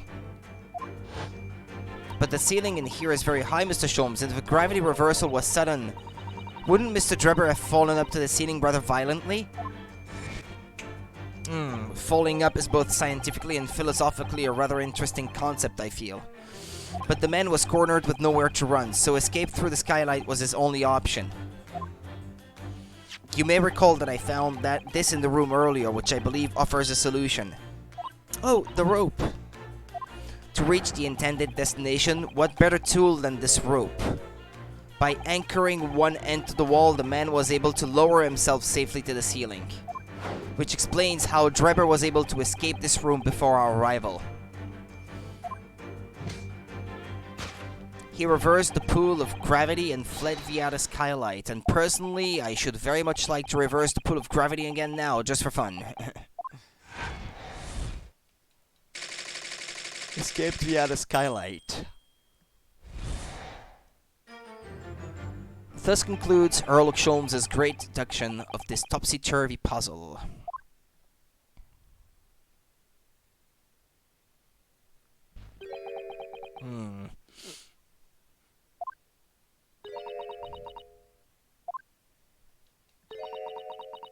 She's completely spellbound. Mr. Sholmes, there is just one thing that troubles me. I would expect nothing less. You're destined to be troubled by just one thing for the rest of your life. The thing is such a thing actually possible? An anti-gravity device, I mean? I would say that with this man's current scientific knowledge at the turn of the 20th century, it's no more possible than instantaneous kinesis. So, you're telling me that your whole deduction hinges on it. But my dear fellow, when you have eliminated the impossible, whatever remains must be the truth. No, I don't want to buy no big fellows. Thank you very much. When you have eliminated the impossible, whatever remains must be the truth. However improbable it may seem. It's a marvelous line, wouldn't you agree? One of my more enduring pearls of wisdom. I had Iris come up with the exact phrasing. My original was clumsy. Yes, I have a feeling I've read it in something that Mrs. Sato lent me once. She objects? Actually, there is one other thing, Mr. Sholmes. The spell's broken at last. The rope you found was on the floor, wasn't it? Indeed it was, in lonely coils near the wall. But if Mr. Drebber had used it to escape in the way you described, wouldn't it still be tied to the wall?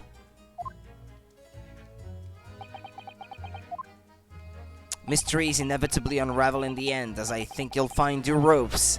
And as evidence of such, you need only look at the mystery we faced in this room, now skillfully unraveled. That argument is as circular as the coils of rope. I think perhaps we might need to give Mr. Sholmes the usual little helping hand. I'm sure with some minor corrections, the great detective's great deduction will lead us to the truth. Yes, you're right. And we must do it quickly before Enoch Drebber gets too far away. If you're ready, then let us resume. Sherlock Holmes' logic and reasoning spectacular.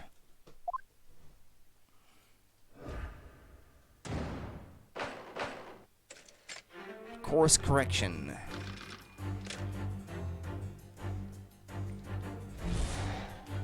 Okay, it's plain to see this room is in complete disarray. The bed, the table, and chairs, the lamp, everything is upside down. Almost as if every item in the room had until recently been happily positioned on the ceiling, before falling straight down onto the floor. Every item in the room was on the ceiling? Are you suggesting that? Indeed, the key here is gravity. It would appear that technology has at last succeeded in freeing us from the great pull of the Earth. For the gravity in this room was reversed and then suddenly restored to normality. Goodness! The inverted furniture clearly reveals the truth about the part gravity played in this whole business. To think gravity could have been reversed in this very room, I find the whole idea utterly enthralling. Only Mr. Sholmes could conceive of such an explanation. But the man himself admitted it was a scientific impossibility, so... Yes, you're quite right. We must completely discount the idea at once. Oh, that's unusually merciless of you, Mr. Sato. When you have eliminated the impossible, whatever remains must be the truth. The great detective himself said so, didn't he? While refusing to part with his dreams of anti-gravity devices. Yes, I suppose so. Well, let's see if examining this topsy-turvy scene a little more closely reveals some proof that shows exactly what the gravity in this room was or wasn't doing.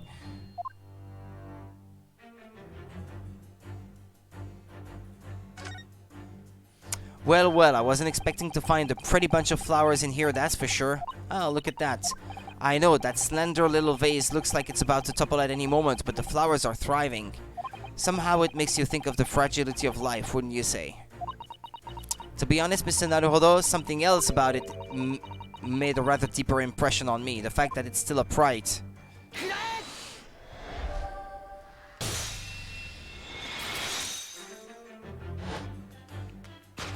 The upright vase clearly reveals the truth about the part gravity played in this whole business. Upon my word, Mr. Naruhodo, you've surpassed yourself by completely turning my argument on its head.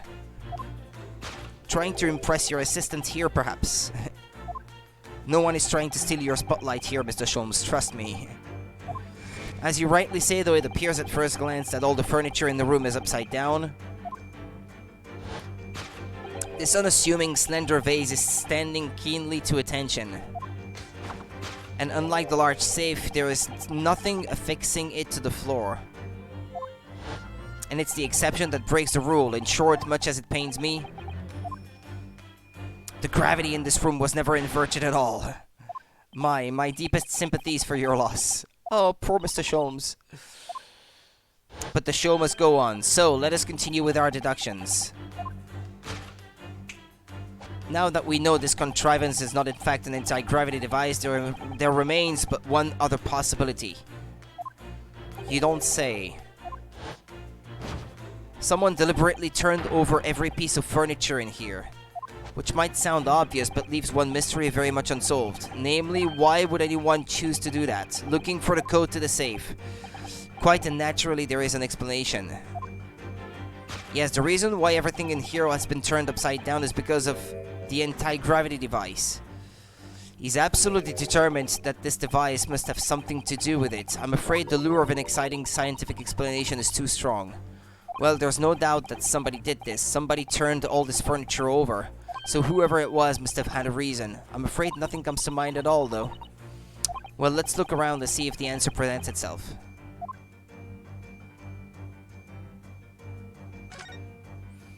Look, there's something written on the other side of this armchair. Oh yes, safe 432582. Safe, as in safe and secure? As in secure lockable box, I think. Admittedly, more likely. Well, there is a large safe bolted to the floor on the other side of the room, so yes. So you mean this murder would let us open it? I wonder why it's written here, though.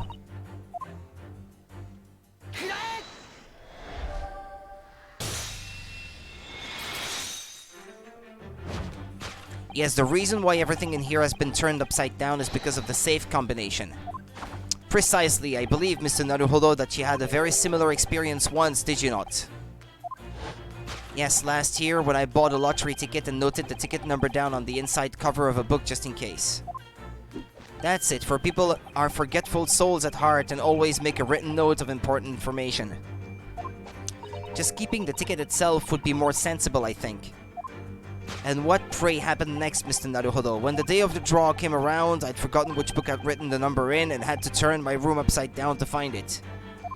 That's it, for people are forgetful souls at heart and always forget where they've noted things down. Not if you always note things in the same place. I actually won the second prize, you know. but I couldn't remember which magazine I'd slipped the ticket into. Thank you, Mr. Naruhodo, but I believe I've proved my point now. What was he saying? So I had to turn my room upside down. Okay. Which is that a very similar scenario as clearly unfolding in this room. Finding himself requiring access to the safe the occupant of this room needed to combination code. He remembered that he'd written it on the underside of a piece of furniture but forgot which one. Leading to the state in which we now find the room. Yes, Mr. Drebber overturned all the furniture in here in a desperate hurry to locate the combination code that would unlock the safe.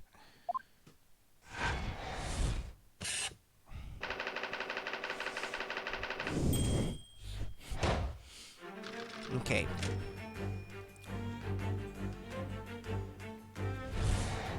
Now let us consider the next conundrum. What was our engineer friend's aim? Indubitably, the greatest clue we have to explain his actions is above our heads.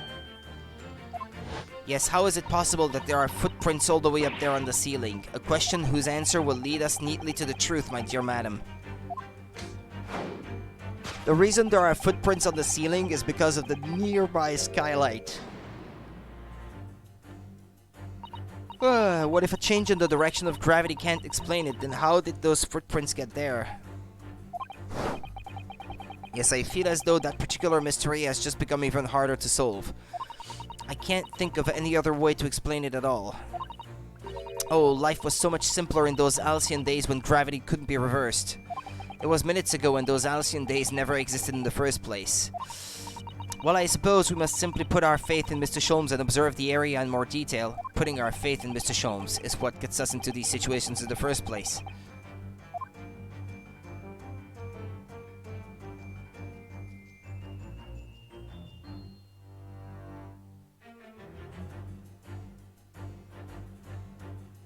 What, it's the balloon? No? Hey, there are footprints on it. This is a gas balloon, isn't it? It's tiny, but it does seem to be a real balloon. Yes, I think you're right. I think it's helium that's keeping it up. A green gas balloon. Why does that seem to ring a bell with me? If you can see, there are footprints on this balloon too, look. Oh yes, surely that's a clue, isn't it? Though what it tells us, I'm not sure. There's a shoe there. It was a shoe, wasn't it?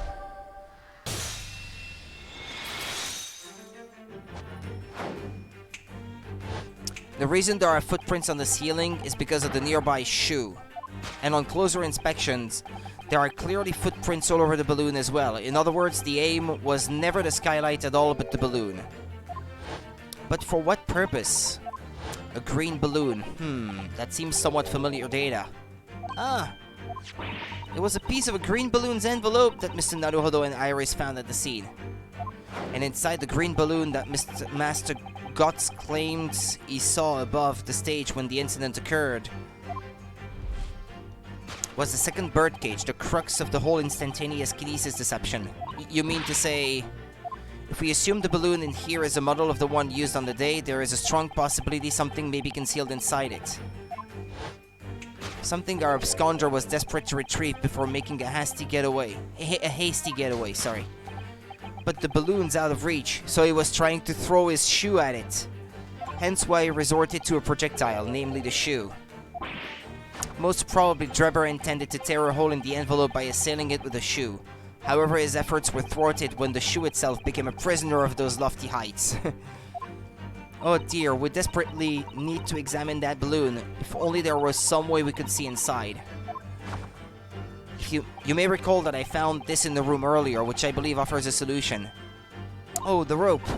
To reach the intended destination, what better tool than this rope? Mr. Sholmes has managed to bring the deduction back to the rope. Alright, I have to admit, that was clever.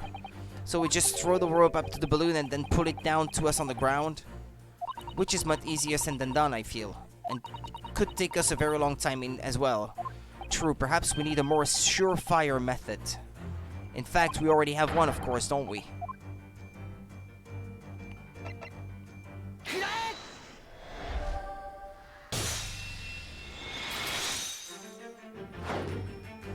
To reach the intended destination, what better tool than this crossbow? That was found at the scene, in fact. And in all likelihood belongs to Mr. Drebber. If the man had only brought it away with him that day, he could have avoided losing a shoe at such a critical time as this.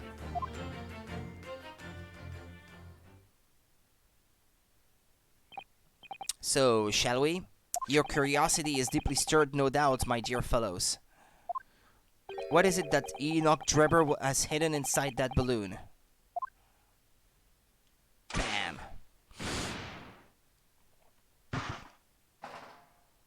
Ah! What the... A waxwork?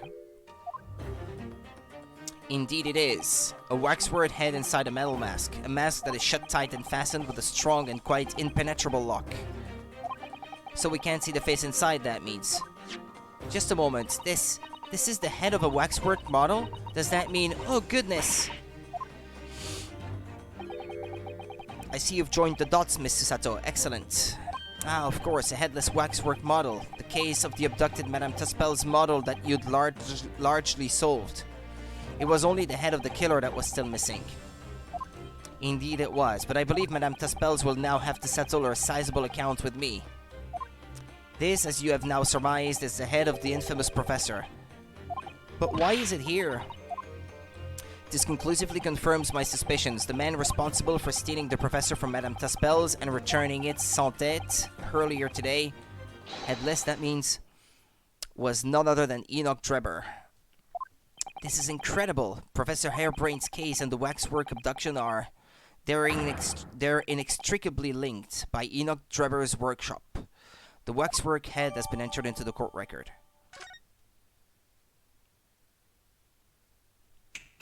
Well, it appears our logical pleasure cruise has come to an end, my dear fellows. All that remains is, yes, to speak with the architect of this adventure. The architect? You mean Mr. Drebber? As it seems quite impossible that he escaped via one of the skylights, obviously the man must still be here in the room. He's in the safe. I suspected that from the beginning. His location should be abundantly clear. If you simply reflect on the journey we made together during this deduction, Enoch Drebber is right here, somewhere in this room. So, Mr. Naruhodo, will you do the honors? Yes, of course. Mr. Drebber's hiding place must be the... safe.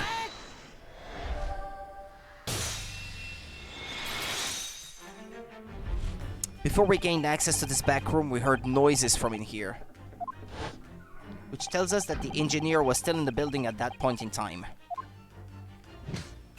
He was in fact searching for the combination to his safe, and pressed for time, made no attempt to right the furniture that he overturned in the process, from which we can deduce that his search for the combination happened very recently indeed.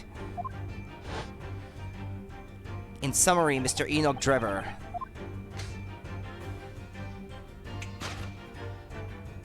is at this very moment inside the safe. Thus concludes Sherlock Holmes' great deduction of this topsy-turvy puzzle.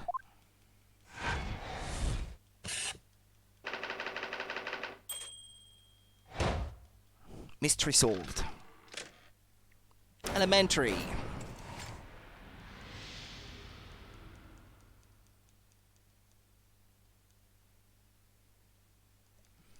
So, Mr. Naruhodo, I think perhaps it's time we ended this game of hide and seek, don't you? By opening the safe, you mean? What else? Let's see. The combination was 1432582. I knew that. Alright then, here goes.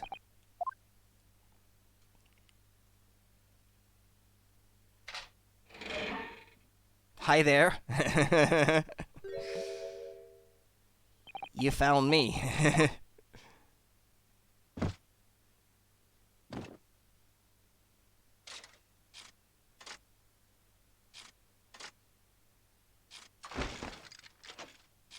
What is he, some kind of clockwork mannequin?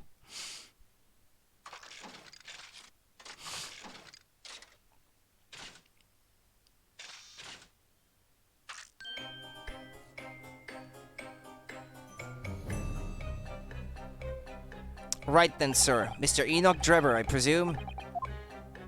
Correct. You'd better start talking. You tricked Professor Hairbrain with that bogus machine you built. And you shall have to explain the theft of the waxwork from Madame Tespels as well. Whilst I would be delighted to answer your many questions, personally, I wouldn't advise that you deactivate my little parcel first. I would advise, yeah. Deactivate your parcel? I refer, of course, to the bomb. Yeah, to the time bomb. I left it in the most prominent position. I see. Stunned silence. You're all gearing up to die with me, then. No! Shall we leave? Mr. Sholmes, with only 7 seconds to spare. That was too close for comfort. I've got 1 foot in the grave already. Are you trying to help us get a killer or get us killed? Mr. Sholmes' deductions can be completely life-altering, can they? Well, my dear fellows, that was a close shave. The resemblance to an anti-gravity device is really quite startling, I must say. Anti-gravity devices don't exist. Phew, I wouldn't push it, Mr. Sholmes. Yeah, I'm gonna have to stop here, though, because if I have to start interrogating him now, that's gonna take some time. We're not done with this part of the investigation, but perhaps we may have enough time to finish the case tomorrow, and we'd be starting the 4th one on Tuesday then. It's been proving very long, so I couldn't progress any faster. Anyway, I'll be leaving then. Thank you for watching, people. I shall be back tomorrow night, usual time, if everything goes according to plan, and I shall see you then. See you next time. Bye bye. Thank you for watching.